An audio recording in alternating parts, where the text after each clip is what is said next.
Yeah, I wish I could turn the menu music down separately, but No, you can't. It's just the game audio. yeah. All right.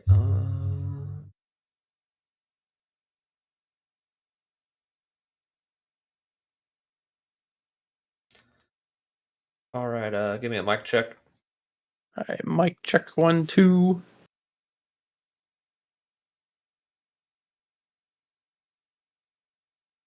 All right. We're on. I can turn the audio down. All right, there we go. Yeah. yeah. All right, buddy. Welcome back here. Yeah. Okay. Yeah. If you just get past that first menu, that's when the volume turns down. Okay. Well, welcome back, everybody, to Danganronpa 2 Goodbye Despair. I am Mr. Grinchman, once again, along with ACP. In the last stream, we continued with Chapter 1.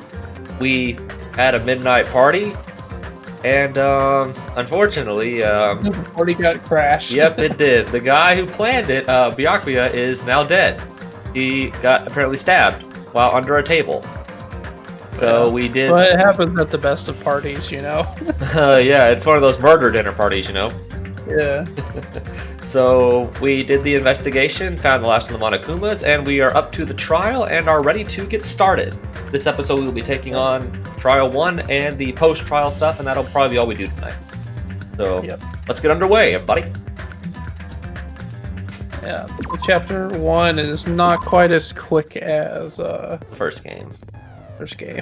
See if you have any skills. I don't think you have any right now. Yeah, I don't think I have any yet. Yeah, no, you don't. Okay. As a Literally, I have no skills. Yeah. As a friendly reminder, once again, ACP and I have both... yeah, it's still on that. As a friendly reminder, ACP and I have both played this game. ACP's never been in control while playing the game, but he has seen it. It was about a year ago. I have played this game twice. But Trial 1, it's not that difficult, if I recall. There's only like a few parts where I got stuck. But yeah, unless something comes out that I just don't remember at all, I think I'll be able to whiz through this pretty quickly, honestly. Yeah, the only one I remember this one pretty well, as it was the first one. Yeah, we did. So yeah, maybe getting into 4 and 5, I probably will remember a little bit less. Yeah, like because those get a little bit more complicated, but I remember this one pretty well. Yeah, like 2 I remember pretty well. 3 I'm a little... I'm about half and half on 3. Yeah. 4's the one where I got stuck when I played the game. Yeah. And I remember when we played it, you got stuck a bit on 4. Yeah. And then 5 I know really well, so I don't think we'll have any trouble on 5. So, but this one, well, hopefully it shouldn't take too long. It's unfortunately not as short as Trial 1 in the first game, but it's not as long as Trial 1 in the third game. So let's get underway. Now then, let's begin with a simple explanation of the class trial. Before we start, I'm gonna grab an extra glass of water because I'll probably need it. Yeah. At least we won't be talking a lot during this. Yeah. Voice acting, I should say. Yeah, I guess not as much during the trial since it's more voice acting. Okay. I'll be right back. Yeah. We're about to get underway, folks.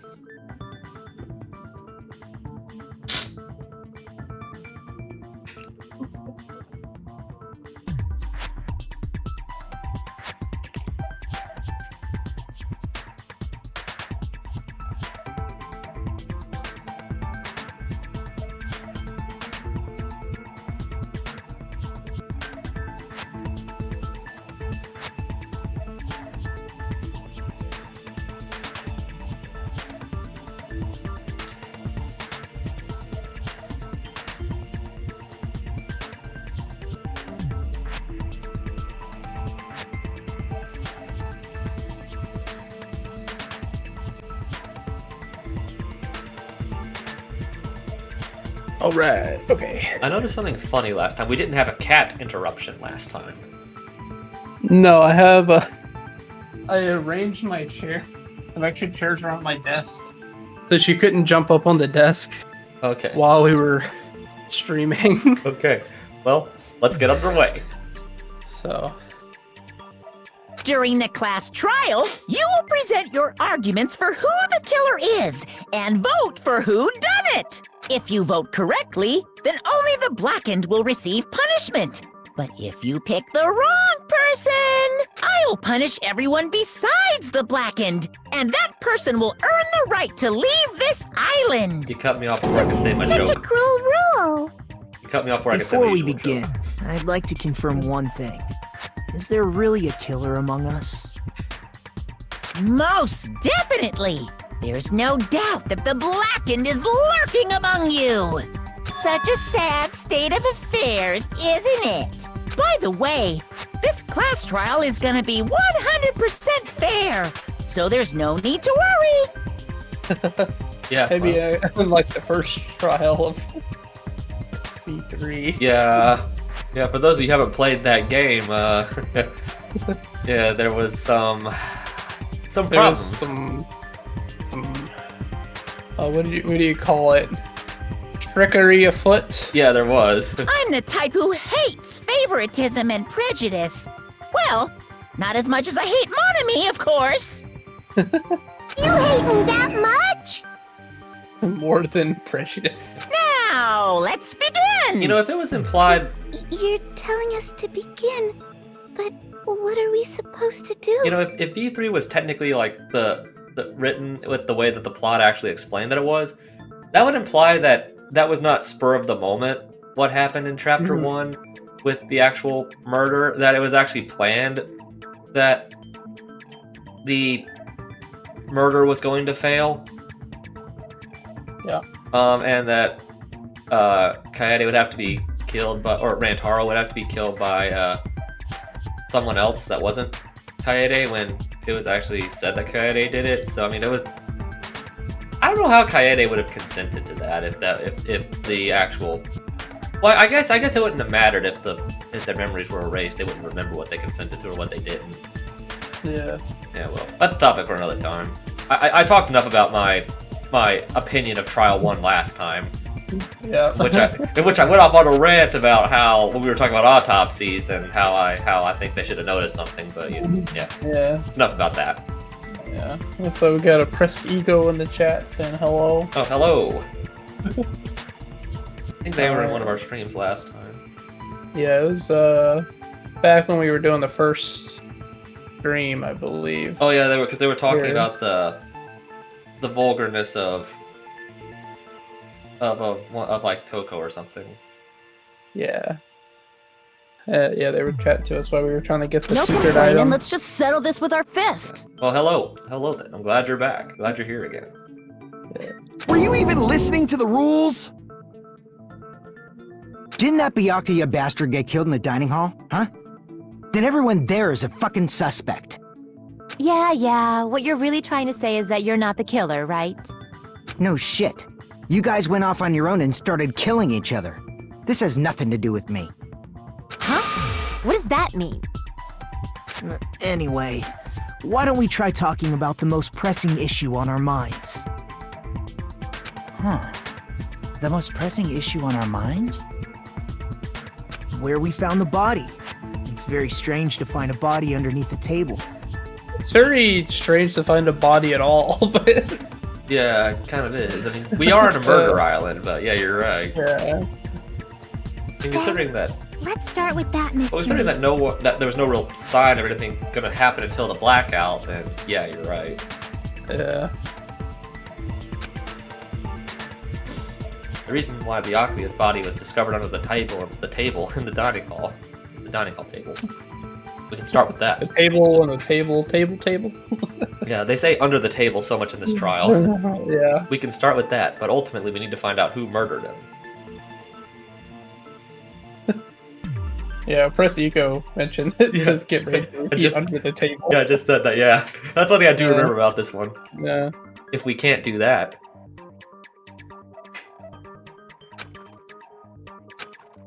No, thinking about if is a waste of time.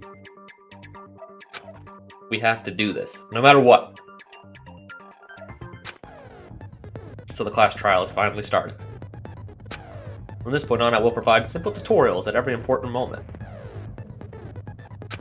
I'm sorry, but please excuse my ear-tainting rudeness. As things progress during each class trial, you will be engaged in a number of non-stop debates, the classic. During these discussions, all your classmates will speak one after the other without any breaks.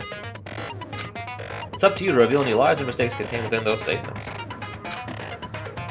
This means you'll have to use your truth bullets to refute what they say. Out of all the truth bullets you find during your investigation, only the relevant ones will be loaded into the truth cylinder. Use the mouse to move the reticle and fire with the left mouse button.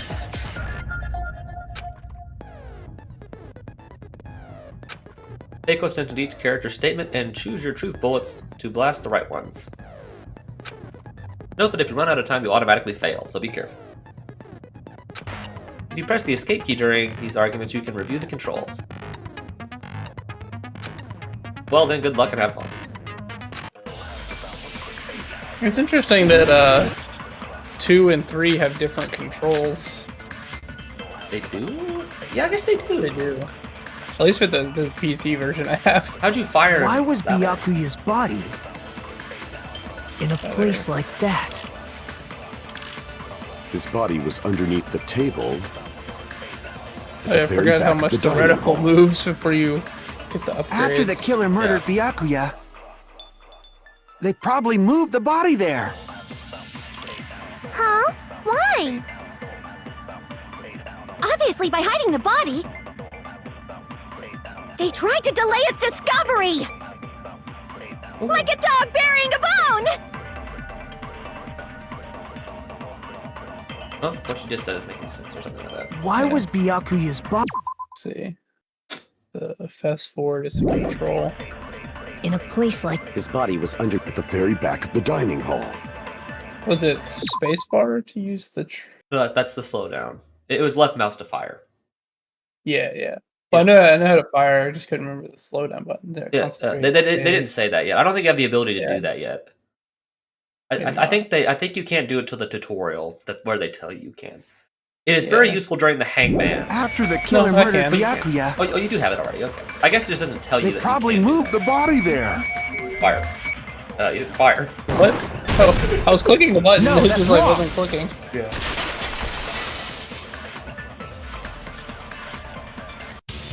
No, I don't think the killer moved the body. Huh? Why? Try to remember what the body looked like when we found it under the table. Though there was a lot of blood everywhere, there was no sign the killer actually dragged the body through it.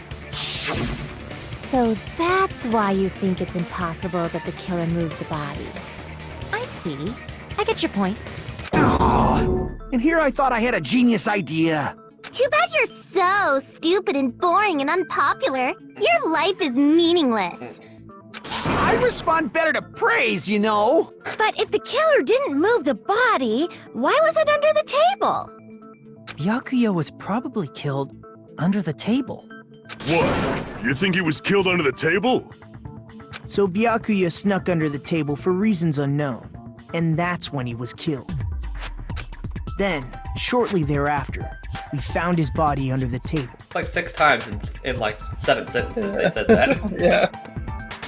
Yeah, she keep a counter. No, I'm not gonna do that. That's tedious. If you want to do it, go ahead. That does make sense, but Viewers why at did he go home, under keep the a counter table? for us. Yeah, keep it counter. How many times they say under the table? I think we're at 8 now. No, we're at more because there was a few before the debate. Yeah. We're close to 10 now already. I do have the trial guide pulled up just in case we get stuck. I do have it pulled up. Yeah. I don't think we will, but I do have it just in case. Yeah. Obviously, he was hiding so he could surprise us. That dude was always a big jokester. The hell he was? You seriously couldn't tell what kind of person he was? Maybe he panicked during the blackout and dove under the table. It's a blackout, not an earthquake. Just because the power went out doesn't mean you dive under the table. The reason why is probably connected to what Byakuya was doing during the party, don't you think? The reason Byakuya dove under the table. If it's connected to what Byakuya was doing during the party, then it's probably... It's either the knife or the case, maybe? I don't remember exactly. Some of these are a little vague. Yeah. Um, Yeah, it's wanted to dive into the table, so... Yeah.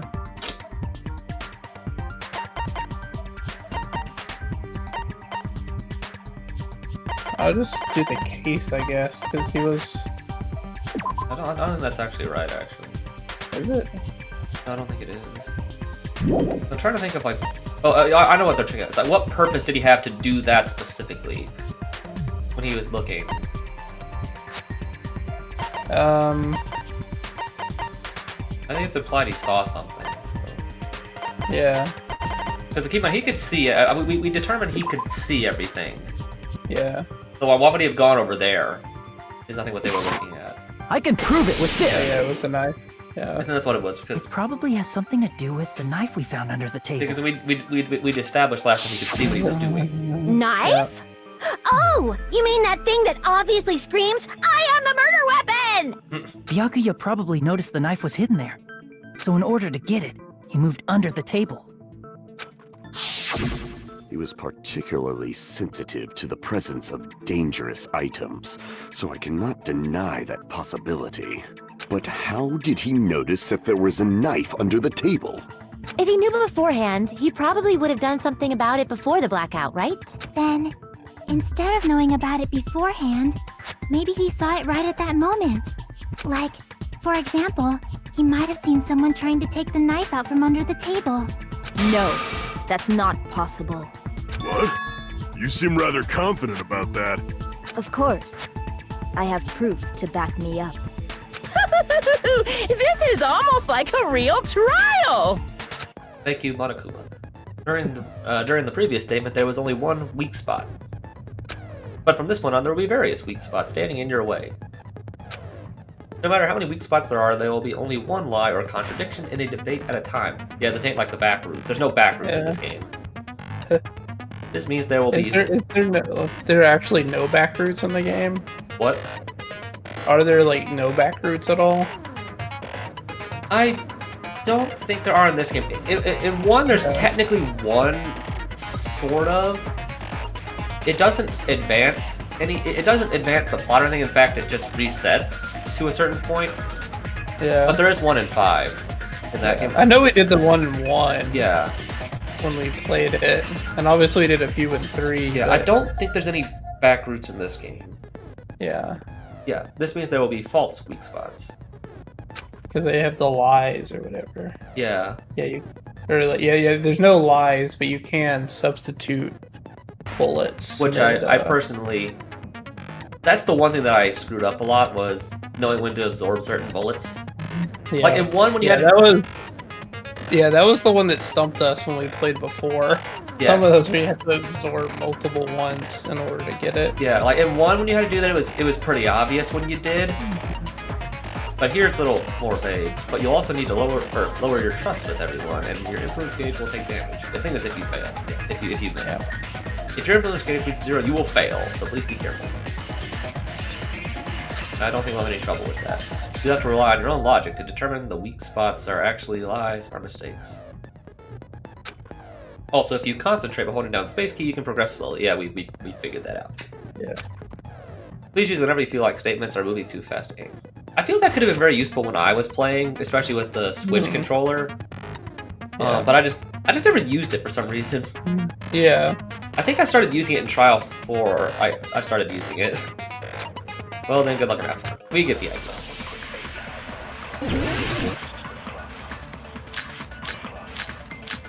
Now we actually get more bullets. I'm sure Byakuya ducked under the table during the blackout.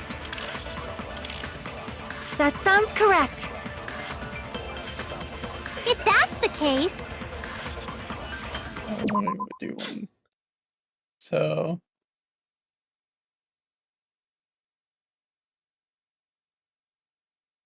mouse.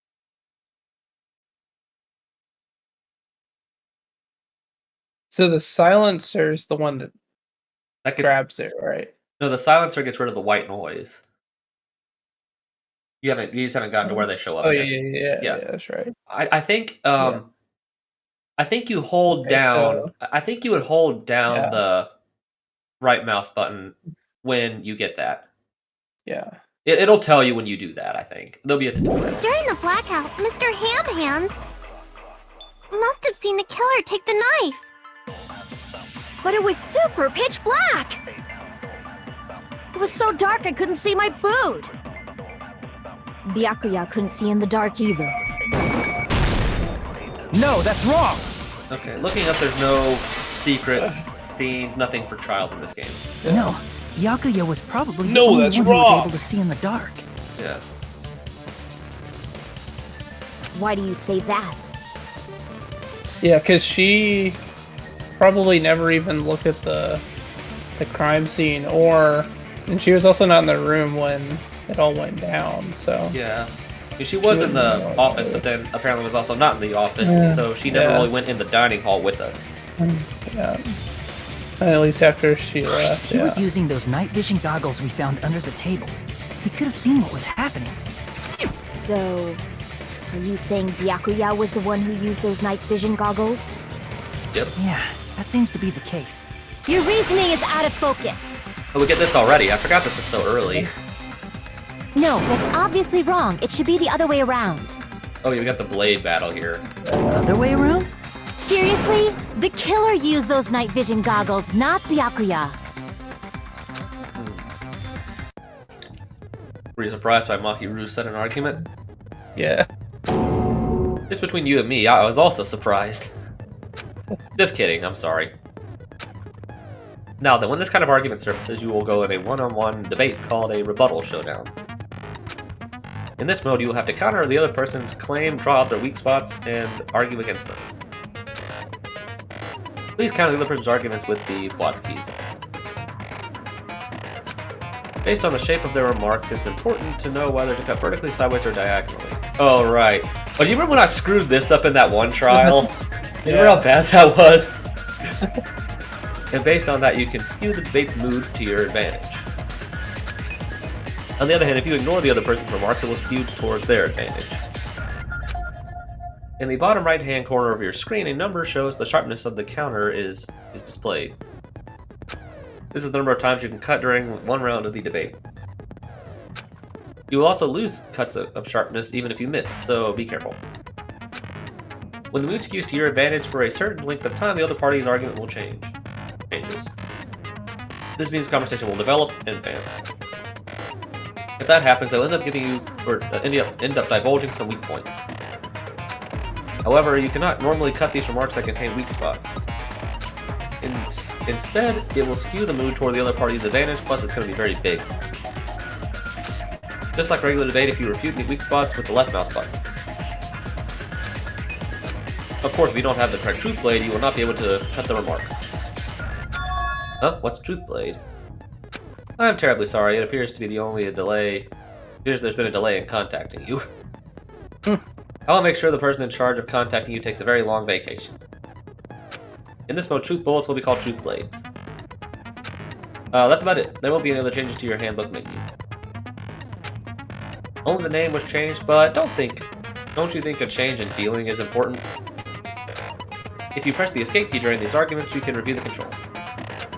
Well then, good luck and have fun. I mean, I don't imagine the first one's very hard, so... Yeah. Want to make sure I got all that. Yeah. If you just Okay, so... Okay, so... Okay, I can just move the slash with the keys. Overturn. Forward. Okay, so left click. Is the blade. What does overturn mean? I think that's just a regular slash. I imagine. Okay. The killer obviously used those night vision goggles. That's gotta be it. Yeah, when it gets... Where's your proof that the killer used them? Because if they said they couldn't kill Byakuya even in the dark, I mean, in reality. So those goggles were planned in advance. The killer brought them to the crime scene. Oh, oops. You should have cut that last one, too.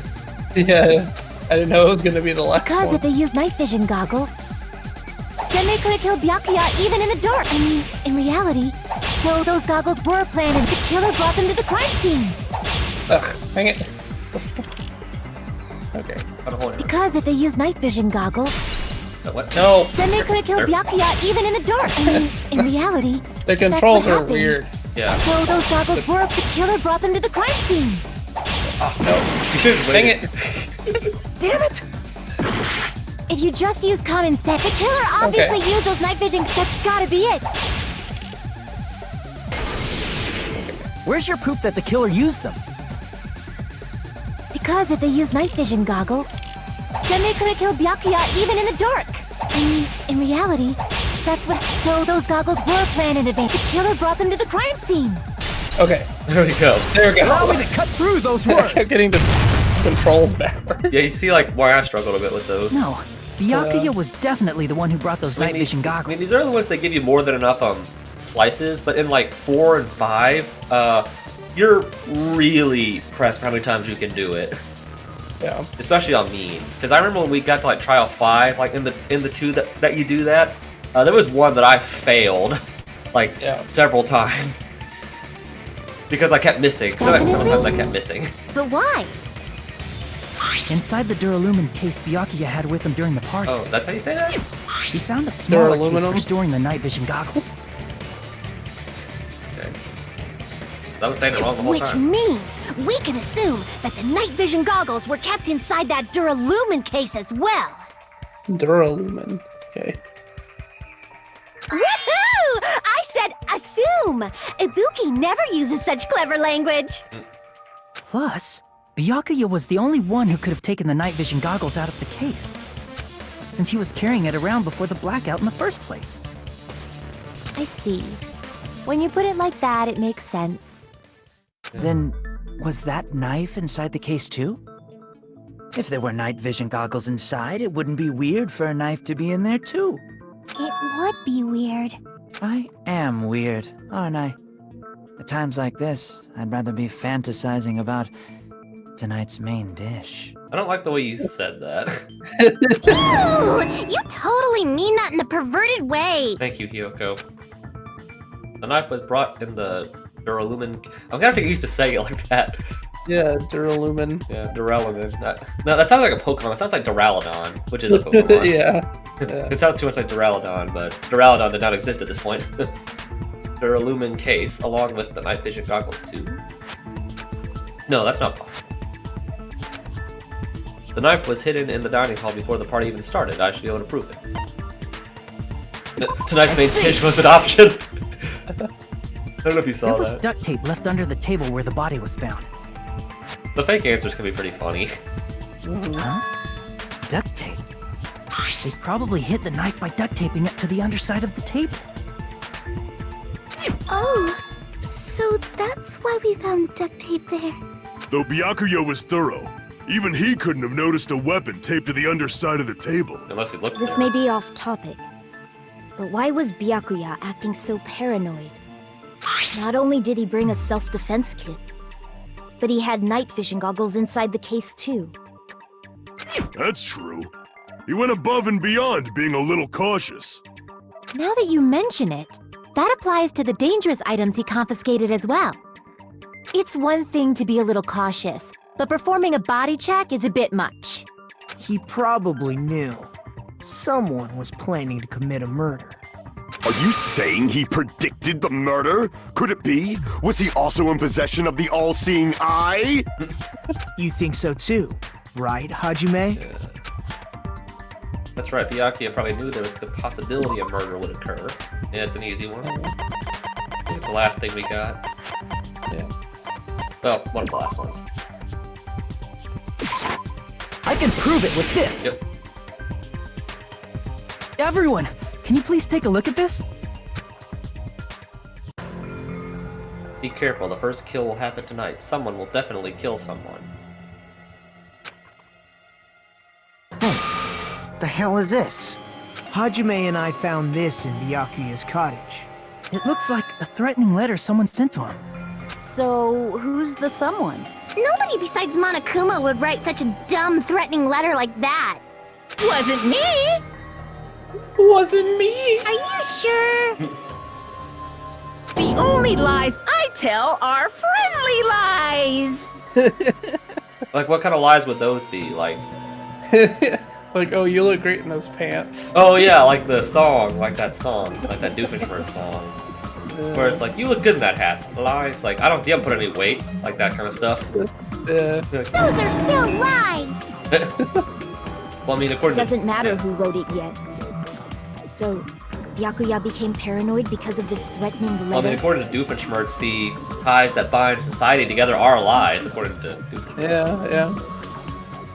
He probably decided to throw a party because of the letter. What do you mean? By gathering everyone in one place, he tried to create a situation where everyone could keep tabs on each other. In doing so, he tried to put the writer of the letter in a situation where they couldn't act. But the letter might have been just a little prank. As long as he was determined not to let any of us die, he couldn't take that risk. His strong sense of responsibility made him believe the letter was legitimate. It's a decent plan, I think, of him to, try to put it in a situation where everyone can monitor everyone else. And if even if Fuyuhiko wasn't, He should have told us he received a threatening letter. even if Fuyuhiko wasn't there and someone died, I mean, it would, and like something odd happened, it would paint suspicion on him, or either that or absolve him really easily. Yeah. If he had, we would have panicked. Byakuya probably knew that too.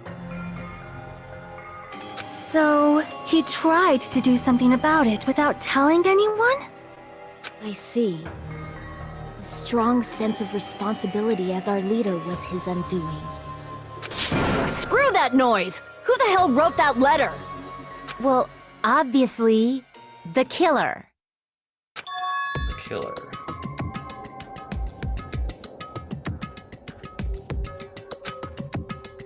Is it really one of us? Who is it? Among us, who's the one who killed Byakuya? Enough already! Show yourself, you coward! If they were willing to come forward, they never would have committed a murder in the first place. But I still can't believe it. Someone in this room killed Byakuya. There's no way I can believe that yet. Pardon me. Can I say something, please? What is it, Miss Sonia? I regret that I must return to this topic, but I just realized something concerning the night vision goggles. If Byakuya was indeed wearing those goggles, how did the killer manage to navigate in the dark? You're right. They wouldn't have been able to see anything without the night vision goggles. But if the murderer had the goggles when they took the knife, then how did Byakuya see them? Even if the knife bore some sort of mark, it would have been difficult to see it in that darkness. No, the killer definitely used a mark. And because of this mark, the killer was able to get the knife from under the table into his hands. Byakuya Tokami was an option. What if the glowing paint was the mark? With that, you'd be able to get the knife even in the dark. In actuality, the knife we found under the table... Well, Byakuya was wearing that bright white suit, so... Yeah. Even in the dark, he might have been visible. It's like when you play laser tag and you can see the white really easily. Yeah. And the duct tape stuck to the underside of the table were both marked with glowing paint, right? Does that mean the killer painted them in advance? It looks that way. But painting them with glowing paint? It's as if they knew the blackout was going to happen. Exactly. They had to have already known. That's why they used the glowing paint as a mark. Which means whoever set up the blackout is the killer. That seals it. The killer is whoever was in the office with the circuit breaker. Which means it was you, Peko Pekoyama! Peko killed poor Byakuya? Was this island not big enough for 2 glasses wearers? that was the final straw. That's pretty funny, I forgot about that. No one can wear glasses but me. I am not the killer. That means I'd be screwed in that situation. Oh, I guess she's not. How can you believe her so easily? But with Peko's height, I don't think she'd be able to reach the circuit breaker in the office. I don't care about a technicality like that. Peko's the one who tripped the breaker and caused the blackout. I mean, she could have technically used the sword to maybe reach it. I mean, Yeah. Or just like found a chair or box to stand on. Oh yeah. I'm not saying it's impossible, but I don't. Yeah. By tripping- Because she was by herself for a while, so theoretically she could have, if she wanted to, found something to stand on. By tripping the breaker, that's what that said. By tripping the breaker, it was technically back out. Is that what really happened? That's something like that.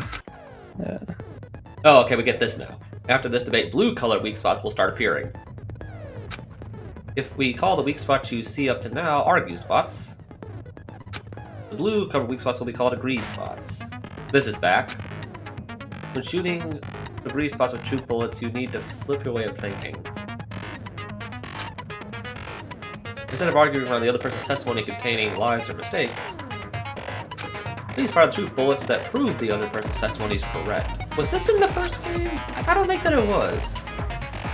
No, I think it was just like the basic lie thing. Yeah, I think you could absorb Yeah, you could- arguments in the first game. Yeah, you could do that. So you couldn't agree. Yeah, this is like the first new thing that they introduced. Yeah. When the truth bullets merge with their weakness, it will become a logically sound agree. Isn't it a little hot in here? From now on, you must infer whether it's best to argue or agree based on what's being debated. If you press escape during this argument, you can read the controls. Well, then good luck and have fun. Yeah, that's why they brought this back for the third game. Yeah. Okay, so I got a bunch of people's accounts here. Yep. Since Pekka was in the office, Can I see? Alright, I'll just go through them. she could have caused the blackout at any time. That's impossible. Huh? Why is it impossible? Because I was not in. Yeah. What was... Yeah, hers was... I think it's this one. Yeah. Bathroom. Yes. Someone's using it the whole time. Because Chiaki's was saying, like, she never saw Fuyuhiko, I think, outside. Yeah. I don't remember And the what- other one was... It was Territorial, I think. Territorial. I think he was talking about the kitchen? Yeah. Yeah. The gas stove in the kitchen. Yeah, I remember that. Come back to that one. So it has to be this one. I think that was the only other. Yeah. it Not must be even this before one. the blackout. What happened to your guard Oh. duty? Oops. Well, I think that was the one. Sorry. Yeah, I think that's it. Oh, you weren't in the office? That's clearly a desperate excuse. Yeah. Since Pekka was in the office, she could have caused the blackout at any time. That's impossible. Huh? Why is it impossible? Because I was not in the office. Not even before the blackout. I agree with You that. guys don't have to get those V points like you did in the third game. Yeah. It was cool that you did, though. No, I think Pekka was telling the truth. Don't tell me you're crushing on Pekko. It's nothing like that at all. Nekomaru's account is actually Pekko's alibi.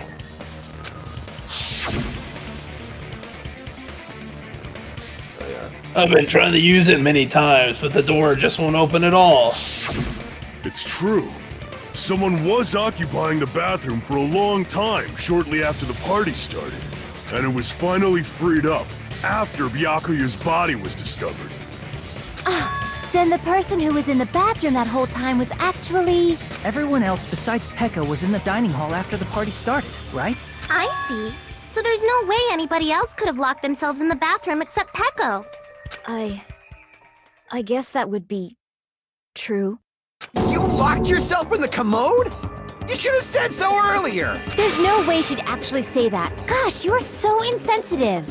If she locked herself in the bathroom for that long, there's no doubt. It's shit. Thanks, Nekomaru. Oh, there's no way she'd admit it. There's no way she'd admit she was taking a shit. Hey, weren't you guys taught any basic manners, or were you raised in a locker room? Nekomaru might have been raised in a locker I mean, room. maybe. I'm sorry. It's fine. How about we stop talking about this and move on to something else? Don't worry, the smell wasn't that strong. I used the bathroom right after you, so you can trust me. Thanks, Nigamaru. I'm sure that's very reassuring. I said it's fine. But still, you were in the bathroom for a really long time. Did you get food poisoning or something? As soon as I stepped into the office, I felt this sudden rush of pain in my stomach. Because of that, I was unable to leave the bathroom, including when the blackout occurred. Hey, how did it feel to do your business in the dark? Did you get excited? Like, Seriously, stop it.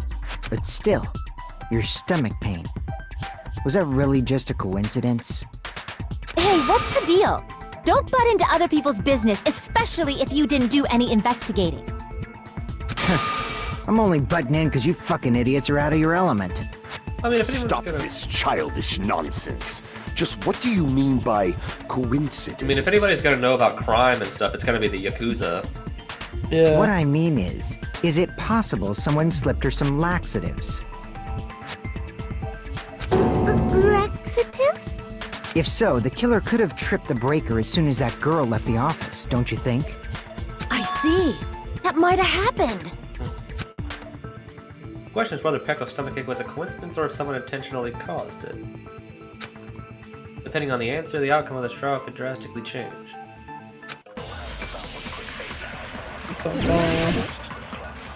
Make your art.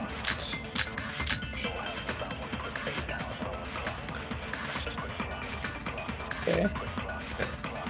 Did you eat anything weird? I don't remember eating anything weird.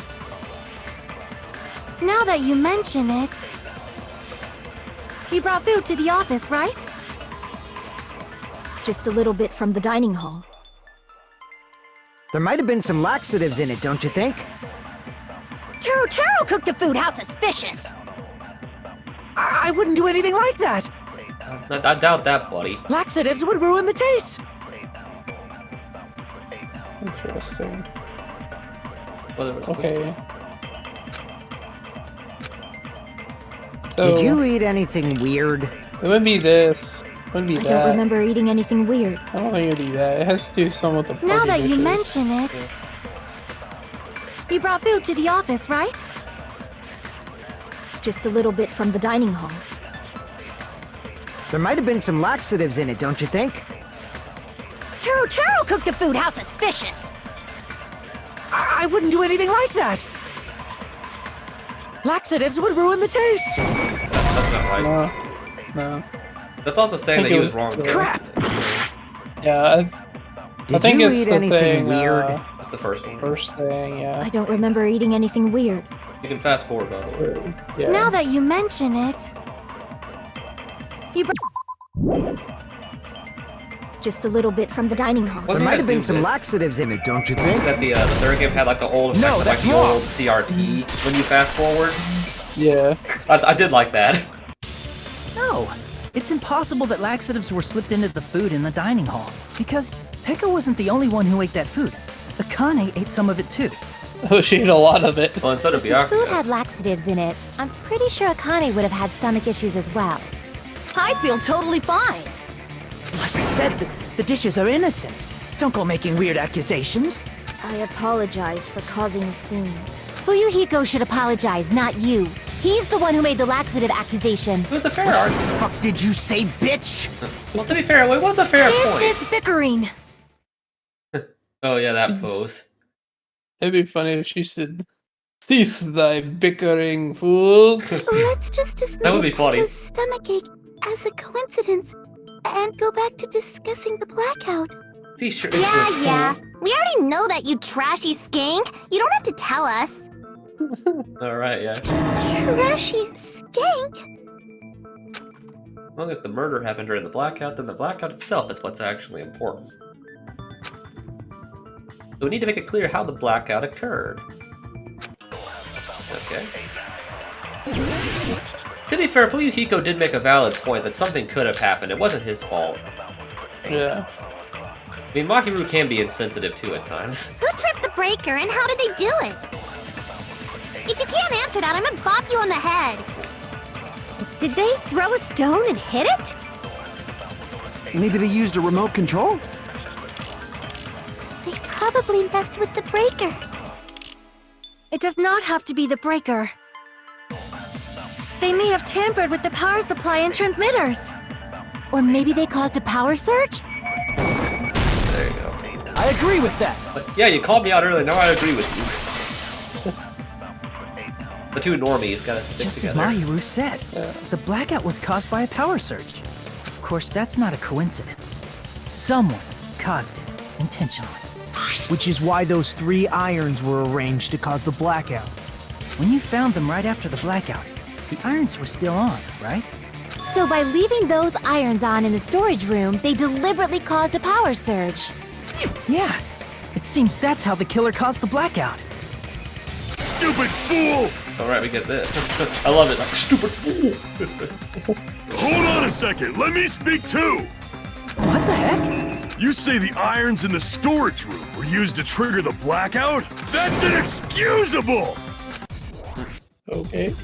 I guess it is.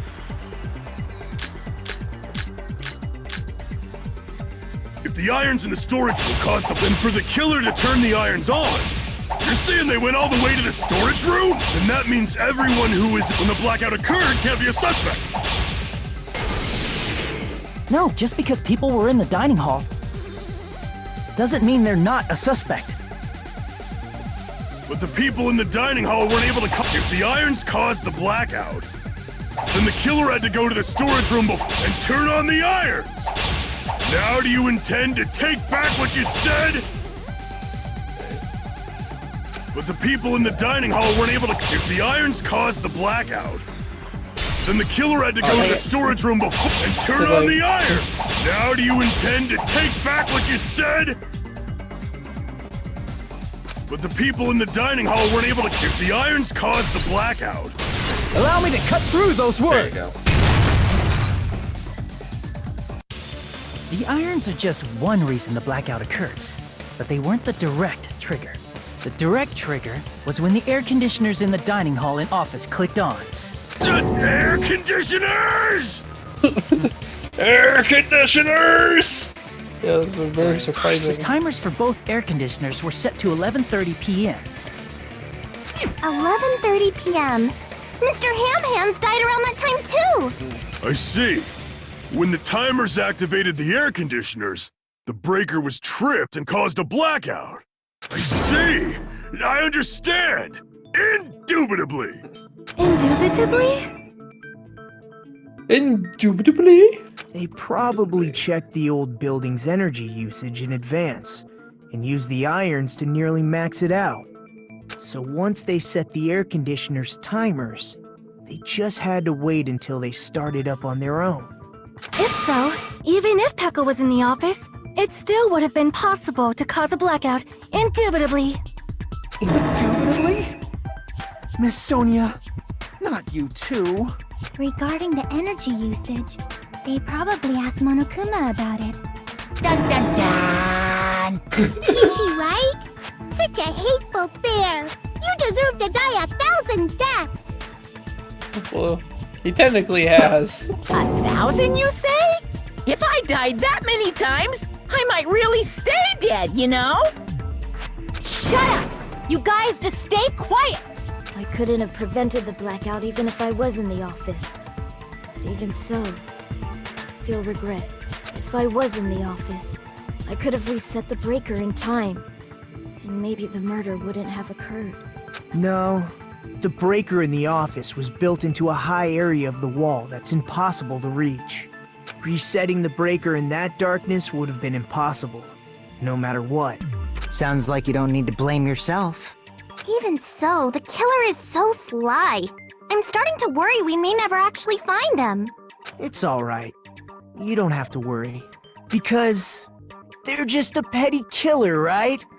They can't defeat symbols of hope like you guys. So we're getting into this hope talk here. I like that it cues the music too. Yeah. The ominous music.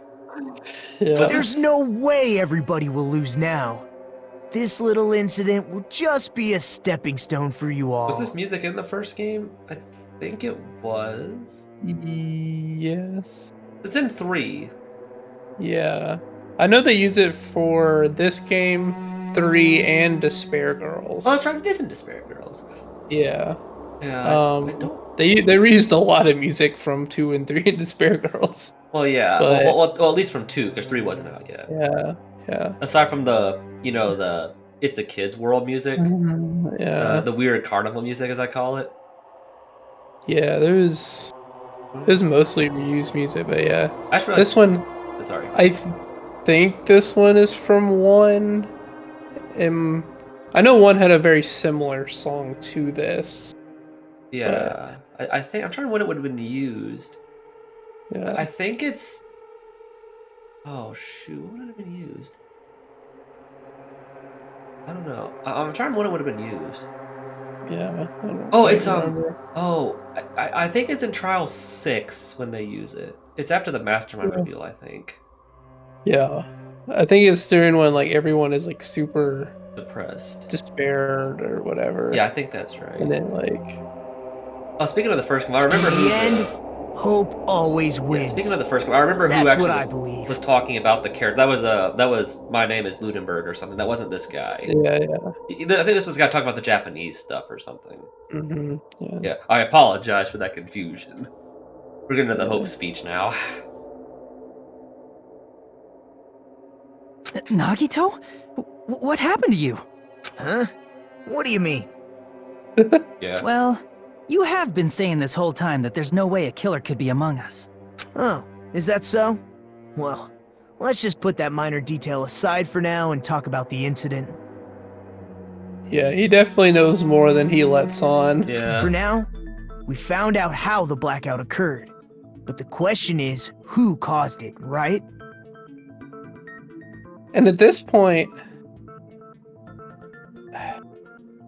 I assume he knows who the killer is. Yeah, I think it's implied at least. Yeah. I think when I played...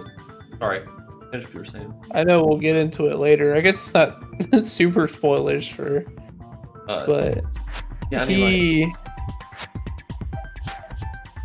was more heavily involved in things than a lot of the other characters. Yeah, I think it's implied. So he definitely has a very good idea of who it couldn't have been, at least. Yeah. And has a very much more narrow view of who it could have been. Only like 1 or 2 people at most. Yeah, I think when I played the game, when I got to this part, I think I was like, this guy definitely knows more than he should.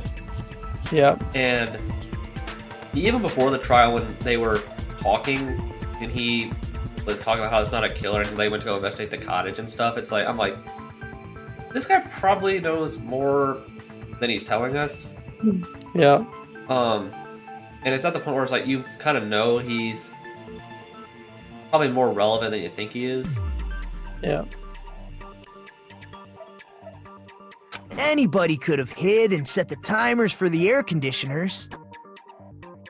Setting up the irons in the storage room could have been done before Byakuya set foot in the old building. What a shame. Any one of us is capable of that. What are you implying? He's just saying, after all this time, we still haven't made any progress. Huh? Even though we have been arguing for so long? Unfortunately, it's the truth. Despite the fact that we've discussed this at length, there's not even one clue that leads to the killer. But that might be because there's no way any of us could be a killer. Are you sure about that? You're changing your story again? Anyway, I have an idea about what we all should do at this point. Has anyone thought about our situation like this? Instead of surviving by doubting others, isn't it better to get killed for believing in others? What? How does that logic work? Instead of surviving by doubting others, I mean, I kinda get what he's saying. It's better to believe in people and be let down than live your whole life like doubtful of everyone, but yeah, I think that's kind of hard to live like that on a murder island. I was gonna say there's something that I can say later that actually applies to this, I think. Yeah. Where I was like, the way he said it, I'm like, yeah, there's something that applies to this one character that I'll talk about when we get to that. I also have to remember to bring it up. It's much later in the game in which I can actually say that. Doesn't that mean... Are you saying we should all just give up and die? Exactly. Nagito, there's definitely something wrong with you. You guys only think there's something wrong with me because there's something wrong with you. Yeah. Suspecting each other like this. There's no way that's healthy behavior. Let's stop this already. We don't have to find out who the killer is. I can't stand this anymore. I don't want to do this to my friends. I don't want to do this either. Me too! Please, take me home already! I want to go home and eat candy! He's definitely messing with everyone. Yeah. I feel like this whole thing is just like a game he's playing to manipulate people into not trying to figure out who the killer is. You know, in that... Stop it. If everyone acts like this, I'm gonna... In that last line he said, like, the way he said it, I'm like, I could really hear the... Because I think his VA and Makoto's VA are the same person. It really sounded like him just then. Just a little raspier, but like in more lines than other lines he spoke, like that really sounded like the way Makoto talks, like the tone in which he speaks. And I said I'm pretty sure they're the same VA. Yeah. Everyone calm down. We're all friends, aren't we? There's no way one friend would murder another. Just the way you're saying that makes me even more suspicious, the way you're saying that, the tone you're using. Yeah. Then why did Byakuya die? Who cares? Let's just give up already. What? There are no clues that lead to the killer anyway. Not a single one. That's wrong. Oh. I think. Did you say something? Cause we've already found a clue that might point to who the killer is. A clue, you say? A clue? A blues clue? Yeah. You know who the killer is? Hey Blue, who killed Byakuya? Oh! It was Obama? Killer? I don't know, but we do have a clue about a suspicious person, I think. I see. Then care to tell me, what's this clue you're talking about? First of all, let's try thinking about how the killer was able to obtain the knife during the blackout. From the knife factory. Didn't we already cover that? They use glowing paint as a mark. No, not that. I mean before that. Oh. She asking how the killer got close to the table? Even if they had to obtain the knife by relying on the glow of paint, in order to do that, they needed to get close to the table while it was still dark. Let's try examining the situation. Mahiru's diagram might be useful here. I like how I actually pronounced Mahiru correctly. Yeah. Like, I've heard it say Mahiru or Mahiru. I think Mahiru is technically the correct one. The way I understand it, so you would separate it into 3 different syllables. Yeah. Mahiru. So it would be Mahiru would be the Japanese way of saying it. Mahiru. Yeah, that's what I thought. Like Mahiru, or would be like the Japanese pronunciation. Like Mahiru would be like how you would say it in the West.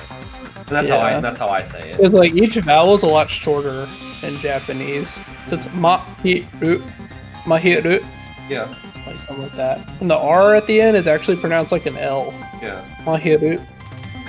The diagram of where everyone was standing before the blackout, right?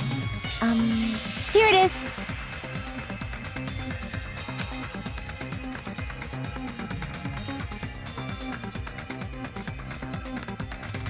I like how she made all the food just the big cow meat. Yeah.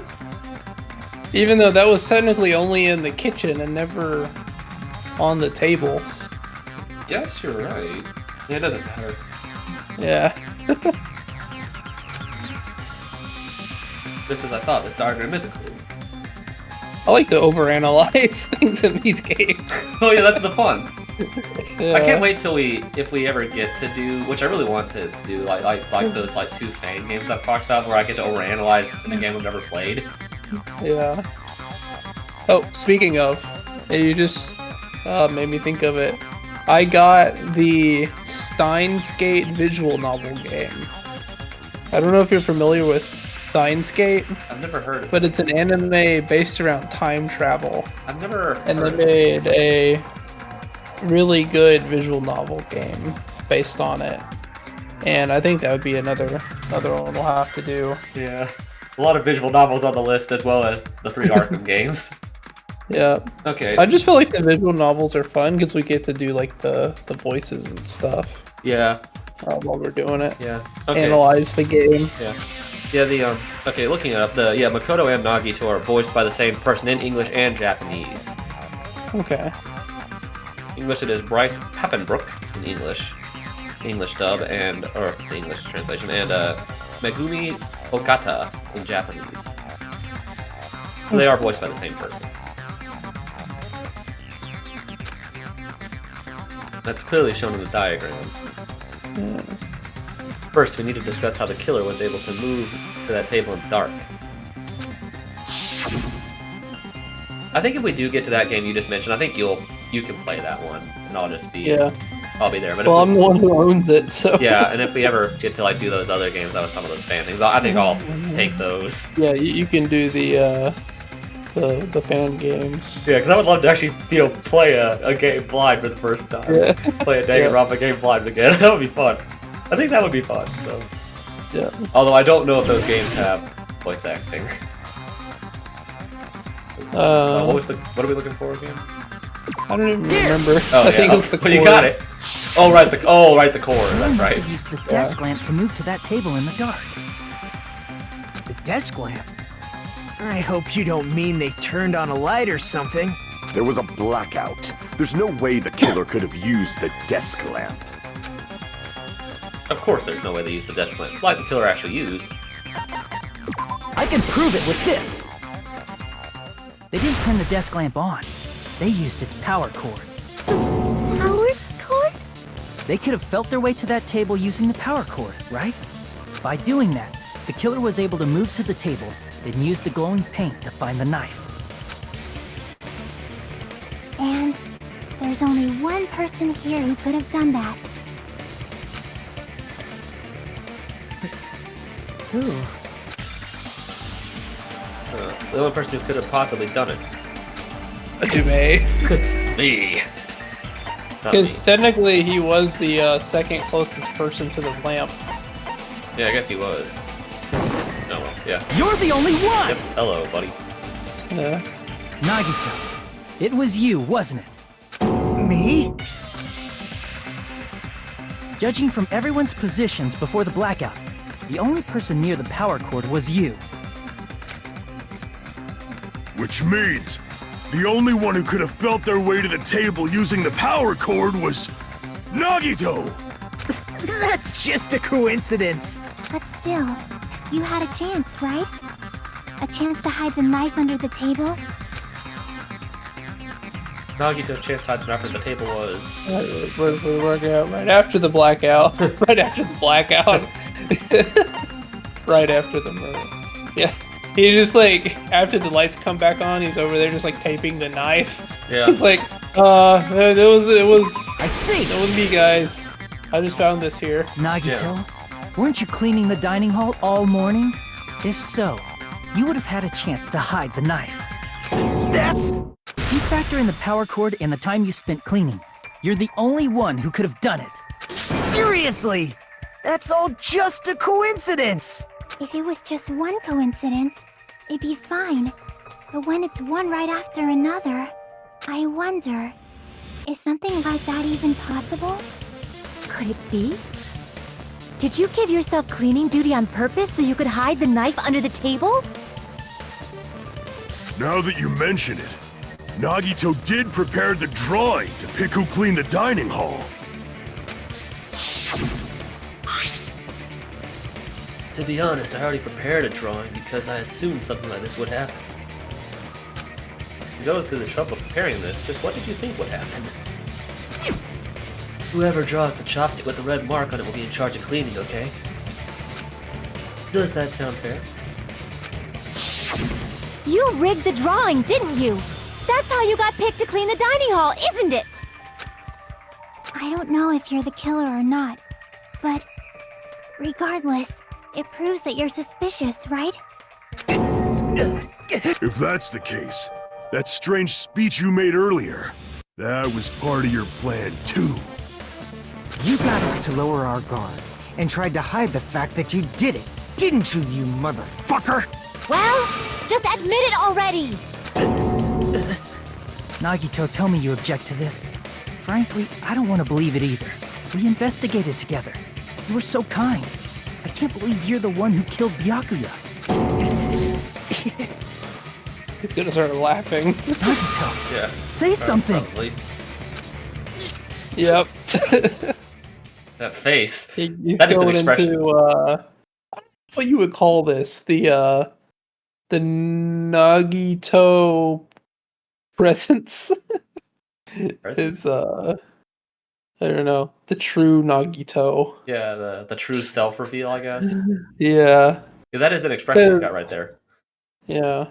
Because his personality as himself is not very different from his personality as a remnant of despair. Well, yeah. I'd say we shouldn't be spoiling that, but I guess we have played Ultra Despair Girls, so... Yeah. I think it is implied that he, unlike a lot of the others, was fully aware of what he was doing. Yeah. Or at least, like, in a state of mind where or at least he knew what he was. Or he even says in the third game, like, or sorry. The way you see him in Ultra Despair Girls, he is crazy Nagito as usual. Yeah. Like with his like weird plans or whatever. Yeah. But he, even in this state where he's supposed to be, quote, his real self or whatever. Yeah. He is almost exactly the same. I think it's implied, like, in his past, like, that a lot of the experiences he had kind of shaped him to be that way. Yeah. Like, he is the kind of person who would have just followed Junko anyway. Yeah. Well, I mean, to be fair, she's sort of like his antithesis in a way, like someone who loves hope, even if it's so messed up so much, and she's the polar opposite. I feel like he'd hate her. He says, he does say that he hates her. Yeah. But at the same time... Well, the only reason he said that was because he said, for hope to thrive, you have to let despair, take root, and then you burn it down, or something like that. Yeah, he was, like, willing to let her destroy everything in order to see the hope that would conquer it, or something like that. Because he even mentioned it mentions Ultra Despair Girls. That's why I feel no remorse becoming despair myself. Yeah. I apologize to anybody who just got spoiled for the game, so... I mean, we are taking these on in reverse order, pretty much. Yeah. We did 3, then we did Ultra Despair Girls, now we're doing this. I mean, yeah. I mean, I assume that most people watching this have probably played the games before. Yeah, and if you haven't, I'm sorry, but we will. We're trying to keep stuff to a minimum, but there are just some things that we need to talk about. Yeah. I Oh. just felt like that was such an interesting thing. I don't know. It just kind of popped in my head, Yeah, like we how Yeah. similar his personalities are, even under like the influence of all this stuff. Yeah, like I mean, everything. I mean, speaking of like these kind of topics, like if we ever get to one, you'll get to everyone will get to hear my Kyoko rant because I've got a whole spiel about that. Yeah, I don't know if I've explained heard it many times. Yeah, I have. I've explained to you tons of you, but the viewers will actually get to hear me say it when we get if we do get to Trial 5 because I have a kind of a spiel about that I need to talk about if we ever get to that. Yeah, well, let's continue. Nagito's shaking head on the left is making me dizzy. Oh yeah. Sorry, yeah. Getting yeah. Don't overshadow it.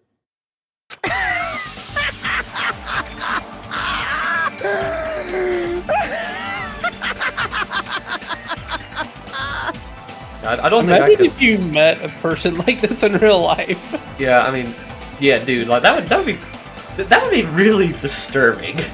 Yeah. Like, the Ultimates are working together to combat the despair of their friend's death! His hair also looks way whiter in that sprite.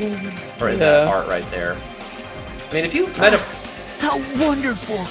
How beautiful it is! I think if you met a person like that, you walk the other way. Yeah. Also, the background looks like it's from Earthbound 2. Yeah. Or it also looks like the swirling effect when Makoto passed out in the first game at the beginning. Yeah. It does look like Earthbound. It does! It does! It does look like an Earthbound background. I just played through Earthbound again recently. And yeah. I remember I played it. Yeah. It kind of looks like the Gygus. Yeah, just blue Gygus? instead of purple. Yeah, instead of red or purple, whatever it does. It does. You're right. It totally does. I'm amazed you know about that because you've never played the game. Yeah, I've seen a lot of gameplay for it. But... Those eyes. Yeah. If you see someone with eyes like that, walk away. If you see somebody, with, I don't think that's physically possible for eyes to swirl like that. But... He's gone like full Joker mode.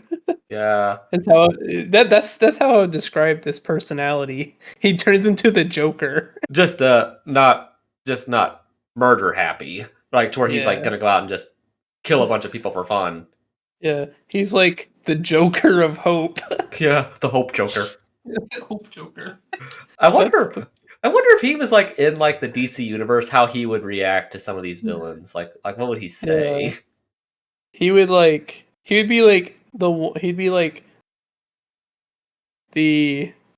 be Joker's Alfred. Right? He would be like supplying the Joker with like technology and information in order to cause chaos so that Batman can overcome chaos through hope. Yeah, it's like that would be interesting. Now that I think about that's a great concept. Now that I think about it. Yeah, maybe that'll be your next fan story. A Danganronpa DC becoming You know, fun fact, I actually have thought about that, like a Danganronpa DC crossover, like in the Injustice universe. Mm-hmm. Of like having a few characters like Nagito and Izuru and like Mukuro and a few other characters like in that kind of environment, like what they would do. I have thought about that before.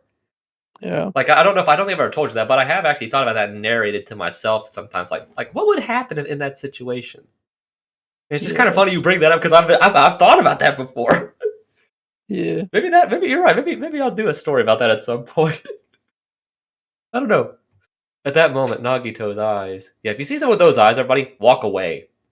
Don't hang around someone like that. The darkness in his eyes shone brightly as if the layers upon layers of darkness were folding into each other. As if hope and despair had been crudely mixed together. Yeah, that's about what his personality is like. Well, he's like... Let's cut to the chase. You're correct. It was my doing all along. I mean, he's like the... what I describe him as is... He's like what Makoto would be like if he was like an extremist in his beliefs. Yeah. Like, because they have a similar basis for what they believe. Mm-hmm. But his while Makoto's is kind of like more general, more like on a general moral level, I guess. Or I would say Makoto, his goal is to eradicate all despair entirely, while Nagito is more obsessed with the idea of the triumphant hope. Yeah, because Makoto is like kind of overcoming despair, like, and wiping it out with like the acts of kindness or whatever it is that he does. Yeah. And Nagito, like you're right, is like he's like an extremist view, like where he hates it, but he acknowledges the idea of hope isn't the absence of the absence of cruelty. Yeah. But the overcoming of it. Yeah, because I think he kind of agrees with, because remember in Trial 6 in the first game when Junko says like that hope and despair are two sides of the same coin. I think he gets that to where he knows that because like he even admits like having hope is not the absence of despair, it is the act of overcoming it. Yeah. And that's why despair, that's why he would say despair needs to exist as much as he hates it. So it's like a really extremist view of like he's like a really extremist version of like what Makoto would be like if he went like that far with his ideologies. Yeah. That's why I think it's so interesting that they do have the same voice actors. Yeah, I mean they kind of like grounds them as like two sides of the same person almost. I mean they also have the same talent and they both wear green jackets. Yeah. I mean Nagito is definitely, would you call him a foil or an anti-hero? I think he's more of a foil, I think. Yeah. Like he's sort of like what Byakuya is like in the first game. Like not an evil person, but an obstacle that kind of needs to be, that causes problems. But not like an outright evil person. Yeah. I think all three games have someone like that where like you have like Byakuya and him and Kokichi. Like they're not evil people, but they are problem people that you have to overcome to get to the actual villains that are either committing the murders or behind all these problems. That could be a whole paper on its own. Is Kokichi technically evil? Yeah. That would be a whole discussion, like an hour's discussion's worth. I mean, my personal belief is, if it is to be believed that Kokichi, like, if we're just taking into account like not the pre-game stuff, like if we're just taking into account what the actual Kokichi we're presented with is, I don't truly think he's evil because they even imply like, oh, his organization just pulls pranks on people, and it even says they detest murder amongst their group. So I'm like, I wouldn't say he's evil. A pain in the butt. A pain in the butt, a liar, and someone you really infuriates you. Yes, but I don't know if I'd say. I don't know. Like evil. Some of his tricks were definitely very mean-spirited. Well, yeah. Well, to be what he did to Gonta was really screwed up. Yeah. That is true. Yeah. And I'm not saying like he did say there was a point to why he did that. Yeah. Like it was. And of course, he did ultimately sacrifice himself to try to take down the mastermind in a lie. So I can't say he's. So if he's evil, you would say he's not entirely evil. Yeah. He's very vindictive. That's a good word. Yeah. He can be a very vindictive person. And I mean, he also. What were the other tricks he used? Like, well, yeah, he also did set up everything to make everybody to like break their spirits, essentially. Yeah. Before he died. He did all the stuff with like the what the true outside was and stuff like that. Yeah, and he like made everybody depressed. Yeah. And to be fair, the plan was pretty brilliant because like if everyone's so depressed, they wouldn't want to kill anybody. Yeah. And I think that was his goal to like. Yeah. Because it was just to like put everything to a halt. Which is why it's implied the flashback light had to be used again. But yeah, you can do a lot of analysis on that. Like, this guy though, I don't know if I'd say. I don't really think I'd call him a villain. per se, but definitely not a hero of any sort. Like even when it gets to like what he does later, I can't really say that makes him like outright evil. Because in all honesty, if you were to find out, like, you know, if you're in his position and find out, you know, what he found out, I can't say you would not think about extremes as to what you could do. Yeah. And I don't count like the oh, just because they were, you know, in despair that like, oh, that he was always evil. I don't know. You could do a whole video analysis on that, or a whole essay on that. Yeah. I would say Byakuya. Maybe we'll upload that one day. Yeah, and then Byakuya from the first game, he's just a douchebag. He's not evil. He's just a douche. Yeah.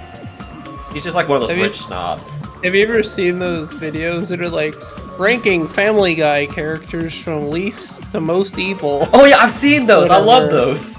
I watch those all the time. I love good to evil. I love good evil videos. I watch those all the time. Yeah, I feel like Danganronpa would be a really fun. Yeah, I wish they would do that. I wish someone made that. Yeah. I would watch. We can make that. I would watch that. Like, yeah. Well, I mean, it's obvious who the most evil character in the universe is. Yeah. It's definitely Teru. I was gonna say Hifumi. No, it's Himiko. It's Himiko. It's Himiko. Yeah. Himiko, the most devious mastermind. Yeah, I mean, I don't know. Like, if we're, I don't know. Yeah, I mean, I would love to see a playlist of that. Maybe I'll make that at some point.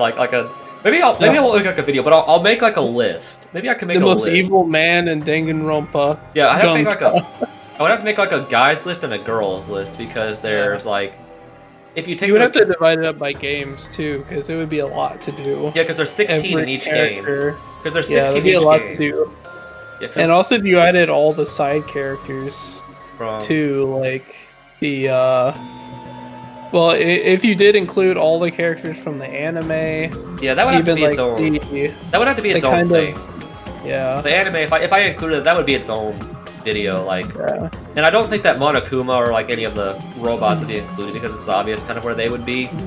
Yeah. So it would just be like the human characters, and plus because since they're all machinations of like someone's programming, not like real entities. Yeah. Then I don't think that would be fair, because it's still the person controlling them that's making do those things. Yeah.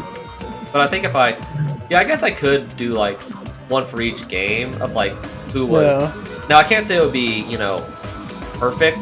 I can say I think I know who the most innocent, the most good from the first game would be. I think that one's pretty easy.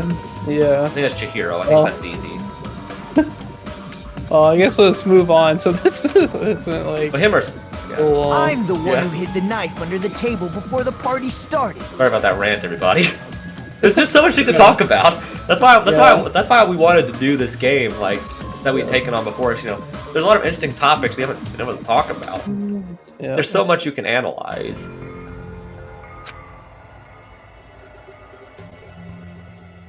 I'm the one who used the power cord to find my way to the table in the dark. And of course, I'm the one who caused the blackout. I feel like that was pretty obvious, because he was probably the only person who even went into the storage room at all. Well, he even said he went in there. After all, there's no way I'd knowingly whip out a knife in front of everyone, right? Is it just me, or does he seem a little nuts right now? Yeah, she has to stand next to him, so... If Ibuki's calling you nuts... I never expected Byakuya to have night vision goggles. If Ibuki's calling you nuts, you know you're probably nuts, if Ibuki's saying it. Because of that, we had ourselves a little scuffle under the table. And, well, you all saw how that played out. But with a twist ending like this, I think we can all agree this ended up being a very interesting mystery. Byakuya performed admirably. Just stop it already! Seriously! What the hell happened to you? Don't tell me. Is this your true nature? Were you lying to us this entire time? Is this his true nature? Again, very interesting discussion that could be had on what is his true nature. Outrageous. Like There's I said, no way someone like me could ever lie to you guys. I mean, it's like I said, if you do his free times, which we can't actually do now, apparently, as we learned. Yeah. You find out that like there's a lot of past experiences he's had that have shaped his view the way it has. Where like like I said, his dog got ran over by a car. His parents died in a plane crash with a meteor strike. He got kidnapped for ransom, but no one wanted to pay it. And of course, all those bad things ended up with a streak of good luck, like inheriting his parents' fortune, finding a winning lottery ticket, and of course the big one where he got accepted to Hope's Peak and got diagnosed with like stage 4 lymphoma or something like that. So is that part of the good thing or bad thing? Well, that was the bad. The good was actually getting accepted to Hope's Peak. That was the good. Okay. Because that's his last free time. Does he still have lymphoma during all this? Well, yeah. If you do his last free time, when he talks about it, because I know that's free time 5. Yeah. Is he mentions that's his diagnosis where he had like stage 4 lymphoma and like frontal temporal dementia or something like that. Yeah. And he mentions like he had like a really low life expectancy and he's actually already passed it. And it was right after he got accepted into Hope's Peak. So I think it's implied that it's even acknowledged that he still has it. So yeah. So I mean, yeah. So I think that like all those experiences kind of shape. Yeah, that definitely adds a lot of depth to the character and why he might be a little bit crazy because of it. Yeah, because like when you have all these events, like this cycle, this like luck and hope cycle where it's predictable. Yeah. But that can really alter your way of thinking and your personality when that's your experience and you know that's what's going to happen to where you even expect it to at the point where you expect it to. Yeah. I think that can really form like this kind of delusion that he has, this like this delusion of hope that he has. I think that's my theory on him. Than anyone else that I'm ultimately worthless. If we take on the bonus mode, you guys can see those free times if we do those. Because obviously we found out we can't see those now. Not that we were Too gonna arrogant check them out. to have dreams or cling to hope. Too disdainful to actually try at anything. Oh, I can't say that. I can't say that yet. I've made peace with the fact that I'm a lowly, stupid, insignificant human who can't do anything right. So that's what I'm talking Holy about. crap! He's totally the type of guy who spent his childhood killing neighborhood pets! Maybe. He seems like the sort of person whose eyes light up while watching Friday the 13th. Just like me. What does that say about you? What is that supposed to mean? Yeah. What does that say about you, Sonia? Just like me? I mean, I've never seen Friday the 13th. I know what it is, but I've never seen it. Yeah. I mean, I don't know, this is probably even more off topic, but I mean, I've seen it, and even though it's a horror movie, it's more of a thriller than a horror. It's not actually that scary. Okay. Like, there's no real jump scares. Like, the blood is pretty tame, really. Hasn't it also been... It's just like, it's kind of like a thrilling movie where you're like, ooh, where's the bad guy? But then it's like not like just like horrifying kind of stuff. It's like a stalker film, isn't it? Sort of. Kinda, yeah. It's just like a bad guy's like hunting down people he doesn't like or whatever. Yeah. But it's not like horrifyingly. It's like you don't really have like nightmares after watching it. It's just kind of like a little bit spooky, but just like kind of a thriller type movie. Unless you're my sister, she probably would. But yeah, unless you're like really scared of like. But I mean, she said like this stuff like scares her, which is weird because I'm like she's watched like crime and murder stuff like shows like that, and apparently that didn't scare her, and yet something that's obviously a cartoon like does. Yeah, and I think part of it was the music, I think, but yeah. Although I will say, the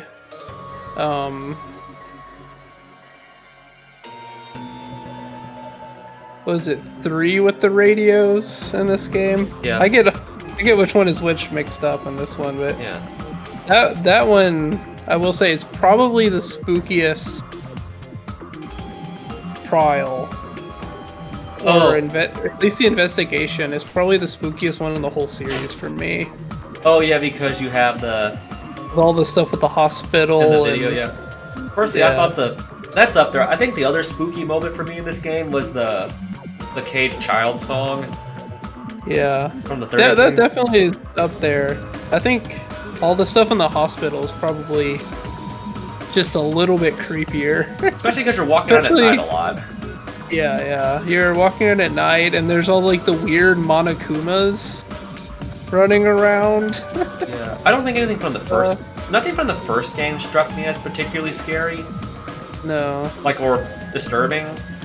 Like, this game, you're right. I think also the Trial 5, or like, is just not really scary, but just really unsettling with like the build, with all the build up.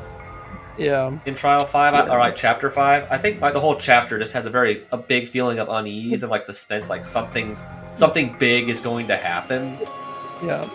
And then it does. Yeah, and then I think with 3, like for sure. Yeah, and then I think with 3, like I said, the only real thing I got was kind of like creepy in 3 was, like I said, I think a lot of stuff in Chapter 3 was kind of creepy with the whole potential ritual thing, and and then the caged child seance and all that stuff. So that was up there for me. I think that's it for me. Yeah, because I like. Yeah, it gave me. It chilled me a bit when I played it the first time. Yeah, well, especially if you're playing it by yourself. Yeah, because I think when I played through V3, like when I played through V3, it was like when I got to Chapter 3, I was trying to grind through the game because I was enjoying it. Yeah. And I wanted to beat Chapter 3 that day, and it was like I was at home by myself and I was playing at like 2 in the morning. And that was when I was doing that was right after Angie's death. Yeah. So I was doing the seance at 2:30 in the morning. Yeah. that was very unsettling because the only light in my room was the TV. Yeah. That was very unsettling. All right, Sonia. That's quite the hobby you have there. But like, now's not really the time to bring it up. This guy, is he the real Nagito? Is it the real Byakuya? Hey, Nagito! If you were behind all of this, then did you also send that threatening letter? It's not the real Sonia. Yep. It's an imposter, ready to take over the throne of who cares ya? Of Novoselic. Yeah. It's someone trying to take over Novoselic from Sonia. It's not actually her. She's actually dead. Yeah. It's the pauper who took... who looks just like her. Yeah, that's not impossible given how many princess films involve people that look the same. Yeah, that's kind of like almost a cliche stereotype of, hey, look, this poor person looks like me. I'm gonna live like a poor person, while the poor person lives like a royalty. Prince and the Pauper kind of story. Yeah, and then they find out it's not as glamorous as you think it is, and all that stuff. Yeah. And the royalty learns valuable lessons about community and helping others who are less than them. I don't think Sonia has that problem. I think she acknowledged. I think it's implied she acknowledges she doesn't know a lot about the general populace. Yeah, the general populace, and I think she even admits that and doesn't think. And she even said she doesn't think of herself above any of those people. Yeah. Now, if it was Byakuya, yes, he does. From the first game, for sure. He probably thinks he's more royalty than actual royalty. I mean, he sort of does. I mean, he even says like his family's part of a secret organization that like runs the world or something. Yeah. From the first game. Yeah. Yeah. Well, they even mentioned in Despair Girls the Togami Corporation, and along with the whatever the corporation was from that game. Toa Group or whatever. Yeah, Toa Group. Yeah. It's like they're like some of the 2 biggest ones or whatever. Yeah, some of the 2 biggest. There's nobody else on this island whose handwriting is that painful to look at, right? I mean, what about Hyoko? I mean, I can't imagine hers is. Well, maybe hers would be good. I mean, yeah, I don't know. But why would you send a threatening letter in the first place? I don't know. Well, Hyoko probably practices calligraphy. Yeah, that's what I was thinking. I thought that right after I said it. Yeah. Yeah, I would imagine Ibuki's handwriting would probably be really bad. Yeah. She's the kind of person who would just scribble down everything. Yeah. Maybe Gundams would just be random nonsense. I mean, Yeah. maybe not poorly written, but Yeah, he would write it like ancient runes. I think somewhere deep in my heart, I was probably hoping to find someone who would stop my evil deeds. maybe me. Well, I bet if that really was my reason, at least some of you would feel sorry for me. Maybe me. Are you making fun of us? Or hers probably isn't very good. No, it's definitely not. She might even not know how to read. I mean, I think she's definitely In the. Byakuya, Nagito was likely able to manipulate his actions. I think Akane is, like, in terms of intelligence, probably the dumbest person in this cast in terms of just general intelligence. Not saying she's entirely stupid, because or at least education. yeah, that's what I meant. Because I was about to, that's what I was about to say. She's got street smarts, but in terms of just general like school intelligence, is probably the dumbest out of these characters. Yeah. There's probably some that would be close to her, but in terms of just like book smarts, I would say she's probably the dumbest. But she makes up for it with like street smarts. Yep. So. Then, how about that old-looking building near the hotel? Well, if it's just cleaning, leave it to me.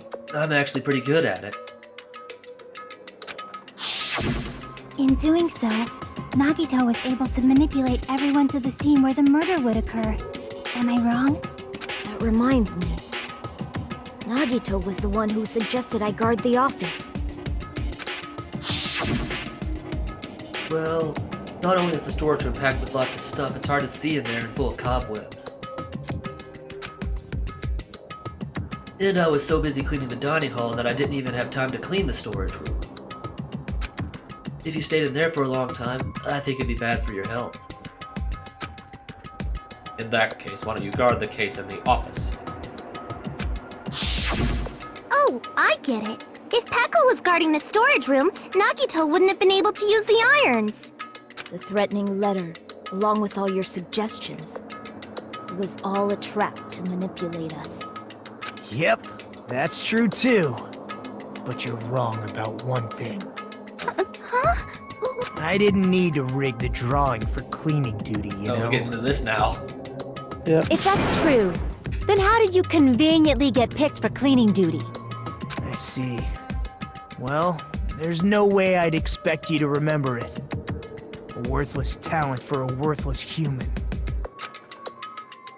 Nagito's talent.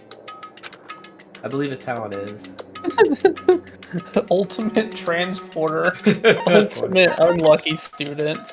Ultimate baby face. Oh, yeah. That would be Makoto's. I see. Would be probably ultimate unlucky student. You're the ultimate lucky student. Then, did you? I think you have to answer that like 3 times in this game. What's his talent? That's right, Barry. It was me.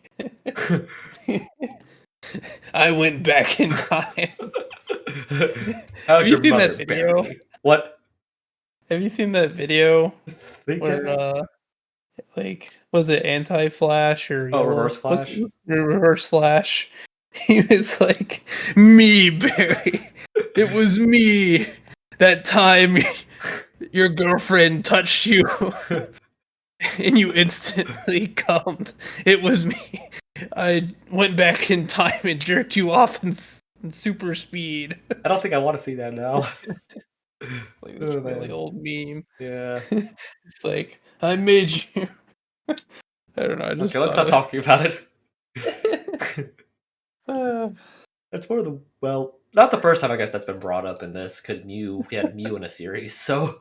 yeah. That's right. I just trusted my luck. I trusted I'd be picked for cleaning duty. You just relied on your luck? It's not just luck. It's true my talent sucks, but I'm still the ultimate lucky student, you know? Huh? I'm left with the red mark.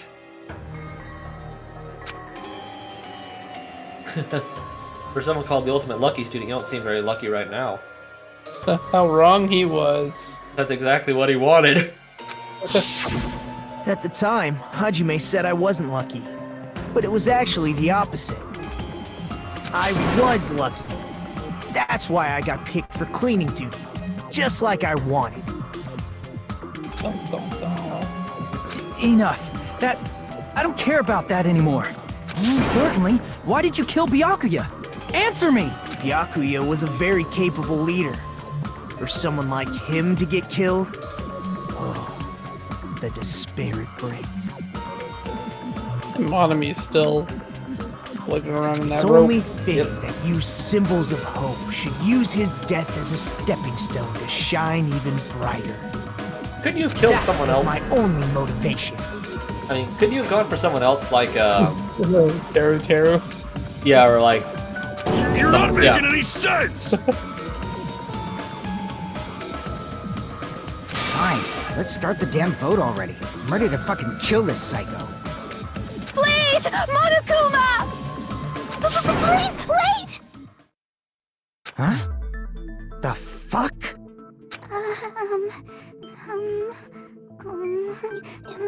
How should I put this? Is Nagito really the killer? What are you saying? He's already confessed, hasn't he? I already know that, but there's just something a little strange. If it's only a little, then keep your mouth shut. Your ugly face is stressing me out. It makes me want to puke. I'm sorry. For now, might I suggest we listen to what she has to say? But we know who the killer is.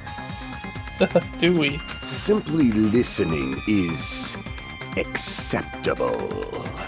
However, I won't allow this to end with mere play. Now then, let us lift the curtain for our bloody spectacle.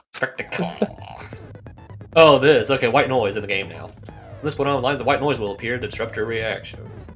Oh yeah. Truth bullets will appear as if they touch these lines, so think of them as obstacles in the debate. Please time your truth bullets just right so they won't get interrupted by the white noise. By the way, the difficulty is set to gentle, white noise won't appear at all. In that case, all it means is this explanation didn't mean anything at all. It had no meaning whatsoever. Oh, please don't worry, I'm not going to fall into despair. Even though it's meaningless, allow me to say one more thing. In this debate, you won't be able to shoot down white noise. That will be explained later. Okay, so you can't use the silencer yet. If you press start during these arguments, you can review the controls. That should be escape. Yeah. I was like, I don't have a start button. Well, good luck at that one. That should just be escape. Yeah. That's weird that it said start button right there. They must have... That was probably what it was on the Vita. Yeah.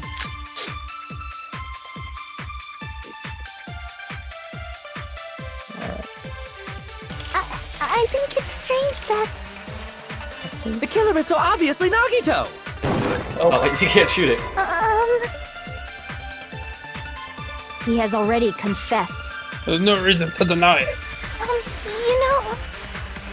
Get it out, Mikon. That bastard Nagito is the one who did it. Just say it, Mikon. Don't be a He killed coward. Byakuya with the knife he hid. No, that's wrong.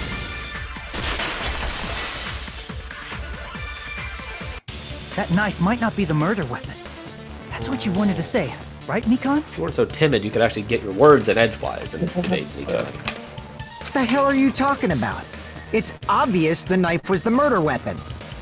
But based on the entry wounds on Byakuya's body, the actual weapon should be roughly 5 millimeters in diameter. 5 millimeters in diameter? That's like way skinnier than a knife! I'm surprised Ibuki knew what 5 millimeters was. That better be true. If you screwed up, I'll sell your fucking ass to a whorehouse. Oh, wow, dude. Bro. Not a whorehouse! Hey, why are you threatening her? Is this what you're trying to say, Mikon? As long as we can't prove that the knife is the murder weapon, we can't assume that I'm the killer. What are you saying? No one else can be the killer. It has to be you. That's a very Hey, dangerous don't way to blame look me. at things. Mikon's the one who said it. Yeah, that's really... a narrow way of thinking. And not that I blame them. Yeah. I mean, I probably would be thinking the same thing if I was in that situation. I'm like, yeah, get rid of this psychopath. But that is it's really dangerous to think narrow-minded in a situation like this when your lives are on the line. When you start using like absolute phrases, like like kind of triggered by raw emotion, that's very dangerous. Because then you get too narrow-minded on one possible option when.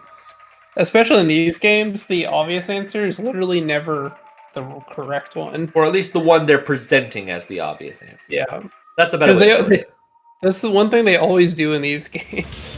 Is there's always, especially at the beginning of the trial, there's usually an obvious answer of someone who is the obvious suspect.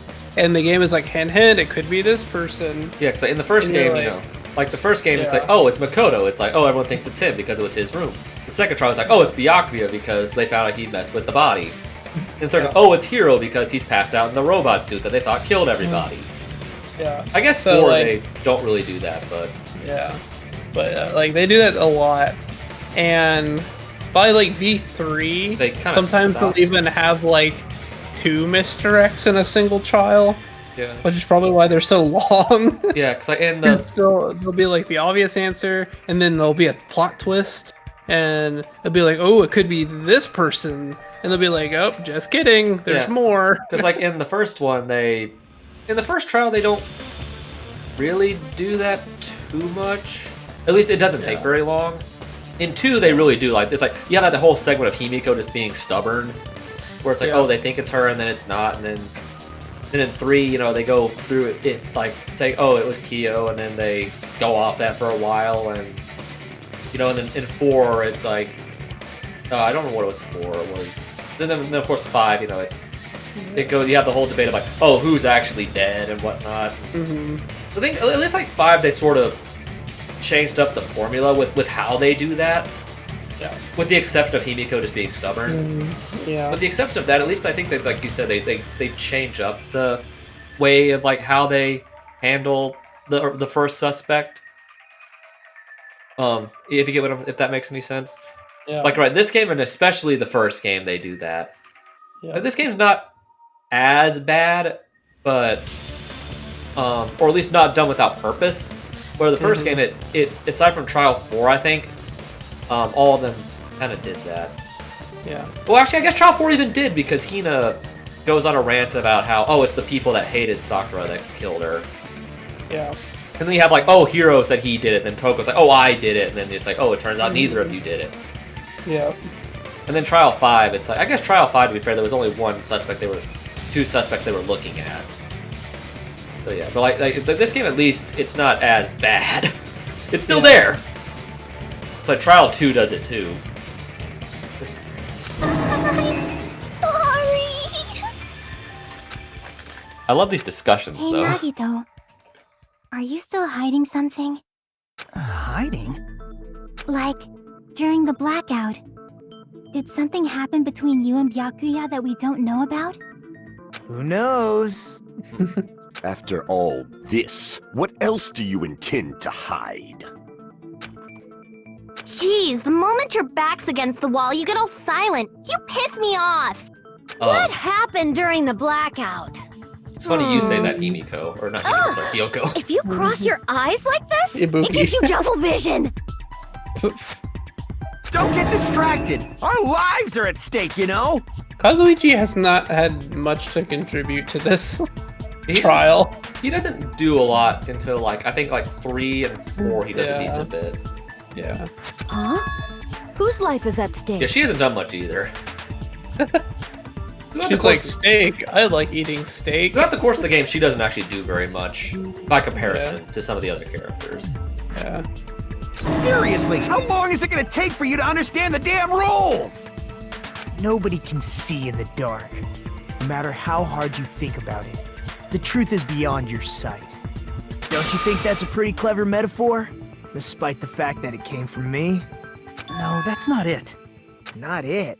What's not it? Truth beyond our sight, no, that can't be real. There should be some way to find out what happened in the dark. Oh yeah, I know what it is. Yeah, I can prove it with this. Even if we couldn't see what happened in the dark, I'm pretty sure someone could have heard it. Isn't that right, Ibuki? Oh, reals?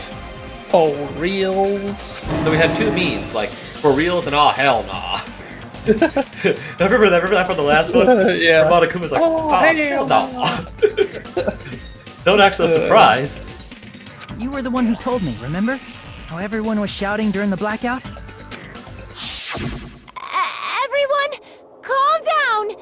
We gotta stay calm in a situation like this! Ah! Don't step on my feet! What the hell? What's going on here? What the hell? This is... Ow! Ow. Yeah, Nagito gets hit. Turn the damn lights on! I can't eat like this, you know! I think that's when the fight guys? happened. Where are you? Wasn't the blackout just in the kitchen? Perhaps the breaker overloaded? Hold on a sec. I'll go along the wall and do something about it.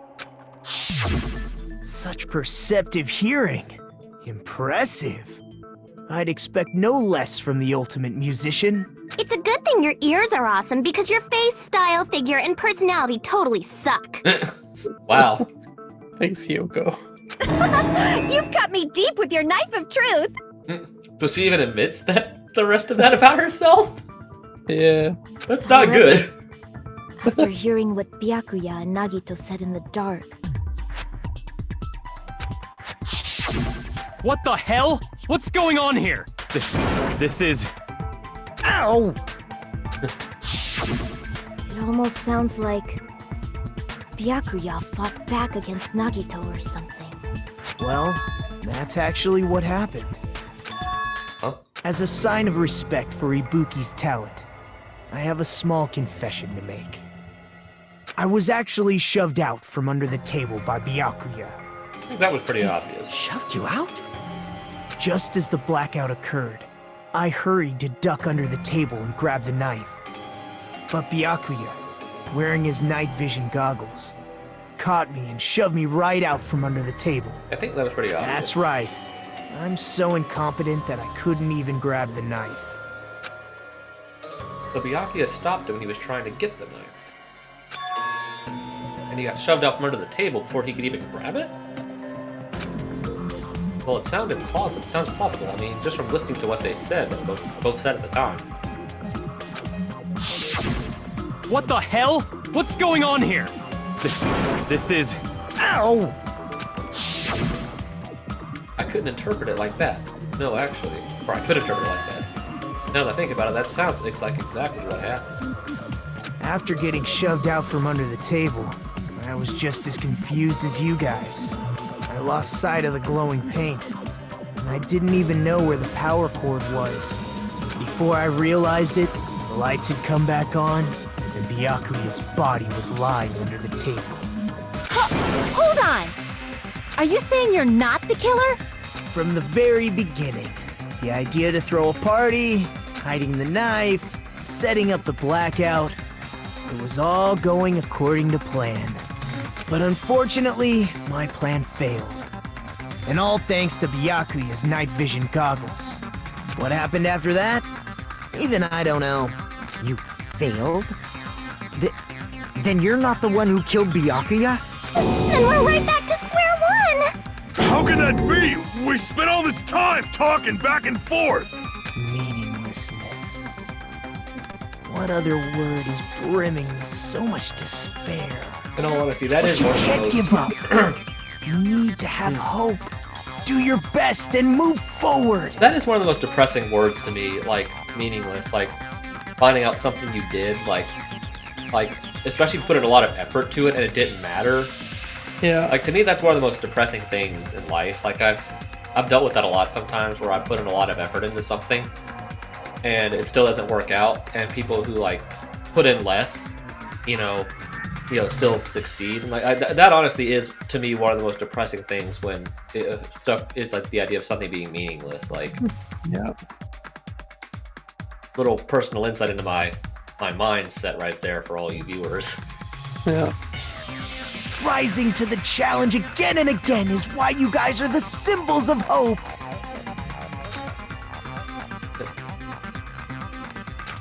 Is Nagito really not the killer? This guy really the Nagito I knew before?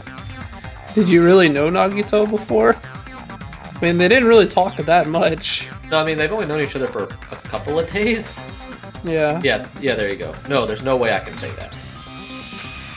I just thought I knew him, but this whole time I didn't know anything about this guy. Yeah, there you go.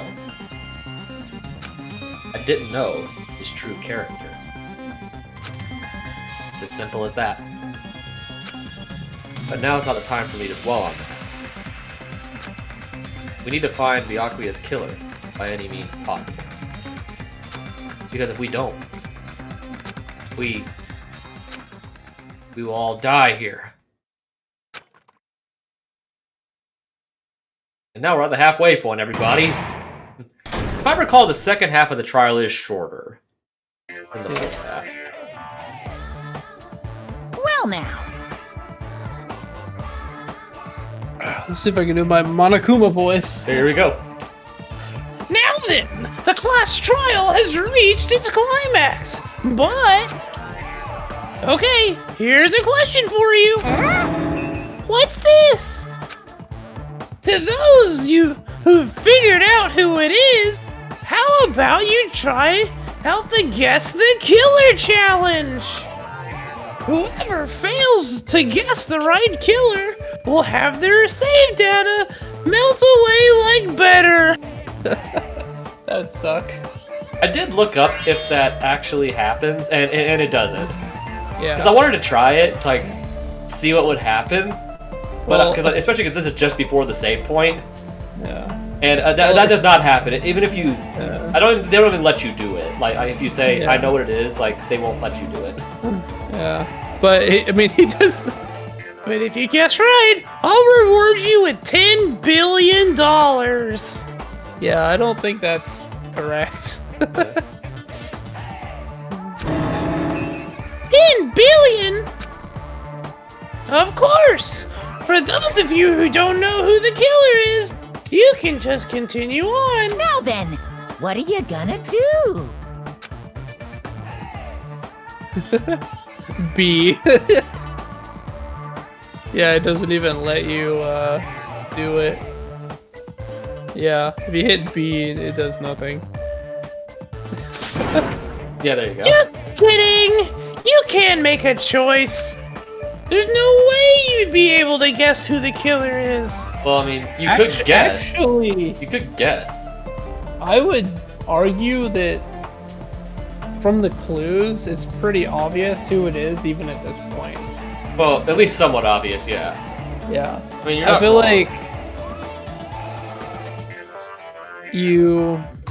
like with everything that you have at this point, it would be tricky, maybe, to come to the conclusion, but I think there are enough clues so far that someone reasonably could be expected to come up with the right answer with enough time and effort. Yeah, because I think the thing is, like, when Nagito, I think you're right, because when Nagito starts talking about his plan and like what he was doing and the blackout, it's obvious that if Nagito didn't kill, then someone else had to know it was going to happen besides him. Yeah. And there's only a few people who, unless Nagito just went out and told everybody. Yeah. Yeah, there's only a few other people who would have had the chance to even see him doing anything. Unless Nagito said went out and told people he was going to cause a blackout. Or have even access to the murder weapon. Yeah. Because I think you're right. Like, fun fact, there's a story I read that I've mentioned before where that's what Nagito does, where when he comes with a plan, he actually goes out and tells people he's going to do something, but he only tells each person parts of his plan. Yeah. To try to like weed out like, oh, when someone actually does kill, who it actually was based on what he told everybody and what he didn't. Because there's obviously going to be someone who knows more than they should. So, fun fact, that story is really good, by the way. Yeah. But yeah. And of course, there's no $10 billion either. Like that wasn't obvious. I feel like I could use an extra $10 billion in my bank account. I could too. You're so evil. Phil, you truly are a villain. Yeah, so if I recall, the second half of the trial is shorter. Save the progress. I think we've covered a bulk of it. Alright, I'm Mon Ami, and my heart is throbbing like crazy right now. don't say The it like group's that. leader, Byakuya, got killed. And his killer is among this group of students? No, I'm not gonna believe it. I'll never believe it. Okay. Cause Thank you. I believe in everyone. So do your best. And don't forget to save regularly. Well, that's a kick in the face to anyone who didn't save just then. Yeah. Well, what now? I pretty much always save, If though. the knife isn't the murder weapon, there's no definitive proof that I'm the killer. Shut up! We'll be the judge of that. You say you were shoved away, but you can't actually prove it, right? That's right. Even if a different weapon was used, it does not mean Nagito has been cleared of suspicion. But there's another reason why I don't think Nagito is the killer. There's still more? Based on what we've discussed, Byakuya was killed under the table, right?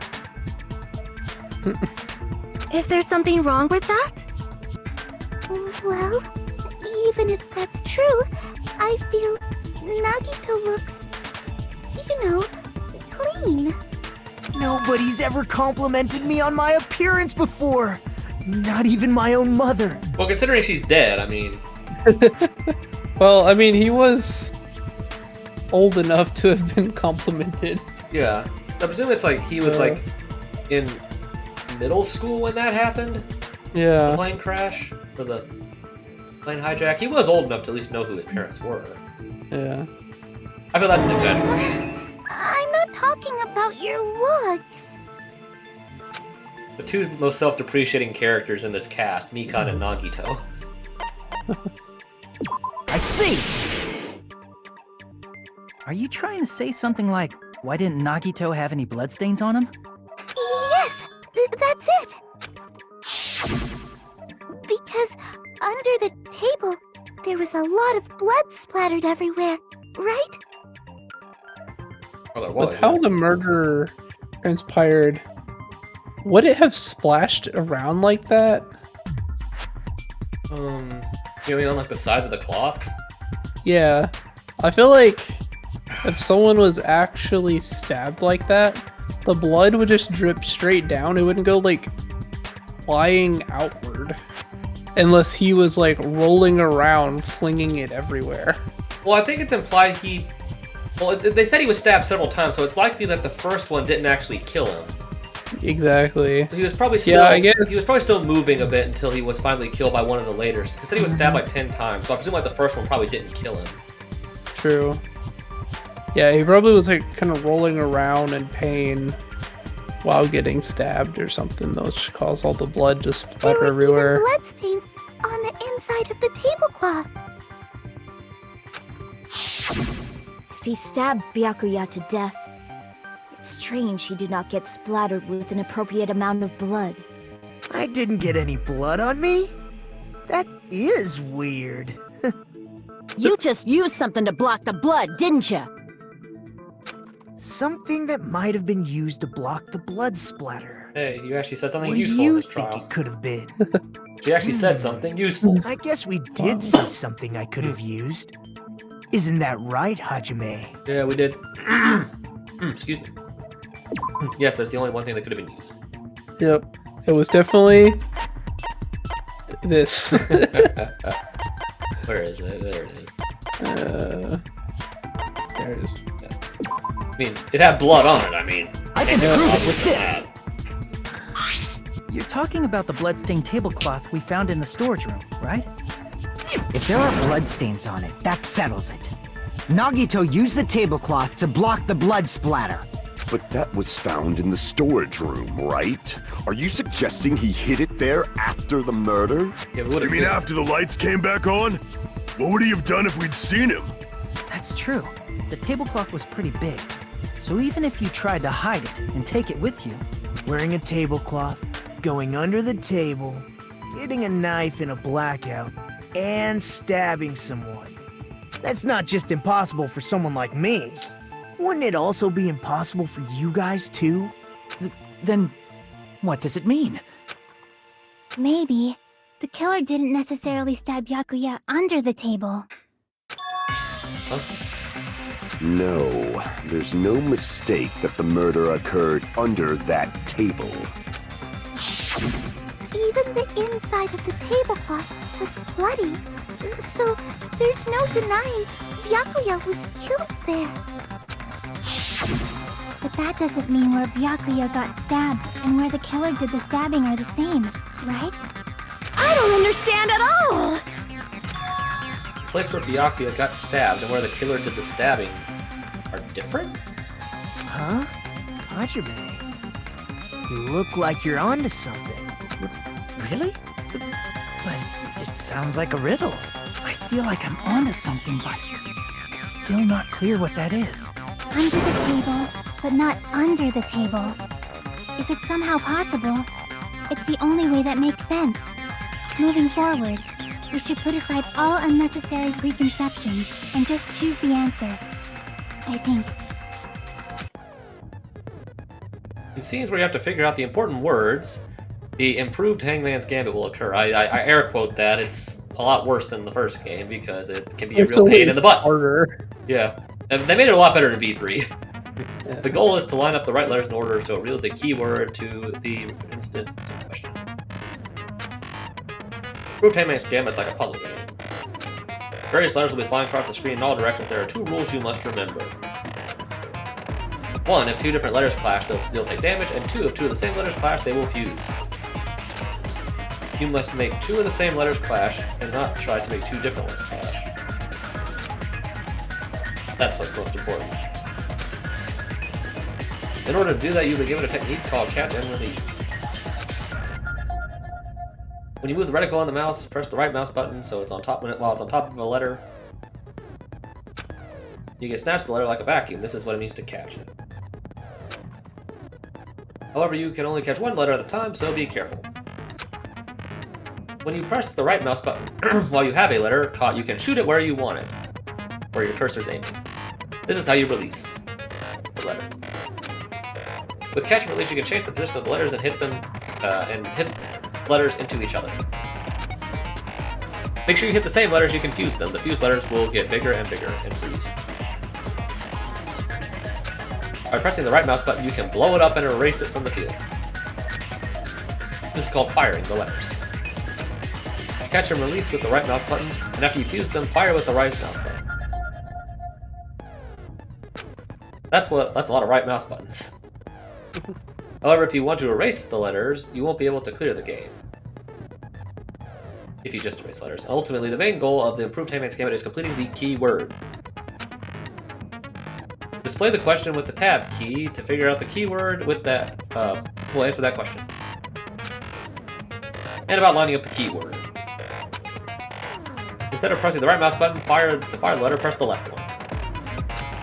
If that happens at the same time the letter blows up, it will be used into the keyword list. If the letter is set correct, it will fit into the keyword list, and if not, the influence gauge will take damage. You must write the keyword in order based on the flying letters. Please think about the completed word. Also, if you leave a fused letter alone for a while, it will blow up on its own. I didn't know it did that. In that case, it will still damage you, so be careful. I took so long to explain it, but do you understand? If you press the escape key during the scenes, you can review the controls. Well then, good luck and have fun. At least the first was not too bad, but they get a lot worse later. The place Byakuya got stabbed and the place that's the same. These are those words I should be able to put aside my preconceptions and think about it. Something is coming to me. Just a little more. I have a feeling I can see something. Okay, here we go. Hangman. The first one's not hard. And remember, you can slow down time. I did not do that a lot, but... Yeah. Unlike the first game, they do not give you any key letters on any letters already. Like in the first game, the Hangman, they gave you some of the letters. In this one in V3, they don't.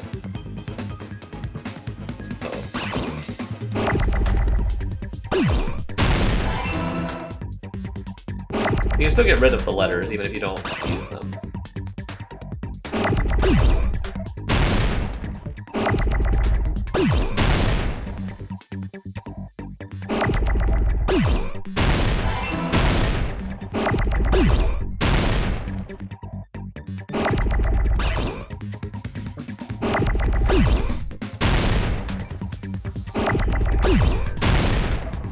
Come on.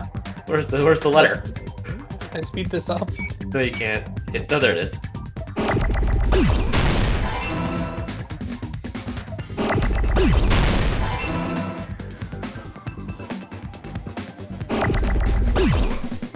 There it is, there it is. Now this one's pretty obvious. Oh, I didn't mean to do that. Push the wrong button.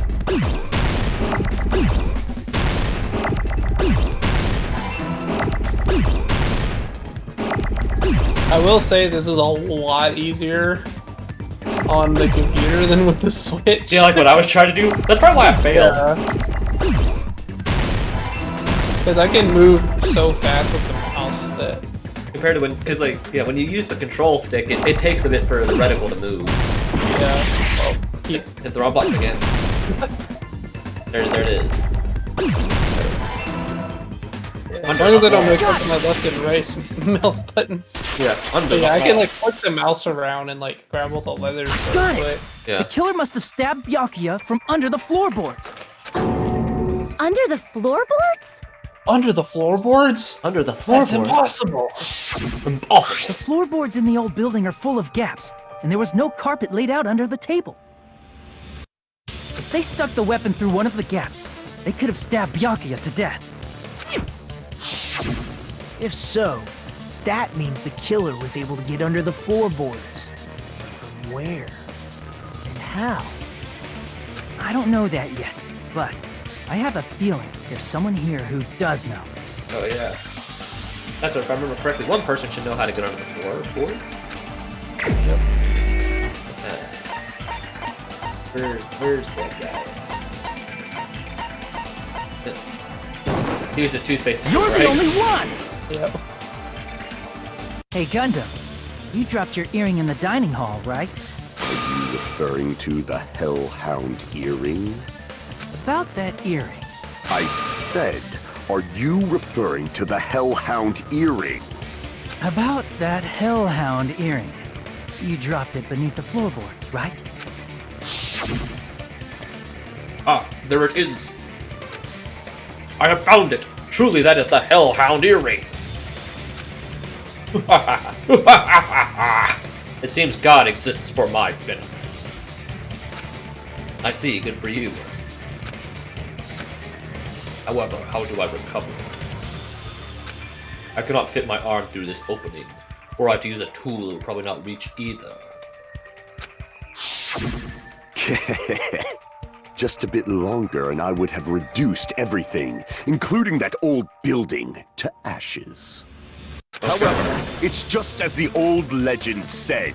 The Hellhound earring has returned to its owner, to me! Is it safe to say that that earring is the one hanging from your right ear? Huh? Could it be? Gundam wasn't wearing an earring during the investigation. And if he had it on by the time the class trial began, then that means Gundam was able to retrieve his earring from beneath the floorboards during the investigation. So, Gundam knows how to get under the floorboards. It's understandable. After all, you fools only view the world through eyes of glass. Then what are your eyes made of? But I am different. With the power of my 4 dark devas of destruction, it is of no concern. This is the evil fourth eye. Before the might of the evil fourth eye, all visual chaos is rendered asunder. What should I do? I'm embarrassed just listening to him. Oh! Man up and speak more clearly! Fine, I shall tell you all. The answer was in the storage room.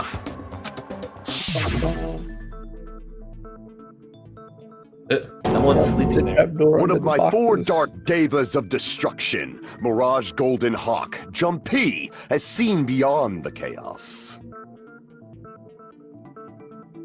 Hopefully he's not the one that's sleeping.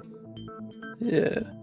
I presume he's the one. I presume he's the one in the middle there of the 3. Yeah, I think he pushed. Yeah, the boxes. I guess were. Yeah, he like somehow it pushed all the boxes off of the door. Well, they got a lot of coffee in there. Oh yeah, there's a lot. A secret passage of doom leading to the underground lurks beneath a large assortment of random boxes. You know what Gundam's dialogue reminds me of? What? It reminds me of someone like being like the dungeon master of a Dungeons and Dragons game. Like every minute detail is like embellished to some like extreme supernatural way when it's just normal things. Yeah. It's like, oh, I found a passage under some boxes. It's like, oh no, I found a secret passage of doom leading to the underground. Yeah, that sounds like the way like a dramatic dungeon master would describe like a quest in Dungeons and Dragons or something like that. After securing a lighter from the supermarket, I threw caution to the wind and ventured below the floorboards. And as a result of that lonesome battle, I was able to recover the Hellhound earring with my own 2 hands. I love the way he like enunciates the last syllables of words. Tremble with fear, fools! Behold my power! There he goes blabbing about power and crap. You're ridiculous. You're just a breeder, you know. Anyway, it sounds like you can go under the floorboards from the storage room. Well, that's more beneficial to Then society that than has to her be how the power. killer did it. It even mentions he saved an endangered species. If What the did you do, space beneath the Yoko? floor is empty, it's not that far to move from the storage room to the dining hall. I see. If they passed through the storage room, I understand why the tablecloth was put there. The killer lurked under the floorboards during the party, and from there, stab, stab, stab! Are you sure? You don't like stab, stab, stab? Should it sound more fleshy, like... What? Splat, shank, stab. No, I'm not talking about your sound effects. You're saying they snuck under the floorboards, but that means they would have had to leave the party, right? So, was there anyone who was able to do that? Then whoever wasn't at the party is the killer. They must be the one who was waiting under the floorboards. Who wasn't at the party again? I didn't participate, but I was guarding the entrance, remember? Monami over there can be my witness, right?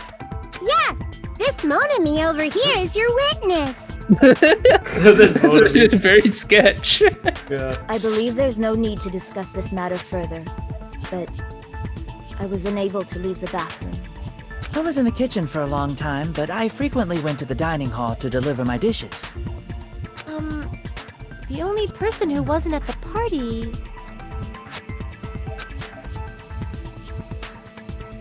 Judging from the photo I took before the blackout... It obviously has to be him. How would he have gotten in though? Chiaki would have seen him. Yeah. Yeah, it wasn't. I know it wasn't you. It's decided. I know it wasn't you. Please, What the fuck are you saying? I'm not the killer! Oh, really? What happened to the tough guy who was saying stuff like, I can do it? That was a very... He did do that. That was a very, like, Donald Trump-like voice there. That's sort of what it sounded like. It sounded like your sister trying to do a guy's voice. Yeah, it sort of does. You're right. It kind of does. That's what she would do. Yeah. Sounds like her doing an impression of you. I never asked her to do that before. Maybe next time I call, I'll ask her to do that and see what she says. Do an impression of your voice. Yeah, it's like, because I know what my... mess with me! I'll fucking kill you! I mean, I was pretty sure when I played the game it wasn't him, because obviously he, at least the person who is involved, at least has done something up to that point. I guess except in the first game, but that is, I don't really count that, but it's like, 'cause I'm like, no, there's definitely more to this guy that I'm like, we haven't found out yet. I was fairly certain it wasn't him. Even See? like, You're making threats again. it was just kind of too obvious. Like, oh, the one guy who wasn't there was the killer. That's too obvious. Yeah, I feel like a lot of the reason why he wasn't there was just so they could add in this scene of, ooh, this guy. Yep, that's right. Things are starting to get exciting. Good news, you're now allowed to use the silencer. Oh, you can get rid of the white noise now. Nice. You can use the silencer with the right mouse button as many times as you want. When you use the silencer, you can shoot down the white noise. When you shoot down the white noise, the time limit will increase a little. Oh, just remember, in this game, unlike the third game, it says right here, if you shoot a remark, even if it's just a statement that doesn't have anything to shoot, you will lose time, unlike the third game. Okay. So don't get too trigger happy with shooting just everywhere. Yeah. The time limit will decrease, so careful when you're using it. I think it was like that in the first game too. They changed that for the third game. Oh, just in general, the white noise won't appear. In that case, you'll still be able to use the silencer, but it'll be somewhat pointless. I love that you can do it, but it doesn't matter. However, if you like doing a little bang bang, you can use it to your heart's content. Bang bang bang bang bang bang bang bang bang bang bang bang bang bang bang. I still remember the shock that I felt when you told me several years ago what the meaning of that song actually was. Back when we were like in high school, and I didn't know what the kind of meaning, the innuendo of that song was, and I remember how like that kind of shocked me. What song are you talking about? The song Bang Bang. Oh. Do you remember that? It was after soccer one day, and I mentioned that I had seen I had gone to this thing, this like dance performance thing with some friends, and one group was playing that song. And you told me what some of the innuendos in that song was, and it kind of shocked me. I don't know if you remember that, but I don't think I do. It just reminded me of that, because I remember it pretty well. Just that conversation. If you press the escape key, you can review the controls. I guess if you still shot the... Good looking, have fun. If you still shot the silencer on easy or gentle, and you shot the same, I guess you would still lose time, even if the white noise isn't there. So you can still fail, even on gentle. That's kind of funny. Yeah, if you're just... derping around. Got a lot of accounts here. Okay, it's not a boogie or using their probably During the party, the killer their Teros or Chalkies. It's probably was lurking Chalkies. under the floor like a cockroach. And they could have stared at panties all day. Without going to the storage room in the dark. Is that true, Fuyuhiko? Don't act like I'm the fucking killer! But when the party started, nobody saw you, you know? That means you have no alibi. Fire. No, that's wrong! Objection! Objection! That's a different game. We're not going to be covering No, Phoenix Wright, 'cause I don't really Fuyuhiko want to definitely has an alibi. Isn't that right? They Chiaki? are on sale. Yeah, there's too many of those games. I just never really had an interest in covering those games. Yeah, I know some people like them. Yeah, I know. I feel like that's I'm gonna more... play them myself at some point. I feel that game are like... That's something I would do on my free time, or because I know they're more real-world based. Like, where it's, you know, like there's actual courtrooms, like actual, like, judicial systems and stuff like that, where it's not like a messed up world like this. I just find this a little more interesting. I don't know. Phoenix Wright, it's a little bit more real than this, but it's still really goofy. Yeah, I have heard it can get pretty the silly. writing and stuff is definitely very anime goofy. Yeah, I have heard it Kinda can get pretty plot. silly. Yeah. It's just, I don't know. It's just never really appealed to me. I don't know. At some point I might try like the first game just on my own time. Just to try it. I also don't know how long those games are, so I don't really know the length of those games. I don't think they're super long because they were originally made for like the DS and stuff. Oh, that's right, yeah. So I mean, I don't know. I never really had a desire to play through those, but of course I do know the objection meme or whatever. Yeah. I think everybody knows. And like pointing out the finger. I like when you say it. I think everybody knows that. Yeah. Even people who have a vague knowledge of what Phoenix Wright is. Oh, you're right. Huh? Oh, that's you. Sorry. Huh? What happened, Fuyuhiko? Oh, hey. What are you doing here? All alone in a place like this. I'm standing guard so Monokuma doesn't come inside. How diligent of you. I saw Fuyuhiko after the party started. There's no way he could have been waiting under the floor before then. You should have said that earlier, dumbass. It's still your fault. Like, why were you even lurking around the old building in the first place? Shut up! I don't think it really matters. Maybe there really is a secret passage to go under the floorboards from outside, and he came to spy. What'd you say, motherfucker? Oh, no! What? Wow, he got chewed out, but he looks super happy. Oh, it's like Mew. It's like Mew.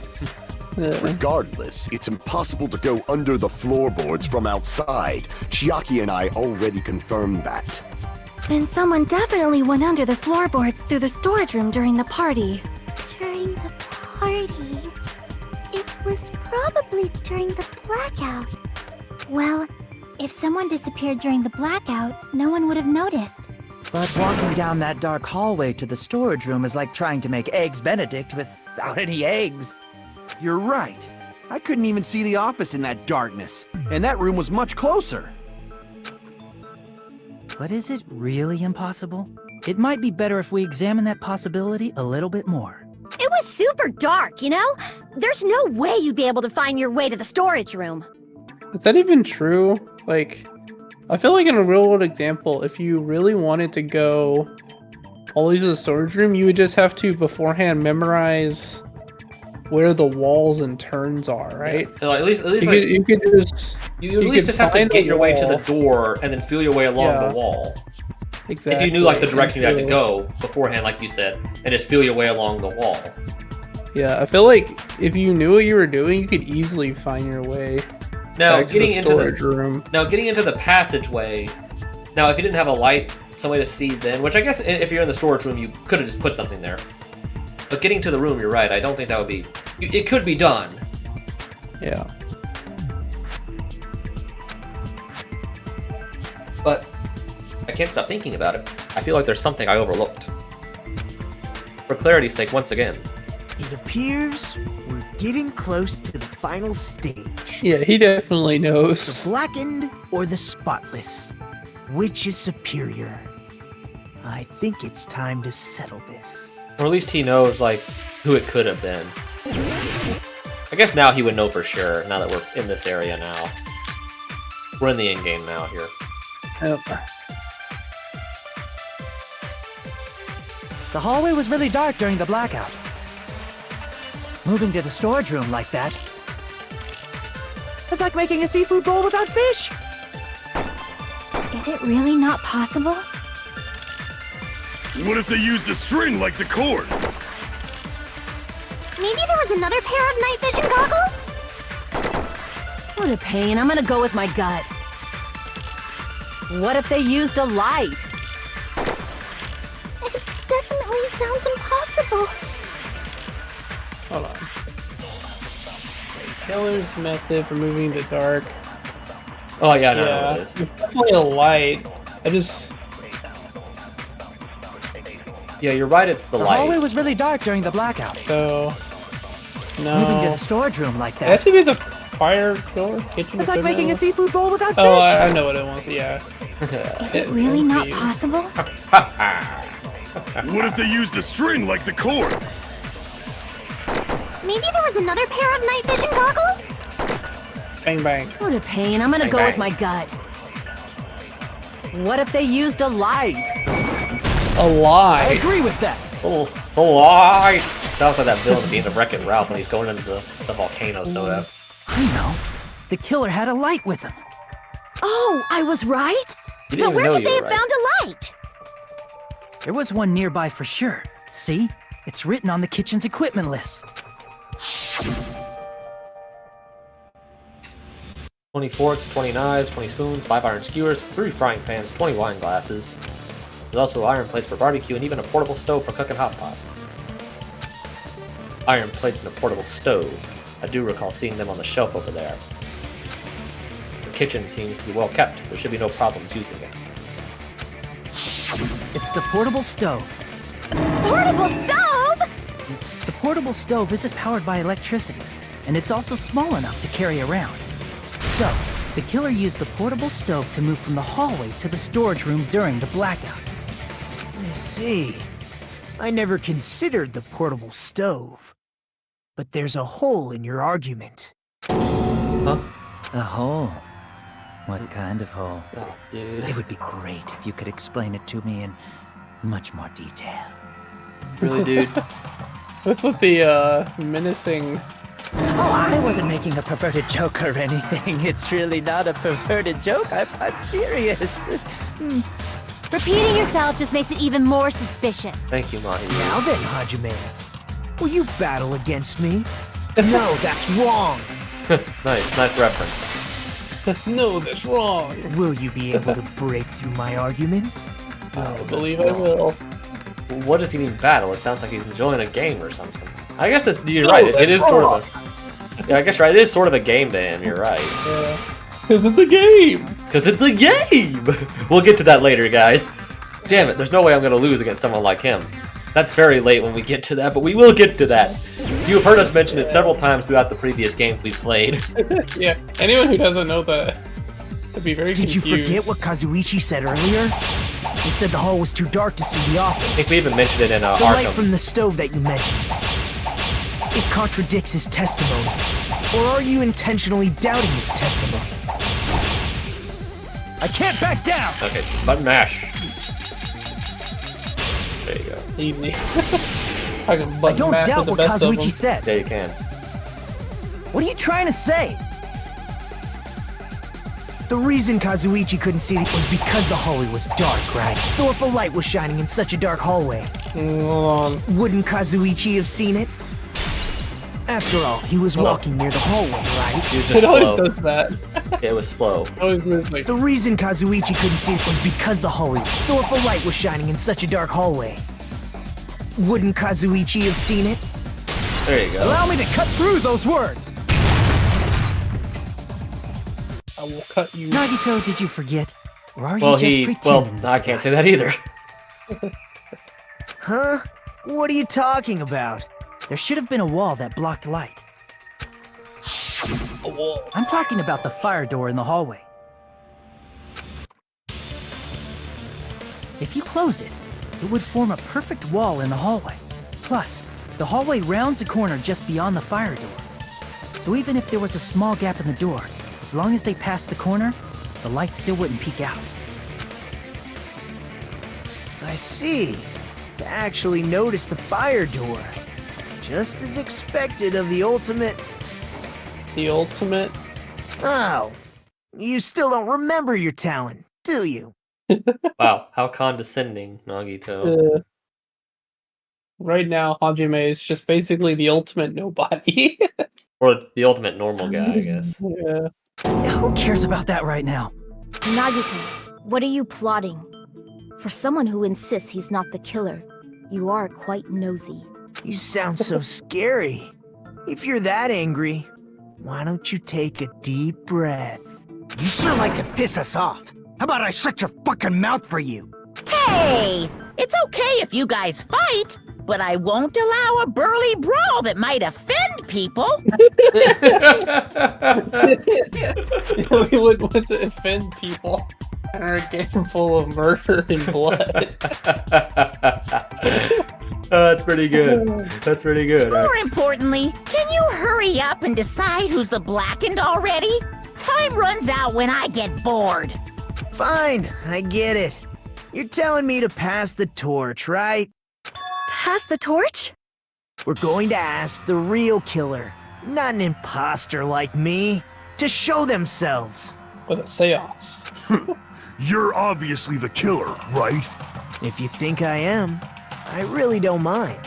Whatever conclusion you ultimates arrive at, I will accept it, no matter what it is. He's even willing to accept if they're wrong, he dies anyway. He doesn't care. Yeah. So you're telling me to call it the real killer, even though I really don't want to condemn that person, but there's no other way, right? That person who used the hallway's fire door as cover and used the portable stove to make it move in the dark. And snuck into the floorboards to stab Byakuya to death using that glowing paint as a mark. But the only killer I can think of is you and only you. Oh wow. There's a different If I expression. didn't know who it was, I think the first time we did this, I did have to really think about it for a moment. Yeah.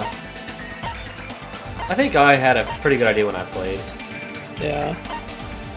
Yeah, I think you did have to take You're a the minute. only one! Yeah, because like at this point, Could it be since you? I wasn't really completely sure who it was at this point, it was like I felt like there was like it was kind of hard to guess, I guess at this point. Yeah. I feel like I feel like what you said earlier when you talked about like and also when I said like when it was kind of confirmed Nagito, when I was talking about how Nagito like set the whole thing up, and the if someone went under the floor, it would be someone that had to know that he had already was going to cause the blackout and take advantage of that. And as I said, unless Nagito went around telling everybody, which it's pretty obvious he didn't, then it would have had to be someone who saw him during the day, and everyone said all day he was inside the building cleaning, and there was only one other person who was in there, Yeah. who could have seen him setting up anything. Yeah. And that was sort of my mindset, but I didn't get that right away. But by this point, I kind of knew by this point. Yeah. We will be kind of discussing like those, like kind of like our kind of thing, our kind of like our own personal experience when we get to these points in the trials, like what we thought. These will be very short points though, just to give a little bit of a flavor to those of you watching to kind of get an insight of what we were thinking. Yeah. Huh? What? What are you talking about? Teru's the killer? Is that true? What are you talking about? There's no way! Of course, that's simply my assumption. So if you have an objection, please speak freely. Objection or not, why am I being treated like the killer? Because the portable stove used in the murder came from the kitchen. That's it? That's the only reason you're treating me like a killer? Isn't that a little drastic? You're cruel. Cruel. Too cruel. Teru. That attitude is so not like you. For the ultimate cook to get so upset. Call me chef. Call me chef. Yeah. He's still on about that. Yeah, he doesn't like being called a cook. I guess to be fair, a cook and a chef could be defined differently. Yeah. It's like saying like a chef and a baker can be defined differently. Yeah. I think in general a cook is someone, I don't know. I would have to look up the actual like technical definitions If between you the fall two. to aspersions like this, who will be there to support the future of the culinary arts? Wow. Not the future of the culinary arts. Something I'm sure Nagito cares about deeply. Yeah. I really want to chef. Yeah, I'm looking that up. Difference between cook and a chef. Okay. That to simply answer a question, the chef is an individual who is trained to understand flavors, cooking techniques, create a recipe from scratch with ingredients, while have a high level of a responsibility within the kitchen. A cook is an individual who follows an established recipe to cook. Okay. So it's cooks use recipes, chefs make up stuff whenever they feel like it. Yeah, they're like trained to understand the intricacies and like make their own dishes, while a cook just follows the cookbook. Yeah. Yeah, because I'm about to say you could define a cook and a chef differently. Just like I said, you can define a chef and a baker differently. Mm-hmm. So I mean, honestly, with how Teru is described, I would consider him a chef. Yeah. I Because it's think very that's clear right. that he can cook. It's you have to use like the word cook in this sense, but like he can prepare any dish that he wants, even if it's not in a cookbook necessarily. Yeah. He understands food very Yeah, they deeply. said he even like has made like his own dishes that are not really found in Yeah. cookbooks, like. And I'm like, So yeah. yeah, So I he think he I would would. literally be considered a chef by that definition. Yeah. The future of the culinary arts. That's right. For the future of the culinary arts, you must face this and fight it fair and square. You're right. Yeah, that's totally right. So, what's an aspersion anyway? Is it yummy? Wow, Johnny. Wow. Yeah, it's kind of like an hors d'oeuvre. Did you know asbestos is yummy too? You should try some later. Asbestos. That's my favorite on tacos. Nagito, why are you interfering? Let's assume that the killer used a light, and that they used the fire door to mask that light, and that they moved to the storage room and snuck under the floorboards. Then what? It's dark under the floorboards too. So how would they be able to stab Byakuya? You're not gonna say they shined the light on Byakuya, right? The plan would have been ruined if he noticed. That's right. What do you think about that? There's no way you can answer, right? You personally haven't investigated what's beneath the floorboards. If that's the case, then Gundam should know. He actually went under the floorboards. No. Unfortunately, there was nothing related to the incident under the floorboards. The only thing I found was a strange liquid shining in the darkness, near where Byakuya's blood was dripping. Okay. What? A shining liquid in the dark? It's the paint. That sounds super important! There you go, buddy. If there was a shining mark like that, they would have been able to move to it in the dark, right? And in doing so, it might have been possible for them to use that mark to target the victim. The victim was targeted by a mark. What was the mark?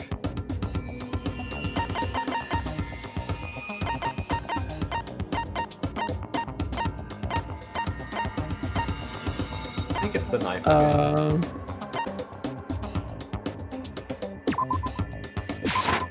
I can prove it with this! Oh, yeah. The mark you're talking about is the glowing paint that was applied to the knife, right? Ah! By using the glowing paint as a target, they were able to judge where to stab even in the dark. I see. The killer didn't target an actual person. They just struck the moment the glowing paint moved. That would be the moment someone grabbed a hold of the knife. So, the killer used the mark that I prepared for finding the knife as a mark for stabbing. I see. That's why Byakuya got killed when he took the knife. But if they were able to do that, wouldn't that mean the killer knew about Nagito's plan all along? Yeah. That's what I was talking Something that never made sense to me is how Byakuya got under the table. What do you mean? I guess because he saw Nagito, pushed him out of the way, and then did he crawl under the table to get the knife? It seems like he would have just been able to reach under the table and grab it without having to like crawl under it, but maybe it was just too dark. I think what it was implied he was doing was he saw Nagito going for the table. He was going under already to get the knife. When Byakuya saw him, he comes over and I presume he went under the table and tackled him out of the way or something and then tried to get the knife. I think the closing argument like shows that, but I think that's what happened. Yeah. Because, I guess he may have crawled all the way under the table to see what Nagito was trying to grab. Yeah. Because it sounds like Nagito didn't quite grab it. He just saw Nagito going for something, but didn't know what yet. Yeah, because like, it's implied Nagito was reaching for it, and then that's when Byakuya stopped him. Yeah. Well, Teru! Seriously? I don't know anything. Really, I don't know anything at all. Then can I ask everyone a question instead? You again? Just stop already! Now. We should give everyone a fair opportunity to speak. If Teru is the killer, that would mean he went to the storage room during the blackout. And just what did Ibuki hear during the blackout? Oh, right, this part. I remember this. Yep. Ah! Don't step on my feet! I gotta run to the restroom real quick. Alright. We're coming down to the end here, folks, so just a little bit more. So.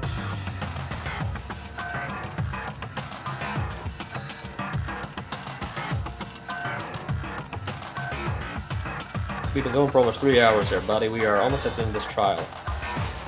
The trials are not quite as long as this, although they do get a little bit longer than this one, but we have gone on for a bit talking about a bunch of various things, so... yeah. That's one of the reasons we wanted to do this game, as I mentioned, was, you know, there's so many interesting things to talk about with this game, as well as the series as a whole, and we wanted to be able to, like, do the voice acting for you guys, kind of show our kind of insight into what we thought when we played the game, and... you know, if nothing else, like, you know, get you to think a little deeper about things in this series, so... What the hell? What's going on here? This is... Ow! Turn the damn lights on! I can't eat like this, you know! You guys? Where are you? Wasn't the blackout just in the kitchen? She heard Teru's voice in the dining hall? Doesn't that prove Teru was in the dining hall during the blackout? That's right! That's exactly it! But Teru was in the kitchen the moment the blackout occurred, right? So, why was he in the dining hall? I thought the blackout was only in the kitchen, so I panicked and ran out of there. Of course, the hallway was dark too, but somehow I managed to move along the wall toward everyone's voices. Well, it's not that far to move along the wall from the kitchen to the dining hall. That sounds fishy. If I remember correctly, you can tell when a person is lying by licking their sweat. What?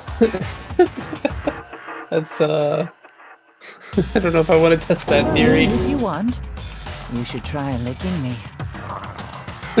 He actually put in a growl. Yeah. Bro. Wow. Even when he's being accused of murder, he can't stop being horny. No way! You look greasy. Tastes like a cheeseburger. But I heard Teru's voice in the dining hall! Ibuki swears on her honor! That's right. Teru was in the dining hall, not the storage room. Which means he's not the killer. No, that's not it. Why? Why do you want to keep falsely accusing me? It's not like I want to blame you. You should be so proud of yourself, Hajime. You're just progressing toward the hope you believe in. Now, Hajime, show me more of your hope. Will that be enough to crush Teru's hope? Alright. I think this is the last non-stop debate. Or... maybe. Let me ask you again. Did you go to the storage room during the blackout? There's no way I went to the storage room. I was somewhere totally different. I definitely heard Teru's voice. It's handsome, unlike his face. Maybe it was recording or something? Nope, definitely a live voice. Right, as long as I have her testimony. The fact that I was in the dining hall cannot be disputed. I'll shoot through that contradiction. Oh, that's not what I thought he was gonna say. Yeah. I like how they changed some of these. Just because we heard Teru's voice in the dining hall doesn't mean he was literally in the dining hall. Huh? Why? Remember the floor in the dining hall? It was full of gaps, right? So even if you shouted from under the floor, it should have sounded just like the voices in the dining hall. Would it though? Well, I feel like it would be slightly muffled. I mean, as long as everyone heard it, I think as long as it was like heard at all. It would have been really hard to tell if it was muffled or not during all the chaos. Especially because someone couldn't confirm exactly where he was. You'd be like, oh, you can just accept it was there. Yeah. But. I see. So he brazenly shouted from under the floor to make us think he was in the dining hall. Is that true, Teru Teru? Hold on a second. Can you explain this, Teru Teru? I told you to wait a second, ain't I? How am I gonna get this? I've been waiting for this. What are y'all even saying anymore? I'm telling you, I was in that there dining hall during the blackout. It's a weird choice, but it's hilarious. It kind of is. To go for the... I don't even know what this is supposed to be. Just like a... Like country. A country accent. It's like back country, I guess. Yeah. That there dining hall during the blackout. Where are you from again? I was born in West Asabu and raised in South Aoyama. That's exactly how they talk in South Aoyama. Just like that's the accent they use in Japan. They go around like, oh, konnichiwa. Oh, konnichiwa there. I'm just offended. Everyone who's Japanese. Konnichiwa, teru teru desu. Hey, you guys! This guy's a major liar! If Teru Teru was in the dining hall during the blackout, he should have been there after the power returned, right? Oh, yeah. Well, I believe so. There's no way he could have gone back and forth in that dark hallway. Huh? Was Teru Teru actually there during that time? No, he wasn't. I sure was. I was there the whole damn time. Something like this shouldn't be decided by gut instinct. People's lives are at stake. Damn right! You guys should have been deciding this on the spot with your hazy memories! His accent is getting even worse! He's definitely lying! However, I am not sure. I believe that he was there, and I believe that he was not there. No! Is there any way we can decide? Why don't we consult his memories? Oh yeah, this. Gosh, yeah, don't be saying things like that, don't make no sense! Can you even prove I wasn't in the dining hall? I probably can. Oh, you again! Whether or not Teru Teru was in the dining hall during the blackout, in order to know for sure. I think in the Japanese version they just use like a different dialect of Japanese. That would make sense. From probably the region he's talking about. But I can't imagine it's as funny as this version of Teru Teru is. Yeah. With like the whole country accent change. Yeah, because that's like more extreme than just using like a kind of unknown dialect. Yeah, because I mean, like, I would imagine. I hear it's like changed like something from like a city slicker to like a backwater country guy. Yeah. And like yeah, so, that's very Americanized. Yeah. Like I said, I don't know the actual Japanese trial for this. Like, I don't know much about what he actually sounds like there. I may have to look that up later. Yeah, I'm gonna have to look up the Japanese voice lines for this trial because I'm really interested to know if they like change up the actual accent or if they just use like the dialectal change or whatever. Yeah, we'll have to. We will probably check that after the trial and like let you know like next stream. Yeah. So what was I trying to look? How he? Yeah, I need to throw that question out. Like like we're consulting his memories. That's like, did he remember something that may have happened? No, it's not that. Oh. Crap! No, it's the funny one. The one that we haven't used yet. The only one we haven't used yet.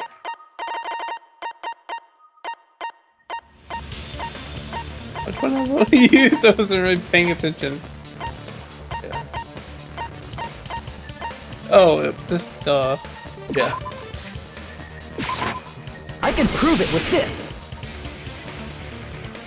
If you're claiming that you were in the dining hall when the power came back, then you should know how Mikan was positioned at the time. Oh, yeah. Right? What? What? Don't make me remember. It's so embarrassing. No, this is a very important question. Well, Teru, if you were really in the dining hall at that time, you should know the answer to that. Gotcha. Huh? Yeah. Huh? It was a pretty clever way of tripping. There's no way you'd forget about it so easily. I'm sorry. I'm so sorry. I showed you something so unsightly. How about it? You can't answer, Teru?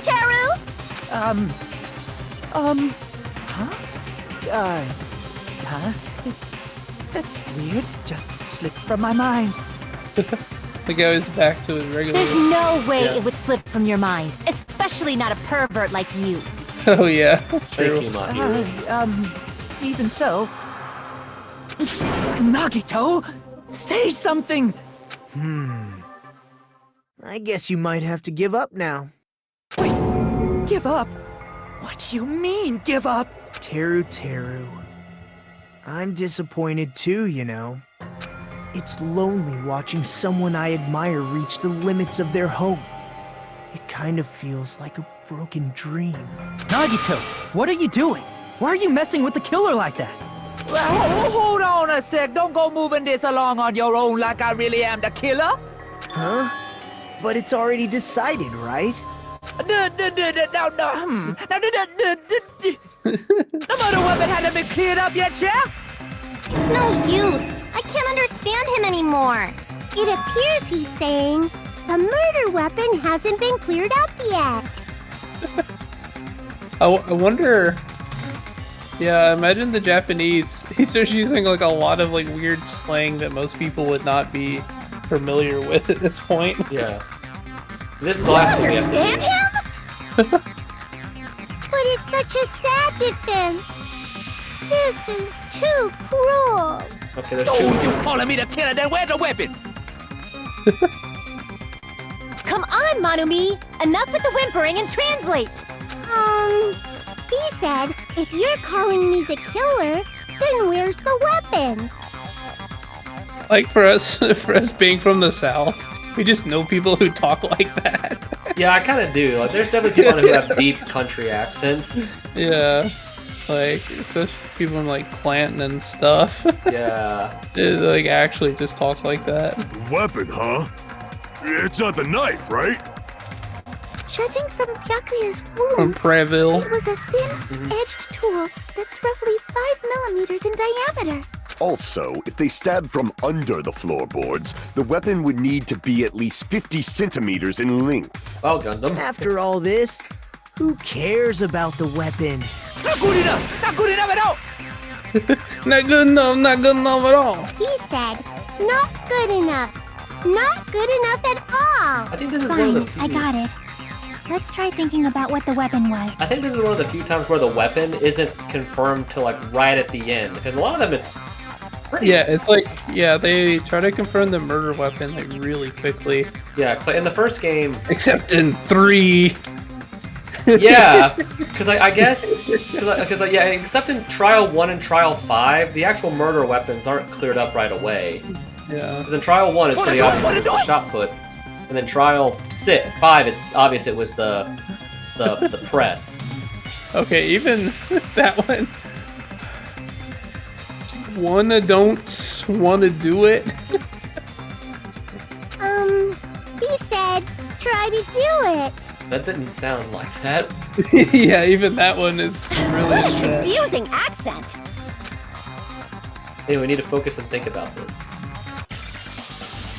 A thin edge tool with a diameter about 50 millimeters and at least 50 centimeters in length. A weapon that needs to meet those requirements might be used at the crime scene. Oh, what's that? Yeah, because in 2, you're right. In Trial 2 for 3, for V3, the murder weapon. There's not really a weapon in that one. Like, oh, you pushed the wrong button. Or I don't know what you were really thinking there. I don't know what it is. Maybe. Oh, yeah, okay. What were you thinking it was?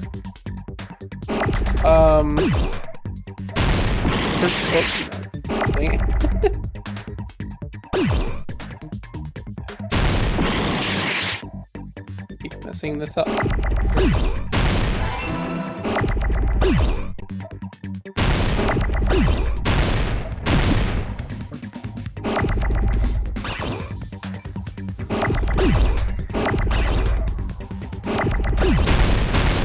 There it is. Yeah, because in Trial 2 and V3, it wasn't really a weapon because they just knocked him out and then drowned him. What? That was weird.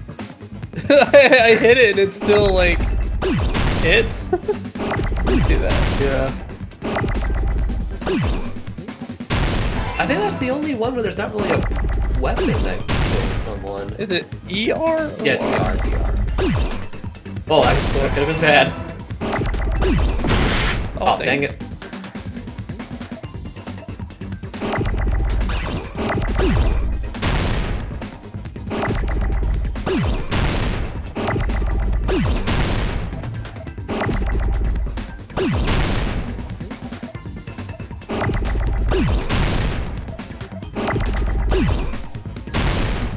It's a W. It's a W.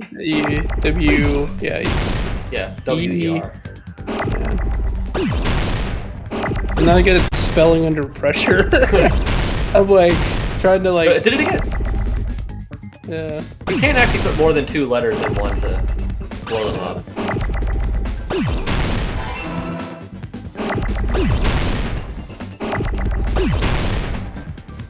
Where's the E, man?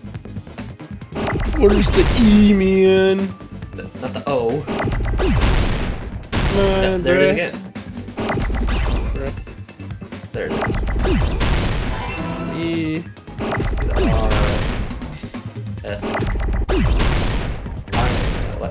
What? It keeps hitting something off stage. It's really weird. We're running out of time, Gabe. Bro, game, please. Thank you. There it is. I got it! Is that really the only one without... That's it! The weapon must be the iron skewer! Is that really the only one that doesn't have a murder weapon, V3 Trial 2? Like, I think that's the only one where there's no murder weapon. What happened in 2? Because remember, like the what killed him was he drowned. There wasn't really a weapon that killed him. So I'm trying to think of all the other games. Every other murder has had some kind of weapon. Because in one... it depends on what you consider. He was knocked out before that. It didn't kill him though. Right. It wasn't the weapon. I guess you could consider the tank of water the weapon. Yeah, but I mean that's a stretch. But you could make an argument for that. It would. It's not literally something you could hold, but like it was a tool used to drown him. So yeah, I guess you could make the argument that Trial 4 of this game doesn't technically have a weapon in the traditional sense either. Yeah. But yeah, it's a stretch, but yeah. But you get what I'm saying, like. Yeah. Especially for the first person who dies in Chapter 4 of this game. Yeah. It's like, nah, don't worry about it. They're dead. Don't worry about it. Huh? The iron skewer? Or 3? The first person who dies in Chapter 3 of this game. The what? Wait, say that again. In chapter 3 of this game, the first person who dies, oh no, the second person. Yeah. It would be the second person who dies. They just like completely don't. Yeah, that's what I mentioned. I mentioned that in V3. It is the second person. Yeah, I mean, they're spoiling the game here. But yeah, but I mentioned that before. Yeah. I mentioned that in V3. Any one of you who watched us in chapter 3 of V3 after the trial of in Nine. 2. In 2, the same thing happens. Yeah, that's what I meant. Because I talked about that. Because I talked about after the V3 trial 3 that I mentioned that it had the same problem as it in this game. Yeah. It was done a little better, in my opinion, as it was explained in V3, but it still has the same problem. We will get to that when we get to that, and I will explain it again for those of you who didn't see that. As Byakuya was confiscating all the dangerous items, he spoke to Teru Teru. It should be easy for you guys to understand it when we get to it. I checked the equipment list, and there seems to be one iron skewer missing. Oh, that's right. As far as I know, that's been missing from the start. So that missing iron skewer is the weapon? An iron skewer would match up with the wounds perfectly. Hey, Teru Teru, where'd you hide the iron skewer? Up his butt. That would be very painful. But it sounds like something Teru Teru would do. Stabbing an iron skewer through the butt? Avril Lavigne? Avril Lavigne? Avril Lavigne? Yeah, that's what it does sound like. I don't even know what that word's supposed to be. I'm looking that up. Maybe he does Avril Lavigne. I'm looking that up. I don't know what that means. I'm looking at Avril Lavigne. I'm looking that up here.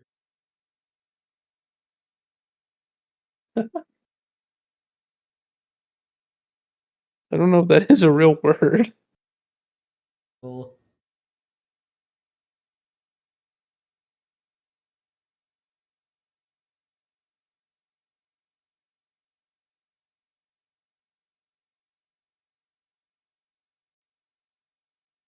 No, it's more.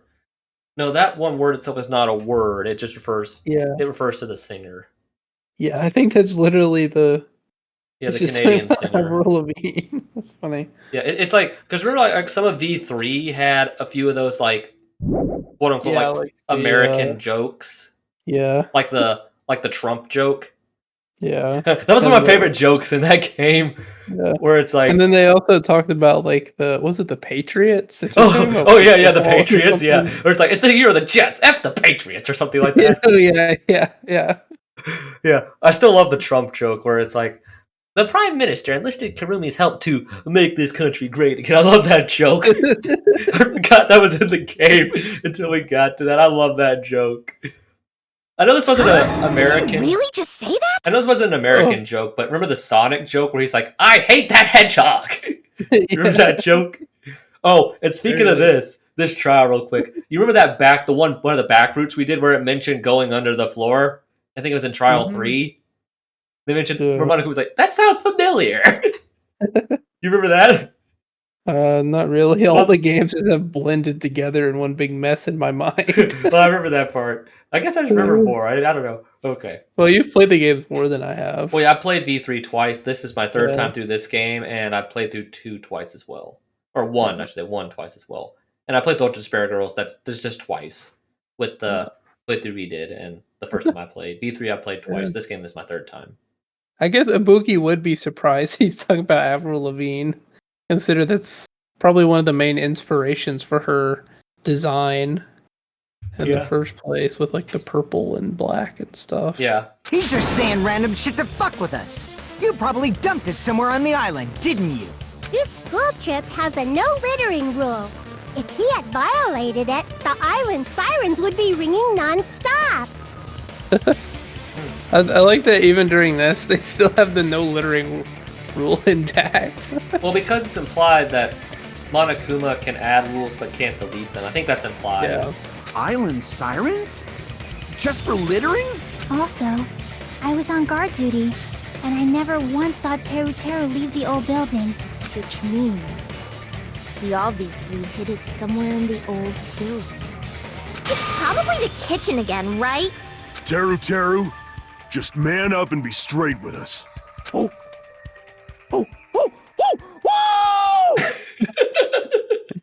said like a true man. Like a monkey there. Okay, finally. We're nearing the end. This is the last part. Well, second to last because you have the closing argument. A cornered opponent will be surrounded by the soul shields and simply will not listen to what you have to say. It will probably pain you to condemn your classmate, but this is a class trial after all. You must argue against your opponent and destroy their soul shields. I will say, I'm glad this game doesn't have that weird input delay problem the V3 had. Oh, like in the rhythm thing? Just in general. There was a lot of times in that game where I would just like click the button to go on to the next phrase or whatever, but if I didn't move my mouse for a certain amount of time, it would just like stop reading my inputs. Yeah, the screen would fade to black and stuff. That game had a lot of weird glitches, if you remember. Oh, I had yeah. I had to like edit the game files just to make the controls work.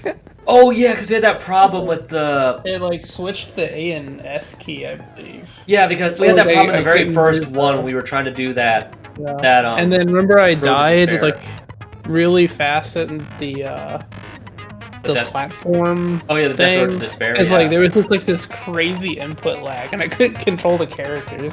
Oh yeah, in the Death Road to Despair, Yeah, I don't know what was up with that game. It was like way glitchier than this one is. Yeah. I think at the time I was running it on Linux, like through Windows emulation.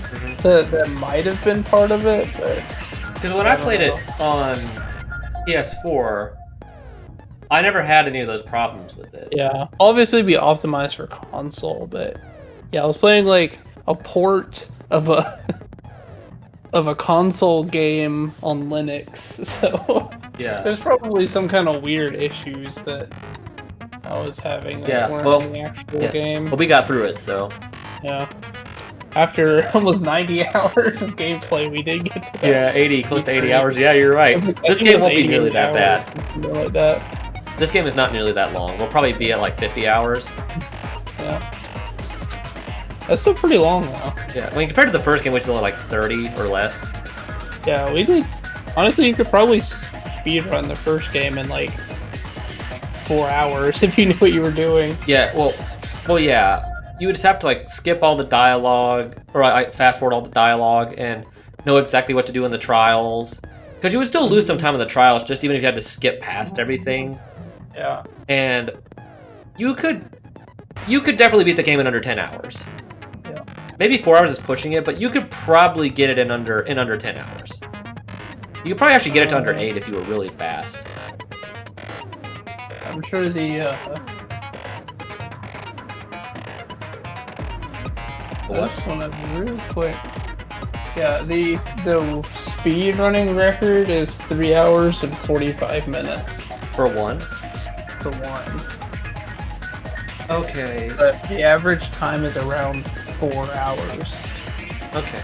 No, I could believe that, because you could get past a lot of the daily life stuff pretty quick, because you could just skip the free times.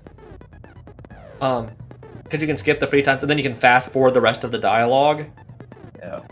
Which means that the only time you're really losing in free time, I think, is when you have to walk, because I think you can teleport in that game. At least I think you can teleport. So the only time you're losing is just the times it makes you walk around, like during the investigations. Mm-hmm. And then the times in the trials in which you have to get through the minigame stuff. That must be really unnerving when you get to like Hangman's Gambit, where you have to just rely on luck that they give you the letters fast enough. Yep. That's the bullet time battle. No, sorry, the panic talk action. Nice reference to the first game. Bullet time battle, that's the first game. Yeah. PTA, panic talk action. We'll shorten it to PTA. The parent-teacher association. During PTA, you destroy all your opponent's soul shields so you can deliver the final strike. In order to do that, you must destroy your opponent's remarks while following the tempo of the song. Time your button presses with the tempo marker as it moves across the screen. Match the tempo marker by pressing the left mouse button. And you'll be able to lock onto your opponent's remark. If you keep pressing it, you will be able to lock onto multiple remarks at the same time. Afterwards, release the left mouse button in time with the tempo marker. It will intercept the locked-on remark and destroy it. Okay, even when you played this, I did not understand this. Yeah, how this worked mechanically. Okay, yeah, because that was weird. Like, in the first game, it was pretty simple. Yeah. And in V3, yes, it was difficult, but it was simple to understand. Yeah. Because like when I did this, when we played it, I felt like I wasn't. At least when I played it this time, compared to when I played it on the on PS4, I felt like I wasn't doing it right. Yeah. Yeah, because it's like it felt like I was. It like visually, it implied I was doing something wrong because like I wasn't getting the combos that I was used to getting, and whenever I like clicked it would like say that I missed sometimes, even when I clearly was on rhythm with it. Yeah, I don't know. Like when you did it, it like didn't make any sense at all. However, if you cannot destroy the remark within the time limit, you'll end up getting hurt. During PTA, you can press the escape key to review the controls. Let's see if you can do any better. Yeah. But for this PTA, just focus on pressing the left mouse button. Please wait for another to use the other features. Yeah, that's when it gets difficult. Yeah. The first one's not too bad. All I have to do is click, and that's it. Yeah. To do this consecutively, and you'll start a combo. Keep this going, and you'll initiate tempo up. That's on the flip side. If you keep missing, you'll find yourself in tempo down. When the song changes, the tempo changes. This will alter the timing for each button. Please be careful. Last but not least, let me tell you about the final blow. If you destroy your opponent's soul shields, they'll start to give you their final argument. This is just like V3. If it happens, 4 words will be displayed on the top of the top, bottom, left, and right sides of the screen. Each of the 4 words corresponds to the WASD keys. If you press the button in the right order, you will compose the words of your final strike. Make sure you are aware of where they are. Because there was times in V3 where you knew what the phrase was, but you thought they were in the wrong spots. Yeah. So read where the words are and click it in the right order. Please make your argument while searching for the words that will trump your opponent's final argument. Also, if you don't deliver the final strike within the time limit, your soul shields will recover. Fortunately, not all of them, but well then, good luck and have fun. Let's see if you can do any better than me. You can do that again. Sounds like he's just partying on the dance floor. What the hell you say, you stupid country hick? Stupid country hick. He said, oh, what the hell are you even saying, you stupid country hick? I guess we have no choice but to somehow find out for ourselves. If the iron skewer is the weapon, then hiding it in the kitchen would be the easiest way to slip it by. But Byakuya and I checked the kitchen pretty thoroughly before the party started. Which means the weapon was already hidden somewhere we couldn't find it? Or was the weapon already hidden somewhere we couldn't find it? Could it have been in an unexpected place? Where would it be? Where did he hide a long weapon like an iron skewer? Think carefully. I'm not hiding that thing! I ain't hiding anything. He said, I'm not hiding anything. I'm hiding anything! I'm not hiding anything! I must reveal to Tero the conclusive evidence that proves he's the killer. Okay, let's see if you do any better than me. Hey, where's the beef? Okay. Shut up! That's impossible! Okay, you're doing a little better, because it would say miss almost every time I did it. Unforgivable! I don't know! Nonsense! Shut up! That's impossible! Nonsense! I think part of it's just the way the buttons go across the screen in this game. Nonsense! I'll finish that thought in a second. Unforgivable! It is on a curve, which is Shut up! a little odd. No, I'll finish that thought in a That's second. impossible! Nonsense! Unforgivable! Okay, here we go. Where would the weapon be? Oh. On the bone. No, it's no. Shut up! I don't know! Nonsense! It didn't make any sense. Shut up! Oh. That's Meat on the impossible! bone. Yeah, that's it. Nonsense! On the meat. Where would the weapon be? Let's see, wait. You get the wrong one again.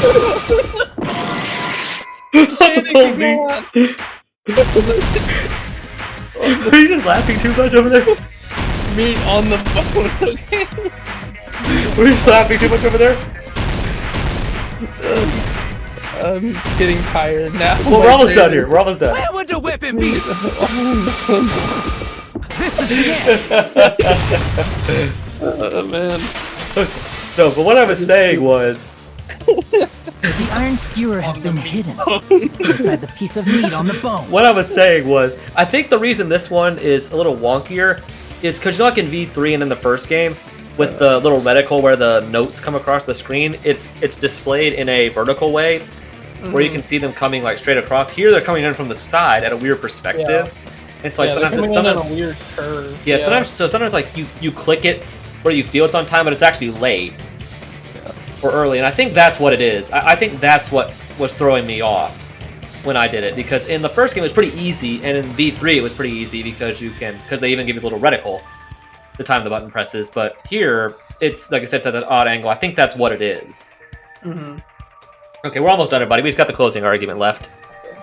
Oh yeah, I'd like to point out a mistake. 4 hours and 35, or 3 hours and 35 minutes for Danganronpa 1. Yeah. 2, it's 4 hours and 30 minutes. Wow, I'm amazed it's only a little slower. What's So V3? And V3 is... So yeah, even going as fast as you can, it's hard to beat it even under like 4 hours and 30 minutes. Danganronpa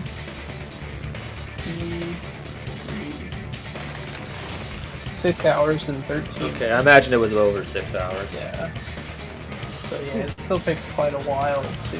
I mean the trials and that's Unkind. On Mean it's almost 7 hours. Okay, because about to say on V3, like even if you're like it's like the trials themselves, if you don't speed, if you did everything as fast as you could without skipping the dialogue, and didn't wait for like the debates and stuff to end before you hit the bullet, those trials are still over 3 hours. Like all 6 of those are over 3 hours. So even fast forwarding a lot, it's still gonna take a bit. Yeah.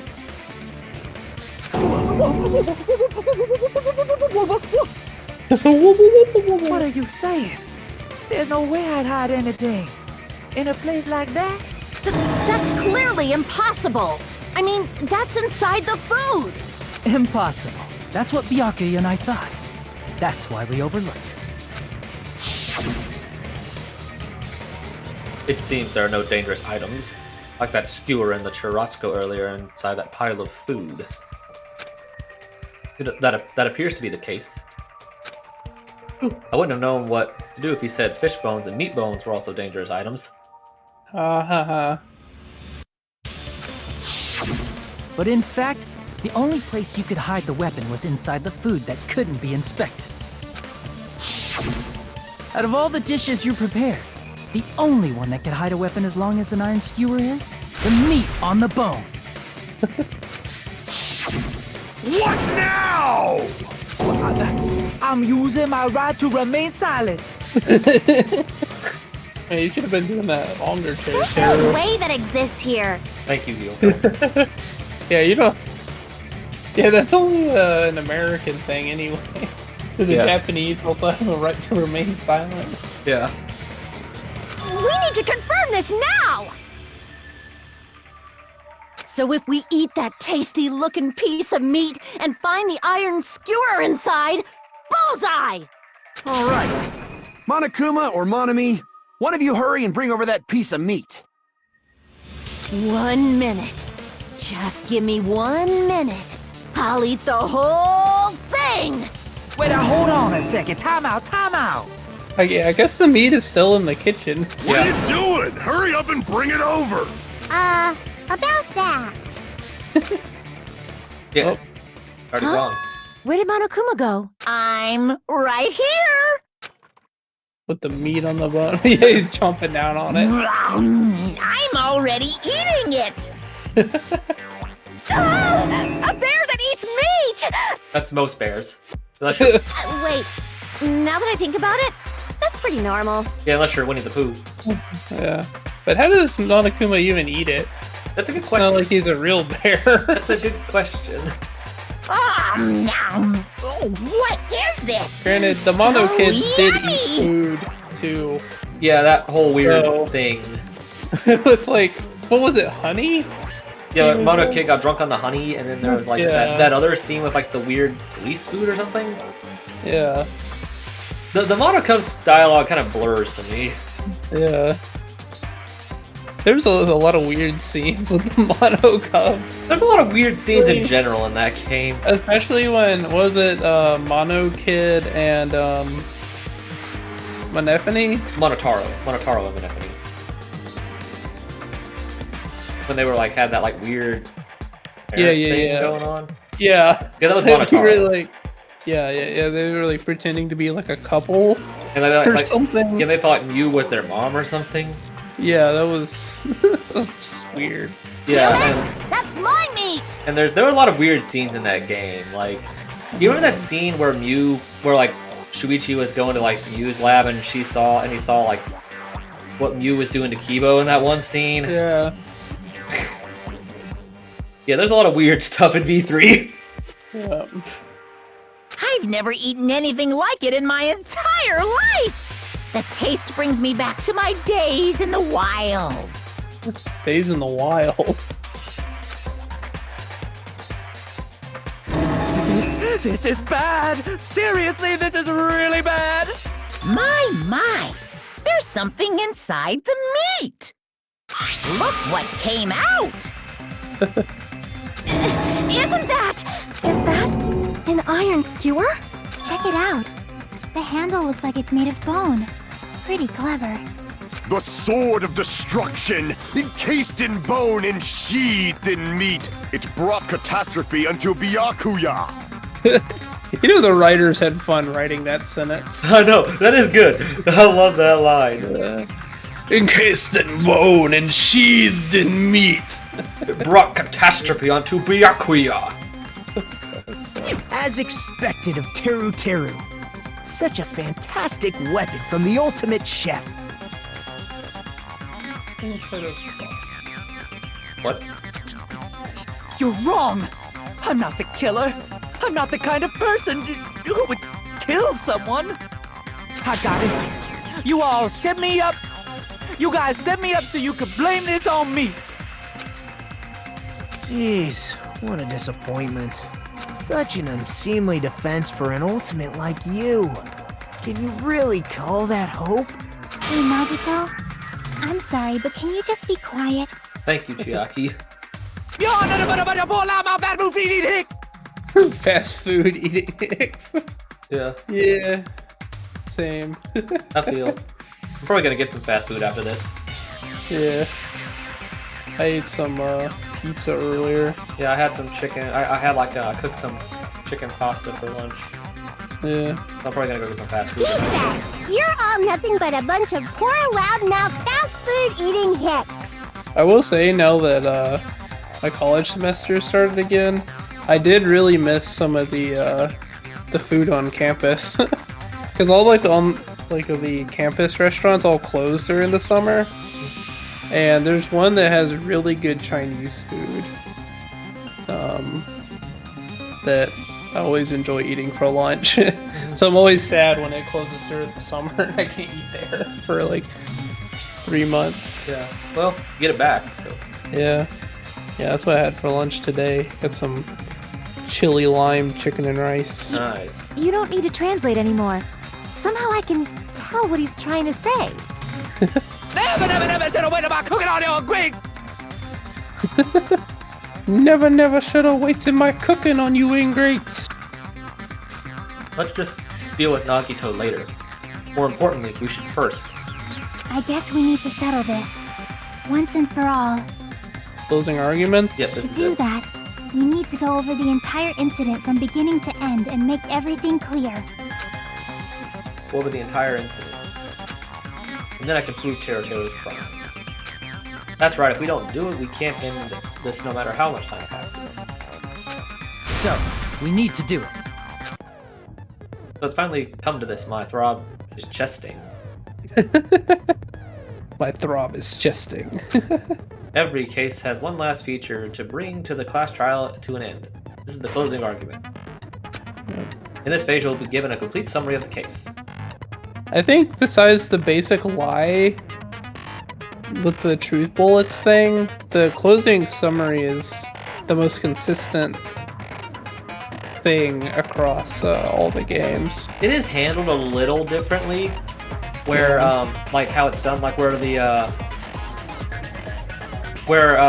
third game you only have a certain unlock. Yeah, you have like the unlock system. The first game you had, I think, all of them from the start. Yeah. And this one you have sets, and then once you use the right ones, you get another one. Yeah. So you have to reproduce them in the form of a comic book. This reproduction merely Hajime's imagination, so there will be gaps here and there. Gaps are areas where a number of pieces are missing. It's up to you to complete the comic using the true panels provided. Around 3 to 5 true panels make up one set, and inside that one set there will be correct panels among the incorrect ones. If you use up all the correct panels combined in one set, it will switch to the new one. After that, you will fill in all the holes, you will clear the challenge. I'm pretty sure some of you already noticed, but it will be difficult to complete with so many gaps. Once you fill some in, it will become much simpler. For those of you who played the previous game, you might hesitate at first, but it's basically the same concept. Yeah. Thank you, game. Now then, when playing and solving the closing argument, there is a certain trick. If you move the reticle on the gaps on each page, it will display a hint at the top of the screen. So just like V3. No. This type of hint will ask what kind of scene is drawn on the gap. Also, if you move the reticle onto a truth panel, it will display a hint as well. But yeah, just like in V3. The hint explains the scene contained in the panel. Put together the two hints and think carefully. Of course, don't forget that there will be a time limit. Well, then good luck and have fun. I don't think we ever ran out of time with this. No. You got close on one because these are always pretty easy. You did get close on one because the controller These was are really low res in this version of the game. Oh, dude. Oh, yeah, I didn't realize it was that bad. Okay, so everyone, let's see what we got. The case. The killer used floorboards. Timer. We already have that. Same time as one in the dining hall. Okay, so there. So That's the iron. Storage room for the blackout. So we know. I didn't know it was that low res. Like V3 looked pretty good. Yeah. Maybe it's just this particular one. When I think this one is like purposely low res like this. Yeah, because when I played through 5 at my sister's house, it looked a lot better. Yeah. Nope. No, we're not there yet. Oh yeah. I heard it. Oh, don't forget, you don't have a lot of life left here. Yeah. Because of the whatever what you screwed up. I don't know which one it was. At the office when the blackout occurred. At the storage room for the blackout. Oh, I think I know what you missed. I think I know which one it is.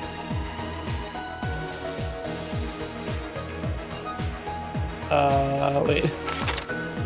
Okay, so Shiaki is at the end. And the case. Yeah, that's that one. Wait, at the office. Nothing there. This is... That was one we saw earlier. That one was already on there. Was it? Yeah. Oh yeah. So and then Shiaki. So it's probably that first one. Not that one. Probably that one. Because everyone else is shown. Okay, yeah. So we got the knife, the fire door. So closing the fire door. Byakuya. What did Byakuya see?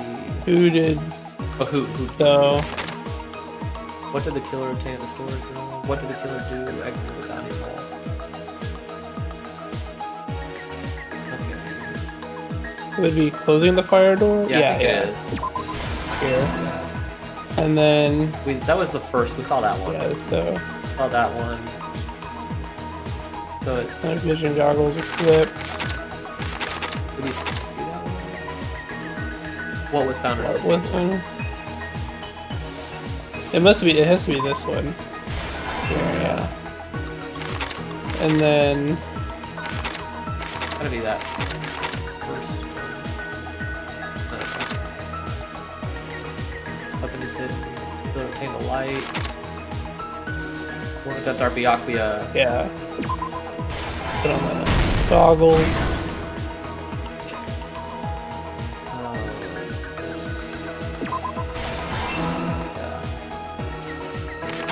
The weapon hidden. We already have that. Go obtain the light. Oops. What? Oh. Oh, it's that one right there on the top. Okay. You haven't gotten to that yet. Oh, okay. I didn't realize that. Okay. Yeah. Gotta be that one. The tablecloth. Yeah, it's that one. Okay. You only got like one more hit before you fail. Yeah. And you miss I think I have more. 2 more. Yeah, you got 2 more before you die, I think. So I've got this one. What's this? Swords from before the blackout. Blackout. So that's irons turned on. Irons there. Okay. And then the office room when the blackout occurred. Okay, maybe you should turned on. Not, yeah, I guess. Yeah, okay. And there's your light. Yeah, there's the light switched on. Here's everything that thank happened in goodness. this case. Just like one in the third game. Going over the whole incident, that happened like beginning multiple with right times. after the party started. Yeah. Where I would be like, at like 1 life left. Even though we didn't have much trouble with get these. on one right. Even if we didn't have too much trouble, there's like because usually right before this was the augmented argument where you struggled a bit. Usually that was right before these. Yep. All right, we're wrapping it up, everybody. Byakuya had us gather in the dining hall of the old building near the hotel. He was extra cautious about a murder occurring that night because of a threatening letter he received. It looks a lot clearer. Yeah, there it looks better than the other ones. Yeah, there it looks. I don't know. It must just be like the way it plays on the computer. It like pixelizes them for some reason a lot. Therefore, he decided to throw a party so he could monitor us.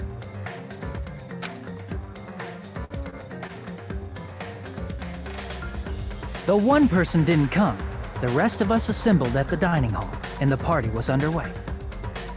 I didn't notice Nekomo trying to... What is he doing? He's trying to like beat the door open. Oh, he's trying to get he's like holding his stomach like, please let me in. Yeah. But at that time, the trap set by a certain someone was already in motion. I think that's the only place you actually see the outlets in the storage room, which nearly capped the power usage. Okay, looking at this video here on YouTube of like someone else doing the building the comic, it looks the same. It doesn't look as good. Okay. So it's not just you. Yeah. So maybe it is just this one that looks kind of choppy. Because I remember when I did 5, it wasn't that bad. No. I mean, comic books are intentionally choppy. Additionally, they prepared something else that would activate at 11:30 p.m.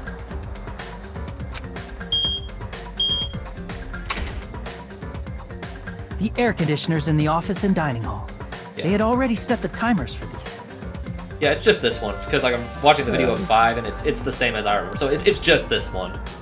Mm-hmm. I think it's intentional. Thanks to the irons maxing out the power usage, the breaker was tripped when the air conditioners kicked on.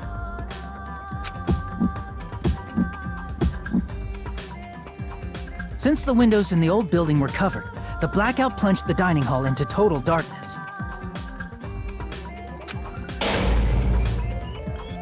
But when that happened, Byakuya took out a specific item that he brought in his case. That item was the night vision goggles. Byakuya was so concerned about a murder occurring that he brought a variety of security equipment with him. When he put on his night vision goggles, Byakuya witnessed a certain someone making a suspicious move. Thud, thud. Yeah. He saw Nagito guiding himself with the desk lamp's power cord so he could get under the table. I'm gonna miss that sound effect. Yeah. Of him running. I'm gonna miss that. That's right. Everything up to that point was all part of Nagito's plan. The murder warning to Byakuya, the source of the blackout, it was all Nagito. While the blackout was happening, someone else, the real killer, began making their move in the kitchen. The killer probably already knew about Nagito's plan, so they knew a blackout was coming. That's why the killer prepared all the items they would need to commit their crime in the dark beforehand. They needed a light source, which was provided by the portable stove in the kitchen. They needed a weapon, too. This had also been hidden in the kitchen beforehand. The long iron skewer used in the churrasco dish. The killer hid that inside that meat with the bone in it. With the weapon and portable stove in hand, the killer stepped out into the hallway. First, they closed the fire door in the hallway so their light source wouldn't peek toward the dining hall.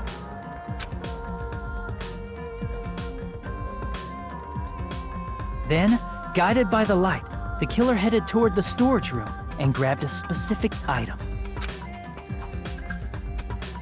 That's right, a tablecloth to block the blood splatter. With this, the killer finished their preparations and snuck under the floorboards through the secret passage. You see that random square missing from the picture? On the skewer? Yeah. Yeah, what is that? They probably turned off the portable cooking stove at that point, or left it near the entrance of the door. The floor in the dining hall is full of gaps, so there's no way they could have safely held a light source.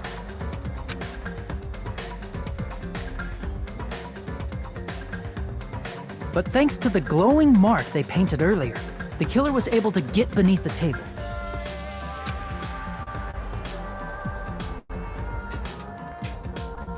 Under the table, Byakuya found the knife that had been hidden there.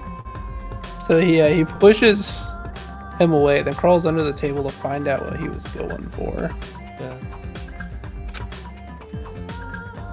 If only he had retreated, he probably wouldn't have gotten killed, but he had to retrieve that knife. And at that moment... But to be fair, it's not like he knew anyone else was under the floor. Yeah. Because even if he had the goggles, he couldn't see them.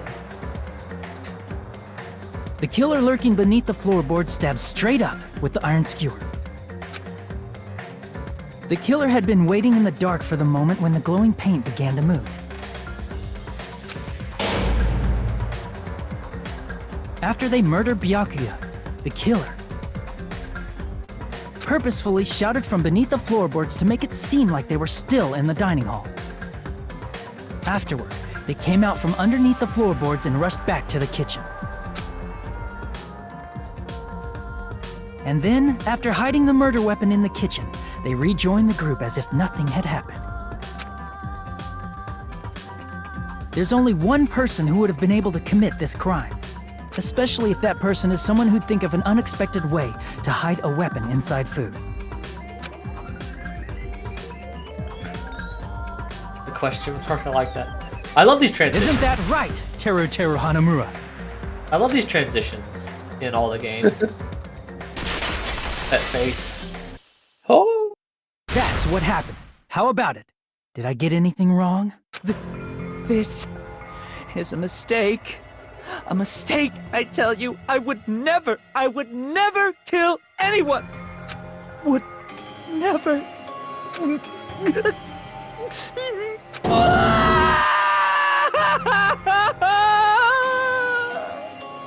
It seems this is the end.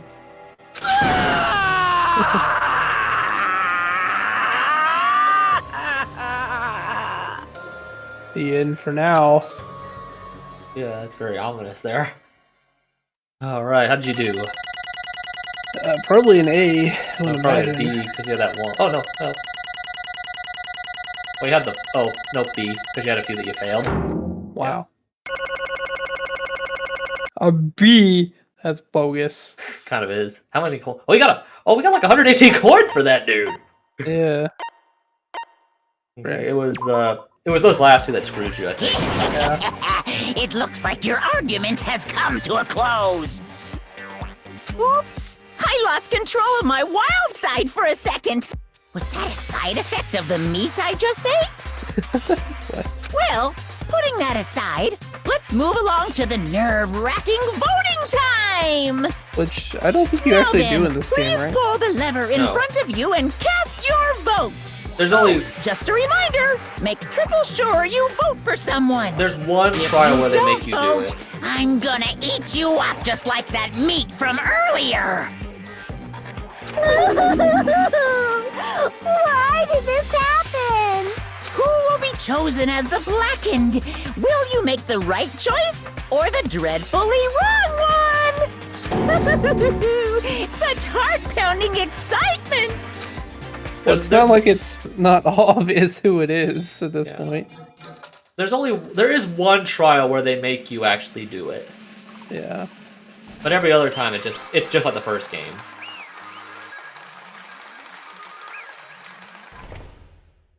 I do miss the old like casino wheel, like the roulette wheel they had like in the first game, in the third game. All right. Correct.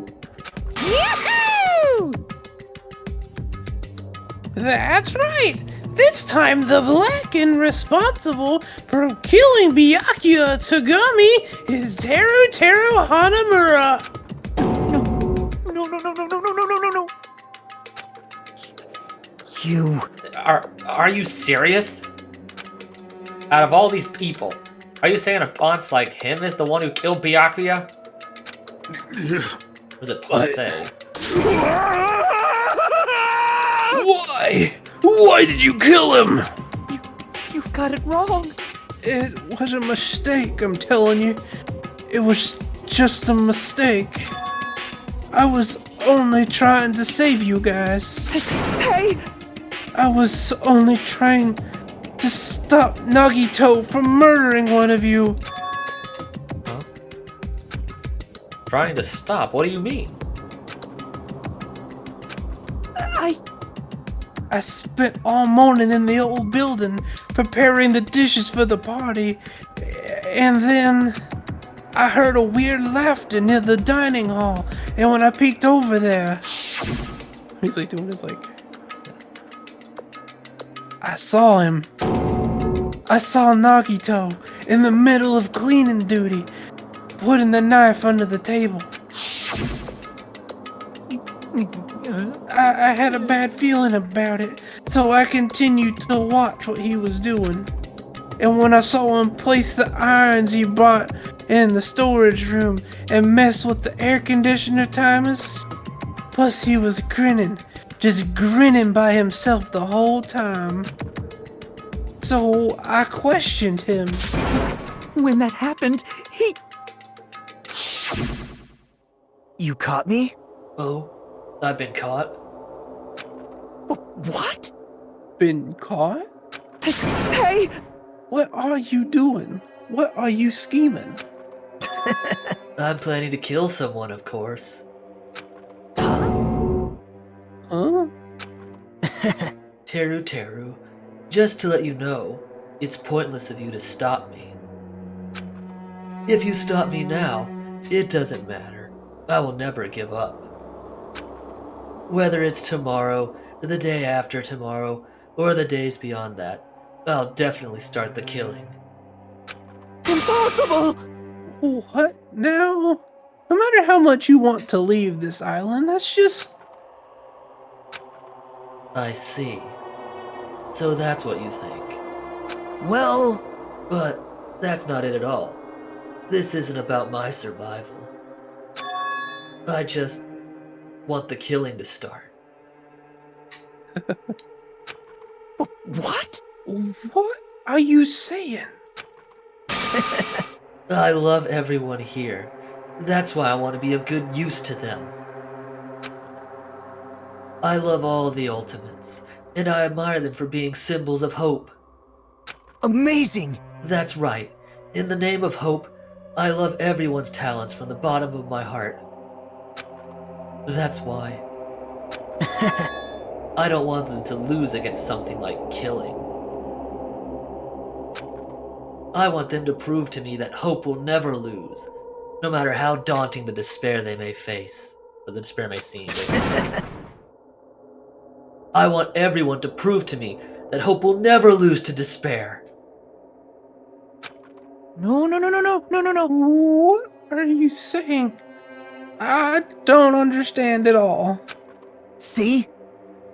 See, isn't it typical that if you face a strong enemy, you will become even stronger yourself?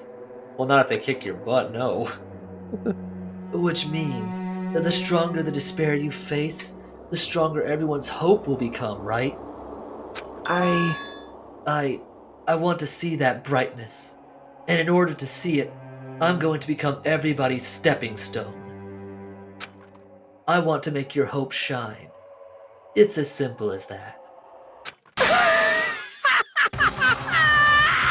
That laugh. That's right. I yearn for a powerful hope that can overcome any kind of despair. You're kidding, right? I'm getting too into this. I'm getting too into this voice work. Are you kidding? Don't tell me. You're actually serious? Man. So you don't understand. That's fine. I really don't mind. I'm just an obsessed fanboy, so it's alright if that's the love. Sorry. So it's alright that this love. Okay, that's really weird wording. Yeah. I'm just an obsessed hope fanboy, so it's alright that this love of mine is unrequited. Unrequited. Whatever. I suppose I can be called the ultimate fanatic. That's fair. No way! You? There's something wrong with you. Really? Do you think so? Do you really think there's something wrong with me? Yes I do. There's Yeah. definitely something wrong with you, Nagito. Yeah. Hey, but isn't that what love is? No. Nagito, what is the meaning of this? Explain it to me. I don't understand anything about this story at all. See? You see, if you have a favorite boxer, you don't want him to fight against a... Don't you want him to fight against a strong opponent and win? Don't fuck with me! You better not compare us to that. What? Huh? Am I wrong? It's a given that trials are necessary to become strong. And the harsher the trial, the stronger you become, no? For mere humans, killings are a simple tragedy. But for worthy humans, a trial such as this can elevate their status to an even higher level. Amazing! It's amazing to me that someone as untalented as myself can become that trial. Bruh. Yeah. Man, I wonder if we'll remember how to do the final dead room. Oh, dude!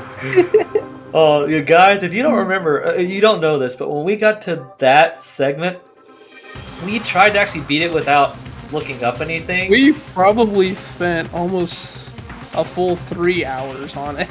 Yeah, and this was like really late at night too. Yeah, it was like 2 in the morning. Because we were just trying to get up to the trial. Yeah. And we were like, and I knew that was the last one, the last thing we had to do. We could not figure out that box puzzle with that last one. The codes. Like, yeah, that last one, that one is absolutely devious. We will see what happens when we get to that. Yeah. Fortunately, it's not because, like, even though you had technically done it before, I think you had looked up a guide on how to do it, so you didn't quite remember how to do it, and obviously I'd never done it. Yeah, because I think when I played the first time, I got up to that point without using a guide. It did take me a long time, but I had. Yeah. And that I just could not figure out. Yeah. I think a part of me doesn't want to look up anything prior to that so we can see if we can actually get it. But I think after we get past that, I'm going to look up like videos of people that have played this game and just see how they come to the conclusion, if they can do it. Yeah. But I don't think I'll look up anything prior to that. We will... Yeah, I really want to try to beat it with no guides this time. Yeah. It might take a while. I want to do it on a day where we have nothing to do, but Yeah. We're gonna. I do want. When we get to that, we are probably gonna be doing that on a Friday night or a Saturday night. Yeah. Where we have nothing to do the next morning. Yep.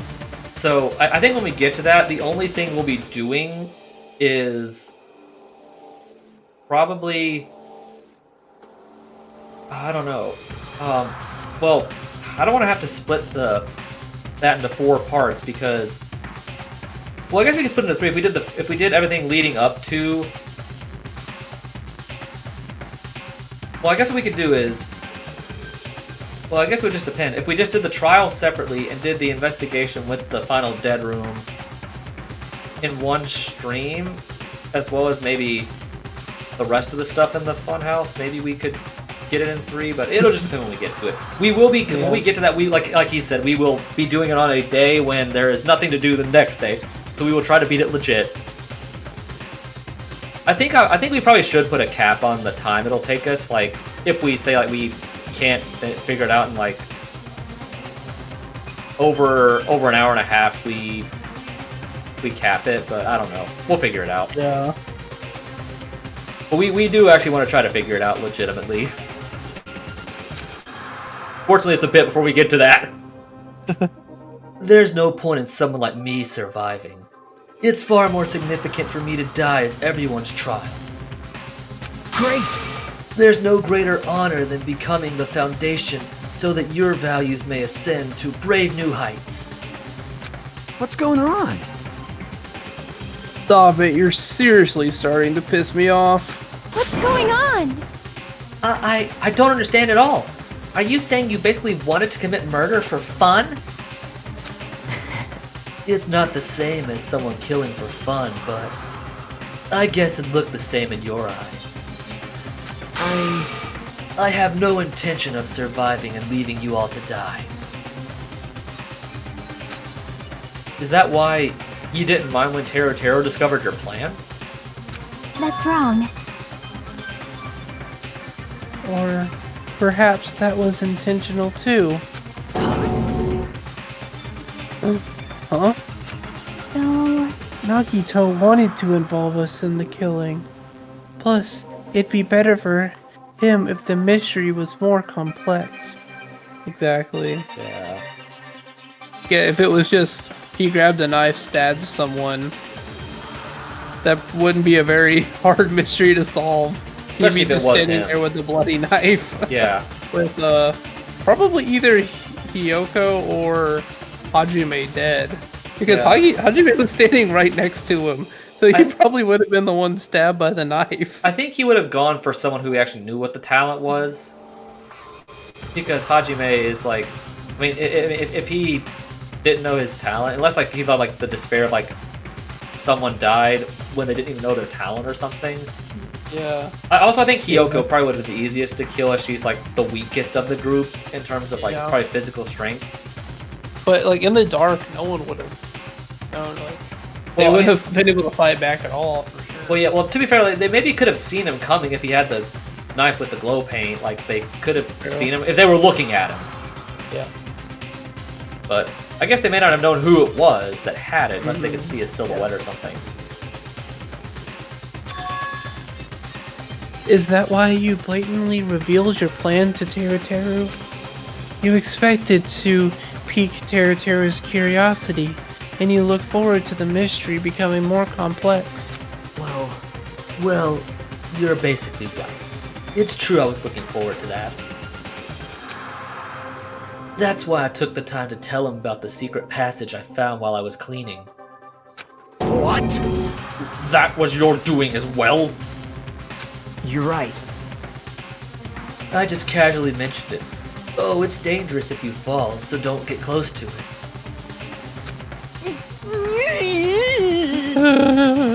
Hey! This dude, he's seriously batshit crazy. He's insane. That's right. That's why I tried to stop him, you know. However... But why? Why did you kill Byakuya instead? I didn't know. Because Nagito was the one who was supposed to take that knife. That's why I aimed and thrusted the iron skewer there. Whoa! Why is Byakuya the one who died? It was supposed to be Nagito, not him. Byakuya. Yeah. Oh, yes, Byakuya probably tried to stop Nagito from grabbing the knife. And then in place of Nagito... Nope. No, I don't think that's it. Huh? Perhaps. Byakuya was probably trying to protect Nagito. What did you say? See? Because Byakuya said so, didn't he? Don't worry. As long as I'm the leader, I won't let anyone become a victim. I will guide you all. That much I promise.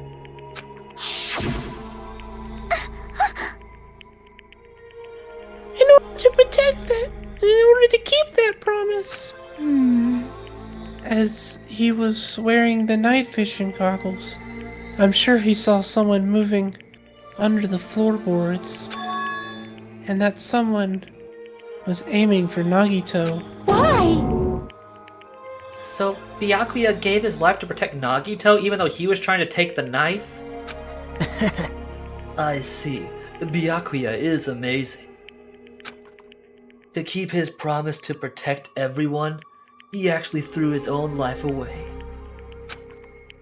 And yet... Such despair. I never expected an ending like this. Such despair. What? But we shouldn't let him die in vain. I'm sure everyone will become even stronger by overcoming this despair. No way. Could it be you knew Byakuya would protect you, so you set him up to fail? Someone like me? Of course not. I'm not that good at calculating. I just took some precautionary measures. The results of that were going to be fun for later. Just kidding. How unexpected. But I never expected it would turn out like this. I never thought I'd be the one to survive. Yeah, we do have to go through the entire game knowing he did try to kill someone. And he might try it again. Yeah. But since it was my life that had to be saved, that had been saved, I didn't just want to waste it. So that's why I decided to help Teru Teru. Why? Why? Well, because Teru Teru decided to commit his crime because he also had a strong hope, right? Which means his actions were motivated by hope. If he was willing to go that far, I thought he might truly be the person whose existence I was waiting for. I thought he might be the hope that could defeat any type of despair. I don't think I put any faith in that guy. Yeah. In order for me to confirm it, I decided to help Teru Teru. What do you mean, confirm? Just stop it already. Well... Plus, I couldn't really help myself when I also empathized with Teru Teru. After all, he wanted to kill me, but he ended up killing Byakuya instead, you know. If I left him in that confused state, this trial might have been ruined, right? Isn't that right? But in order for our hope to grow, this trial was absolutely necessary. That's why I decided to help him. I told him, I don't care if I die, so you should just focus on escaping this island. Right? Those were my exact words to him before the investigation. Isn't that right, Teru Teru?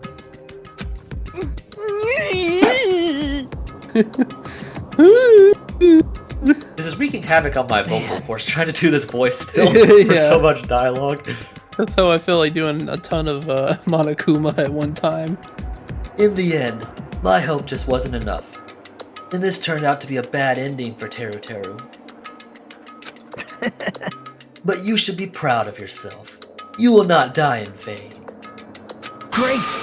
You will become a splendid sacrifice for everyone else, so their hopes can grow even more powerful. Impossible! Sacrifice? Shut up! Shut up! Seriously, stop it already. I'm gonna go crazy just listening to you. Hey. Hey, is it really okay for us just to leave this crazy bastard alone like this? Huh? Isn't it better if we just effing kill him off? Yeah. Kill, he said. High school students are so violent these days. But the person who's gonna get killed now isn't Nagito. It's Teru. What's the matter? You didn't forget, right? Because I told you already at the beginning, right? If the blackened killer loses, a fun punishment awaits them. Wait. Oh, hold on. No. That was, how should I put it? An accident. An act of self-defense. Not intentional. Anyway, I feel it's possible it's not my fault. Hey! Doesn't matter if it's an accident, self-defense, or intentional. A murder is still a murder. If you kill someone, that's murder. It is. Hey! But there isn't anything like sympathy judgments, accentuating circumstances, or maybe even probation. Impossible! I don't accept any of those claims. That's not. Hey, save me, you guys. I was only trying to stop Nagito, so... Why you? Be honest. After learning about Nagito's plan, you saw an opportunity, right? You probably thought nobody would find out if you killed him after messing up his plan, right? That's what you thought, right? Wrong! You're wrong, There's no way a person who has no malice would kill someone like that. In truth, you were just desperate to kill Nagito and willing to sacrifice everyone else to survive, right? Just be honest already, at least in the end. That is true. Even if it was, quote, self-defense, if they had all convicted Nagito instead of him, they all would have died. Yeah. For sure. A murder is still murder. I mean, in all fairness, he could have just told everyone else what Nagito was doing before the shindig if he wanted to stop him. And then everyone probably would have like restrained his movements or something. Even if he maybe did something later, everyone could have at least been saved for that point. Yeah. Like, yeah, he acted, even though he claims now that it was, done beneficially, it would still... Which it might as well be. I mean, it could be. Yeah.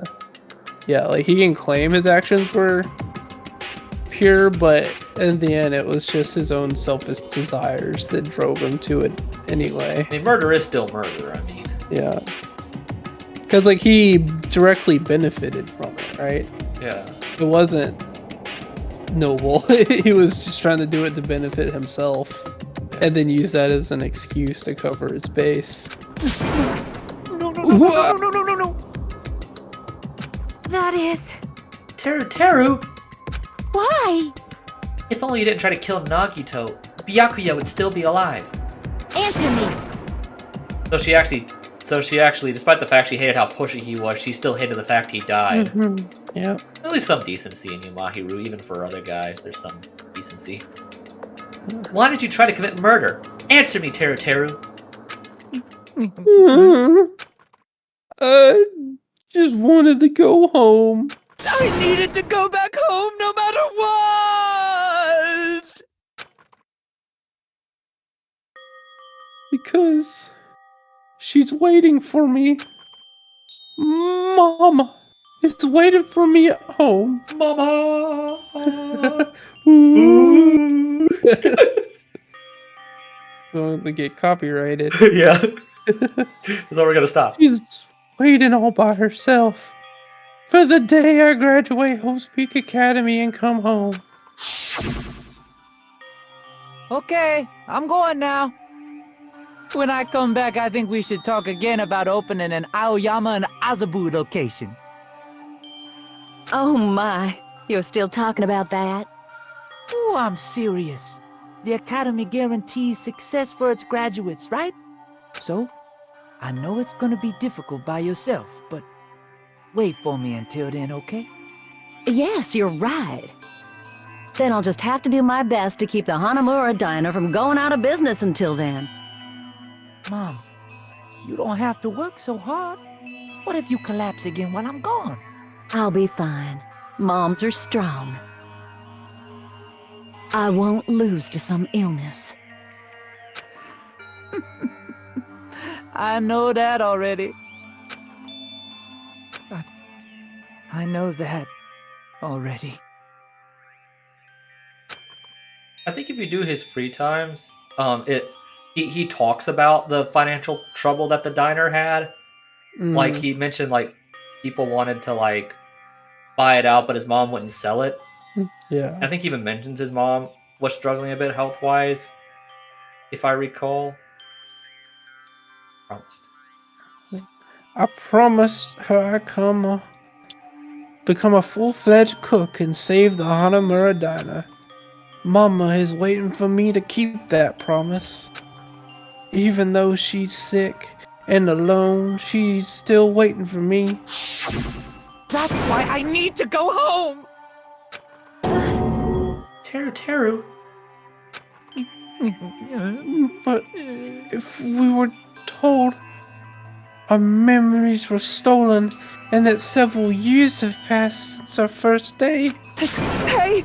What happened to the Hanamura Diner?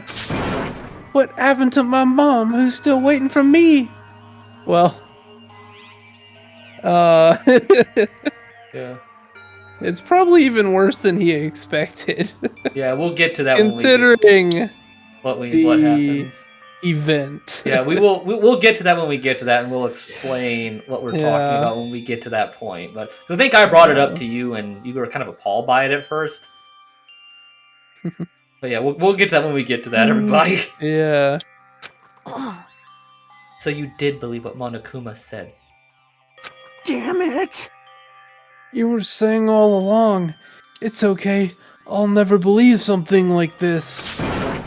So, why? Wrong! I still don't believe it. There's no way I can believe it. It has to be a lie. That's why I wanted to go home! I wanted to go home and confirm it.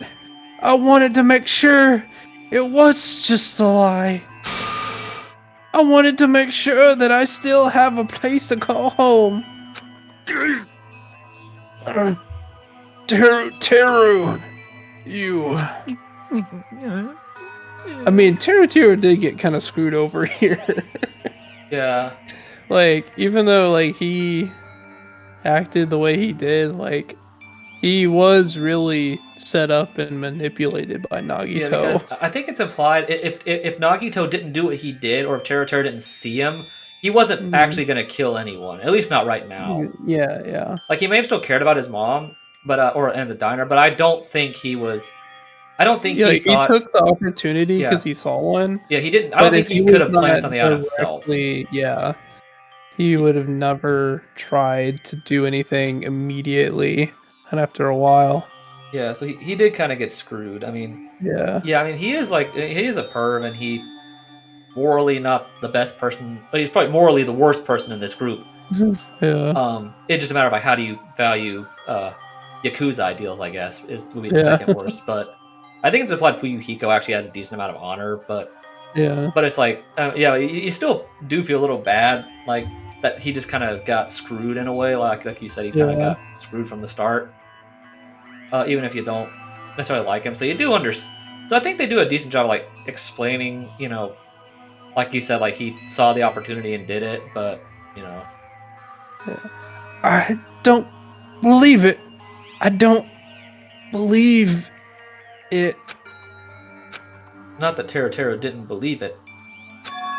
He believed it more than anybody else here.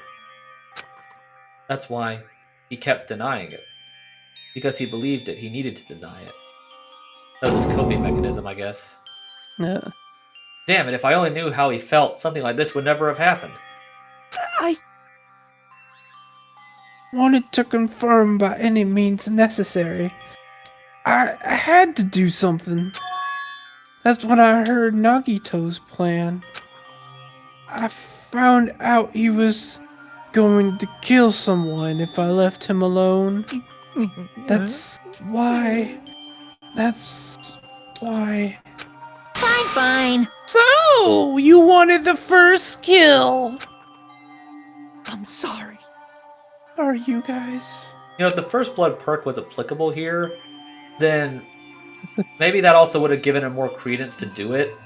Yeah. Because, like, if you combine that perk with, like, the idea they lost their memories, and, like, that perk, and he saw that, then that probably would have given him credence to do it. But we're a game too early for that. Yeah. It doesn't mean I wanted to sacrifice any of you, but it was the only thing I could do. And I ended up killing Byakuya instead of Nagito. I see. You would I kill think Nagito, I'm would the have been better one off. who went crazy. If you would kill Nagito, it would have been better off. Yeah. Teruteru. Maybe. I don't know. Like, the way the rest of the game plays out, they almost kind of need Nagito to live here. I'm trying to think. It's really just 4 that they need him. Yeah. Because that would have... Because, like, 3... Because, like, if you remember, like, 3, he talks about, like, he's actually on their side because he didn't want them to lose to the motive, which was, like, he thought really unfair. And then in 2, I don't think he was really relevant in the case, per se. Yeah. Because he was tied up for a lot of the chapter. Yeah. And then, 4 he really does save their butts in 4. Yeah. And then, obviously, 5, he, yeah. Teruteru. I see. Interesting. But as far as motives to kill are concerned, wanting to see your mom is so boring. What? So he did the same thing Sayaka tried to do. Yeah. Where he killed because he wanted to confirm what happened to someone he cared about. Yeah. Just like it does kind of mirror the first game. Although in this one, the killer who wanted to do it actually succeeded, unlike it backfiring on them in the actual act of the plan. Although both of them died anyway. Yeah. So, it seems there's no point in basking in the afterglow. Let's hurry up and begin the punishment! You can't! No, you can't! Jeez, get out of my way! And a corkscrew. Didn't say what it was. Well now. There! Now that the little sister has been dealt with, let's get back to business! Wait! Hold on a sec. I'm not asking for forgiveness anymore, but at least... Now then, I've prepared a very special punishment! I've prepared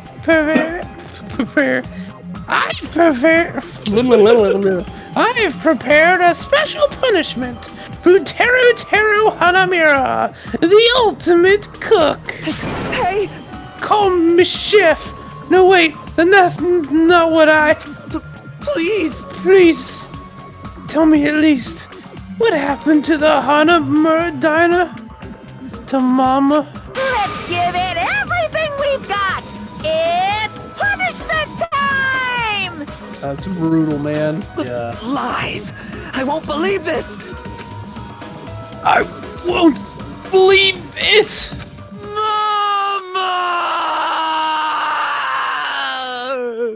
We just need the music key there. Yeah, I'm sorry, dude. I miss when he flips. Like in the third game. Yeah. Back to the 8-bit here again. Yeah. Oh, well, there's... Okay. Everybody. Oh, jeez.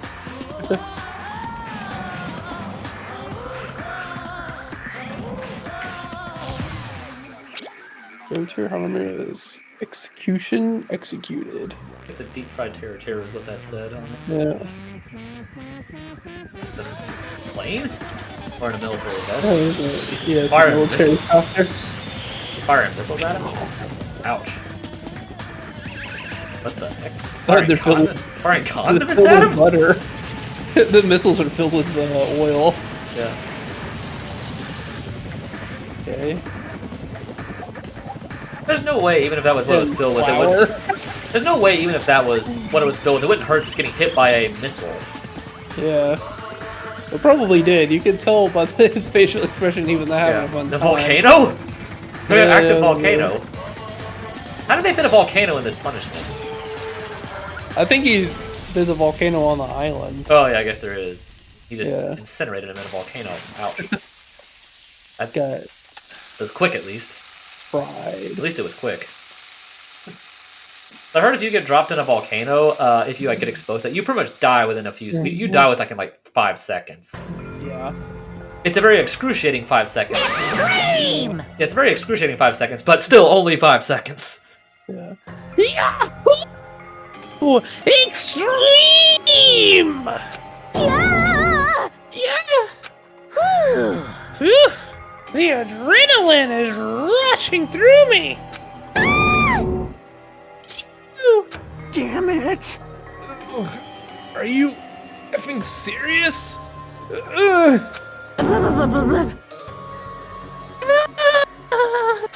How cruel. Why? Why did you do something so cruel?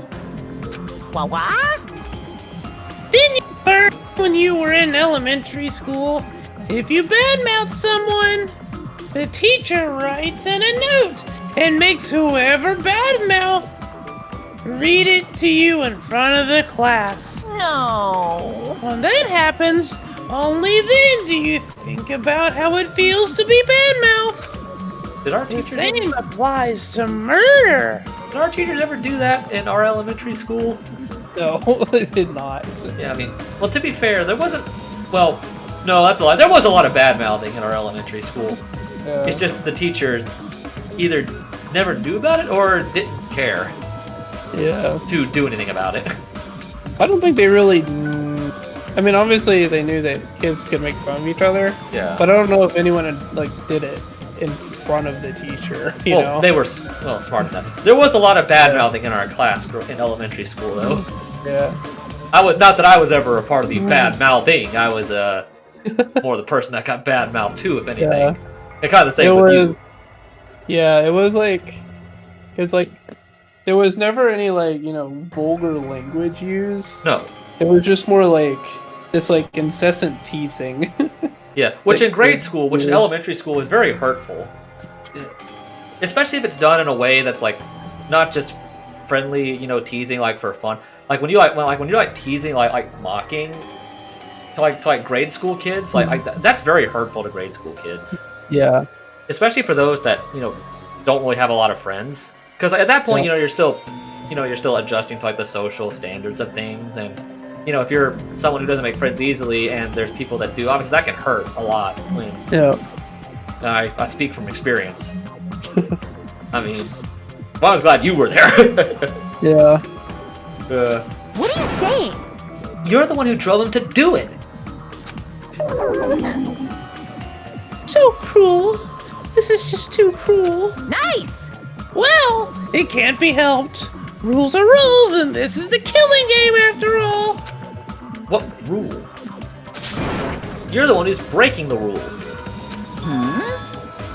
Oh, I can't just let that slide. What do you mean? When you mentioned the motive, didn't you also promise something? However, there's a catch. Don't tell me the catch is... Figured it out yet? That's right. You guys have to kill each other. That's my bargaining point. You guys want to know, right? You want your school memories returned to you, right? Then you better start killing. A penny for your thoughts and a murder for your memories. Nice. Why? Why didn't you tell Teru Teru about his mom or his diner? He had a right to know. Yeah. You. Yeah, us too. We all have a right to know. Bastard! Hey, hurry up and tell us. What did you mean earlier when you mentioned our school memories? Did promise to return your memories after the killing began. Huh? You're gonna do it? But telling them is kind of... But I never told you guys that I'd tell you right away. What? That's a really dick move right there. It's a really cheap move to get out of it. Yeah, like I feel It's like saying, "Hey, I'll give you." It's like, "Hey, if you help me move, I'll give you $100." And then, and you help them. They're like, "Oh, I didn't say I'd give it to you right away. I'm gonna give it to you in 5 years." Yeah, I feel like someone. Well, I don't know. I feel like someone probably should have asked to clarify that of when he was going to do it. Because then, if he failed and didn't do it, then you could have called him out for breaking the rules. Yeah. But I feel Not like fair. Yeah, I don't know. Yeah. That's not fair. Of course! Of course! I'll keep my promise to return your memories someday. But it's still not clear when the someday will actually be.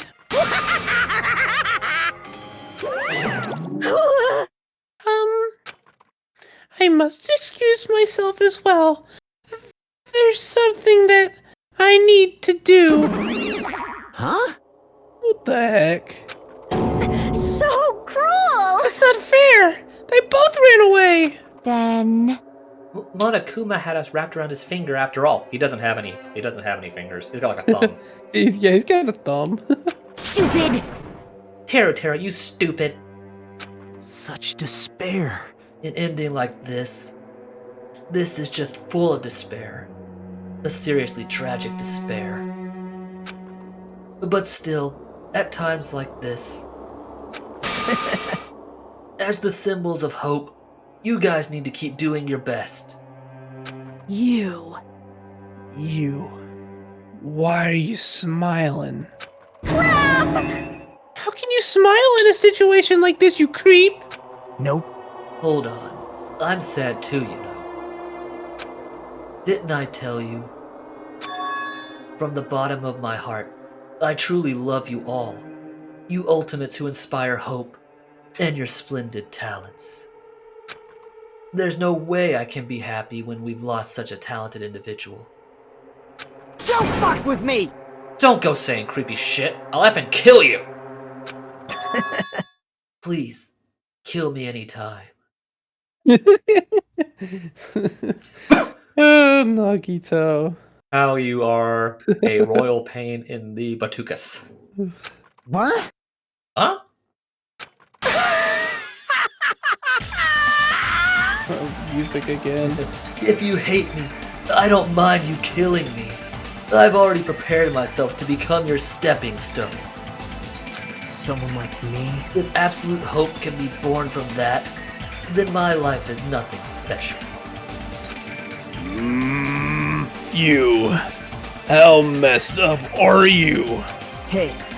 However, if you're going to kill me, make sure you discuss it with me beforehand, okay? You see, if you do that, then I can cooperate with the killer. Are you seriously intending to help the killer? It's really not that big of a deal. It's not a big deal, guys. Just chill out.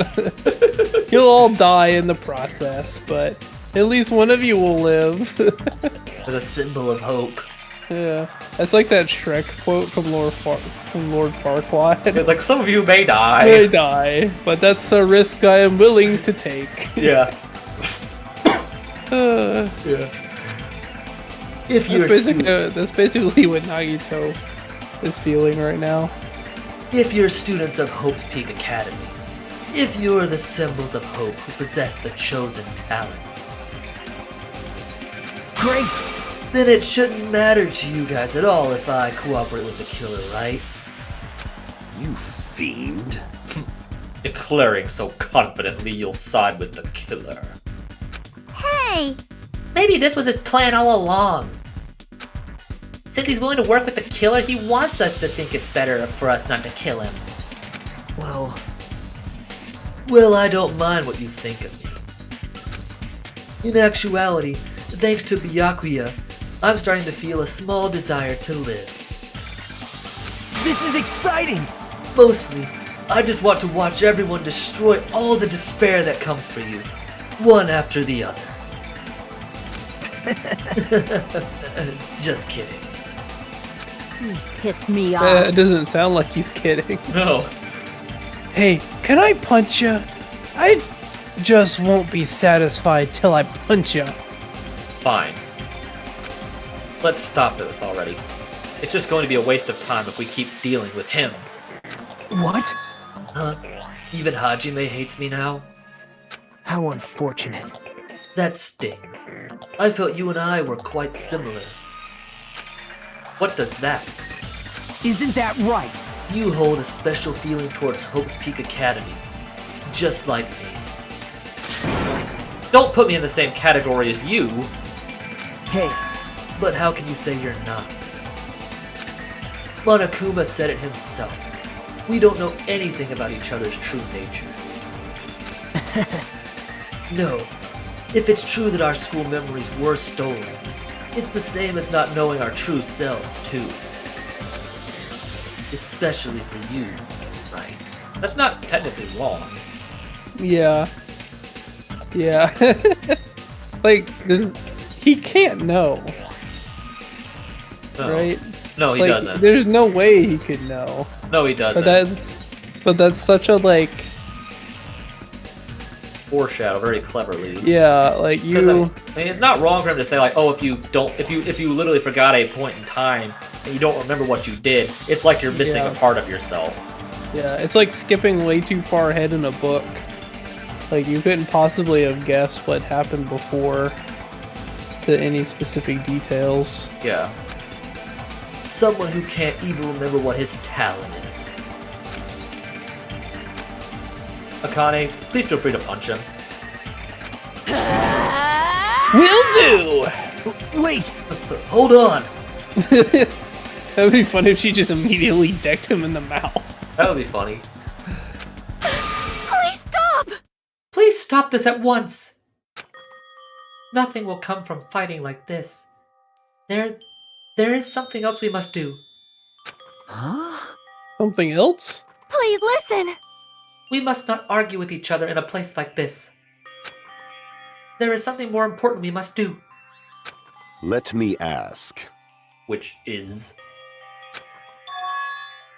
That's very anticlimactic. Do our best. Oh, that advice sounds familiar.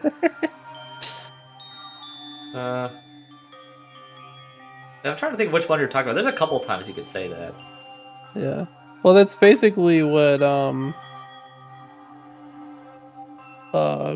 what's her name says in V3 all the time. Kaede? Yeah, Kaede. Yeah. Isn't it do our best? Isn't that her catchphrase? Or something like that. Am I wrong about this? I feel like... No, I feel like you're right with what happens at the end of the trial. That she talks about that. Well, she tells Oh yeah. Oh, it's like tells like Shuichi to be like confident, like do his best as a work or something like that. yeah, it's like you need to do your best to get everyone, like, only if you do your best will you get everyone out of here or something like that. Yeah, something like that. It's similar. And then like later chapters, he'd be like, and Kaede told us to always do our best, or that kind of stuff like that. You always move forward or something like that. Yeah. You fiend. Well? We must first leave here and get some rest.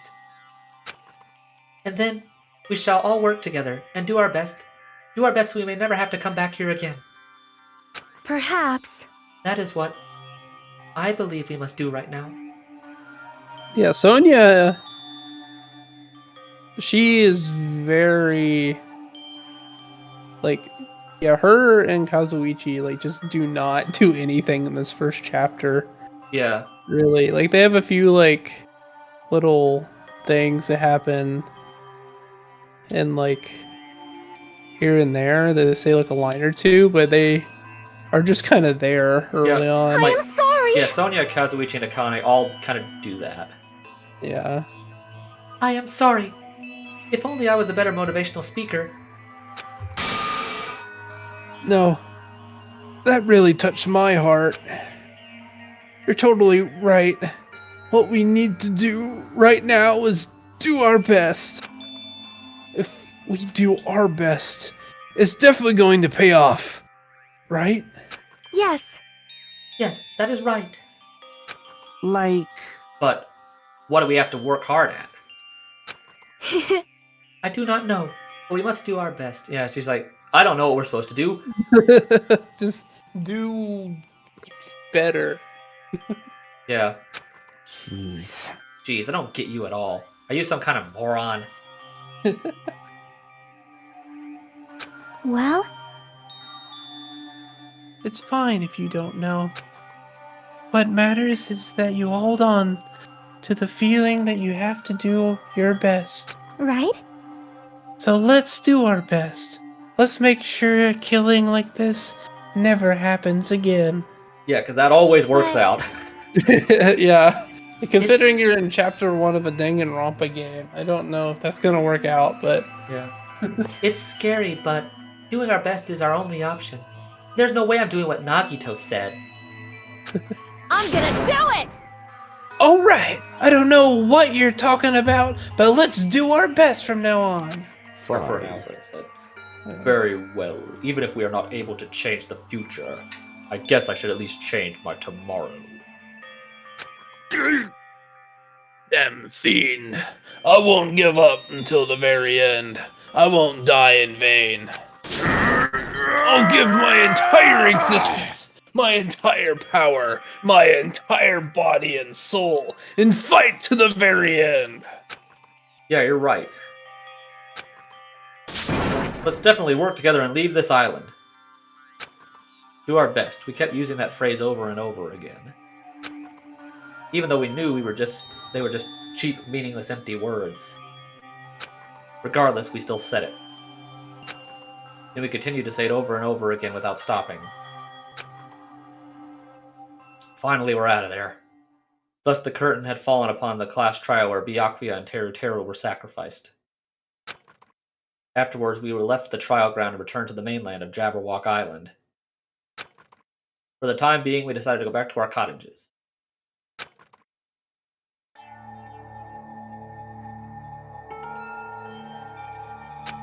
After experiencing something like that, there's no way I could fall asleep.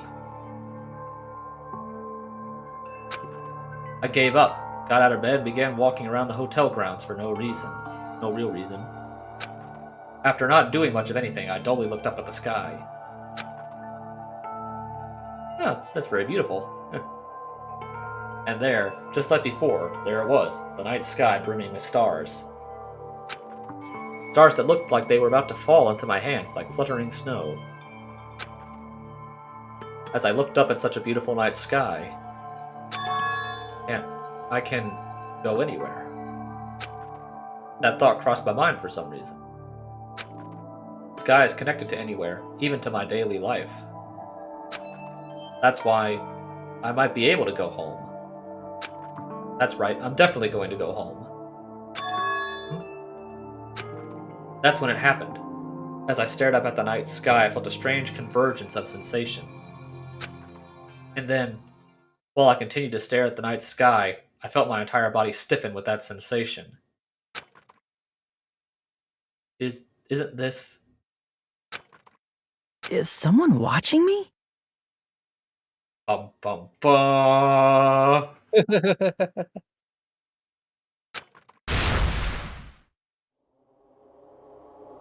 Oh right, this whole thing, this bond thing.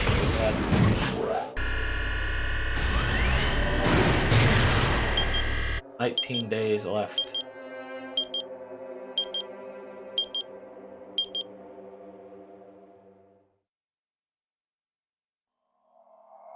Chapter 1, Destination Despair. End.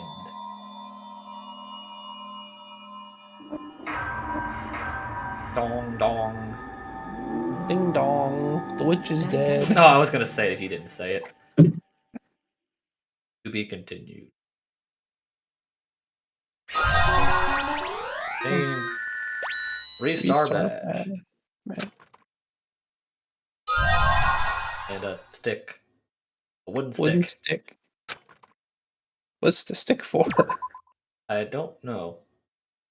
Save the game. For a long time, Okay, we're done, buddy. humans have been taught that if you try hard enough, you can accomplish anything. Yeah, we're not gonna go through this dialogue right now. Yep. Alright, everybody, we are done for the night. But before we wrap it up, I just want to give one little brief wrap up here for just about like a minute of what I think about this trial real quick, and then we'll wrap it up. I think when comparing this trial to Trial 1 in the first game, it's a big step forward because if you're even remotely aware of things, that trial is ridiculously easy to figure out who did it. There's some interesting things you have to do on the way, like, you know, proving your own innocence and things like that. But the actual killer is very easy to figure out, and the murder weapon can't get much more obvious than a knife sticking out of someone's body. So I think this was a good step in the right direction of making the first trial, you know, making you have to think a bit. Mm-hmm. And yeah, like if you weren't really paying attention to the details, this one would have really been like a quick like wake up call. Yeah. So I feel this is I feel like you could legitimately be kind of stumped on this one early on. Yeah. In some ways. Yeah, because I feel this is a good first, you know, trial in terms of difficulty. It's not super hard, but it's difficult enough to where you still have to think. Where it's like it tells you the answer right away. Yeah. And so I think it's a good first start. The only and I said the murder itself, the plan was a lot more complex and a lot more thought out, as opposed to just a murder attempt gone wrong and getting stabbed with a knife. But yep. You know, the only criticism I've seen about this trial is the fact that I don't think people mind who the killer was, but it's just it gets really overshadowed by Nagito's whole thing, where he kind of like takes over the whole trial essentially. Yeah, which is a fair criticism to point out. It was really kind of the Nagito show. Yeah, and also Taro was there too. Yeah, and that's what people have a problem with. That's what people have a problem with, and I can see the criticism. I can see the reason for that, and also like it also was a kind of a trade-off, right? Mm-hmm. Like if they didn't do that, then it would have been harder to characterize Nagito later. Yeah, they kind of needed to do it now. Because like they needed to set up who Nagito was, what he wanted, and what he was capable of early on, so you would just be wary of him for the rest of the game. I feel like in a lot of ways, like they had to kind of remove a lot of, uh, Teru's input from the trial Yeah. in order to make Nagito a more interesting character for later in the game, for sure. I think they covered up all right with saying that Teru, it was all kind of spur of the moment, like Nagito kind of helped them after the trial. So I think they covered up all right. Mm-hmm. Where it's like where you can accept the whole thing wasn't eloquently thought out and it was just someone seizing an opportunity, and so I think it was they kind of addressed that all right. But like I said, you're right, they kind of had to characterize someone who they knew was going to be around for a while. Mm-hmm. And I said I feel like it does have some people also question like how they feel about his whole thing with like his home and stuff, and I could say I'm like I don't mind it that much. Like it's believable enough, especially if you do his free times where you can see what he cares about. Yeah. And so it's not, and I just don't think a lot of people do his free times because he's not a very well liked character. So a lot of people just don't see that, and so like, but it's at least understandable if you do that, like to like you can get the idea of what he cares about in his life. Mm-hmm. And so I don't mind that kind of thing too much. I don't think they were trying to make him super sympathetic. It's just trying to like give him like, there was like a legit reason that tied into the motive for why he did what he did outside of just it being impulse thing essentially. Yeah. One thing, even in the maybe it does, but I don't think they really flesh out why Teru does the weird stuff he does. That's just part of his character, I guess. I think it is. But Like the only they never really talk about like why he's like that. Yeah, unless it's a free time I missed. The only thing I think of is like there's a really funny joke where his siblings are escorts. Yeah. And so he said it just kind of runs in his family or something. And I may be wrong. I don't know. I've never done his free times. I just know a few things about it. Yeah. I presume they would address it at some point.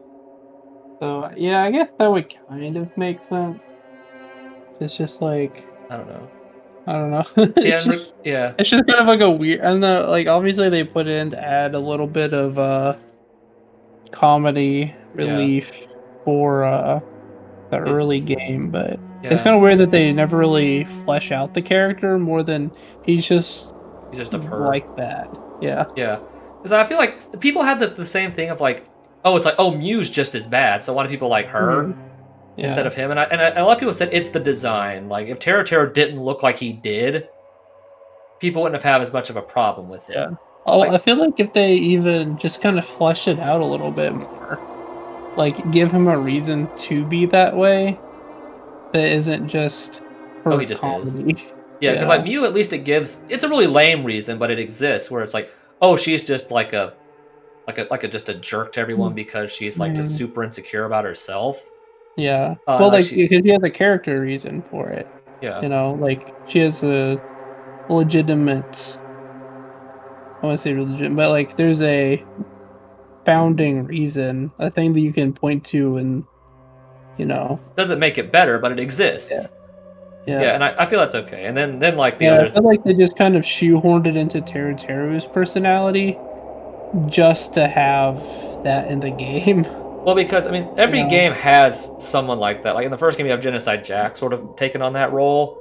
Yeah, and a little bit of Hifumi, not a whole lot, but mostly Jack. And then you have Teru, and then you have Mew. So yeah, and it's like and the other thing is like regarding the victim, it's like that did throw me off. I think I mentioned it in the last stream. It did throw me off that they killed Byakuya right away, especially after him kind of surviving the first game. Like that did throw me off a lot. It was not something I expected. And as I mentioned before, I didn't get a lot of the deaths in this chapter right, like in this game right. There was only 2 that I actually got exactly right in the spots where they happened of the victims. Yeah. And only really 1 mattered because the second one, it couldn't have been anyone else. So, and after knowing what I know about the late game stuff, I can't help but have the same problem that I have in V3, and it's not as bad in this one because it was the first time they did it, where you killed off the most mysterious character right at the beginning. And you could argue Hajime is a little mysterious by comparison, but yeah, I don't know. And I said I have that same problem with V3 in a way as I do here, but you know, and I said it's the first time they did it, so I don't find it as bad. But you know, Yeah. and it's like, but I said knowing what I know later, I would have liked to see how the game would progress if he was still alive. But we can get into that when we get into that. So, but yeah, but thank everyone for tuning in tonight. Next stream will probably be later this week. We'll be starting chapter 2. I've been Mr. Grinchman, ACP as well. Good night, everybody. Good night. Okay.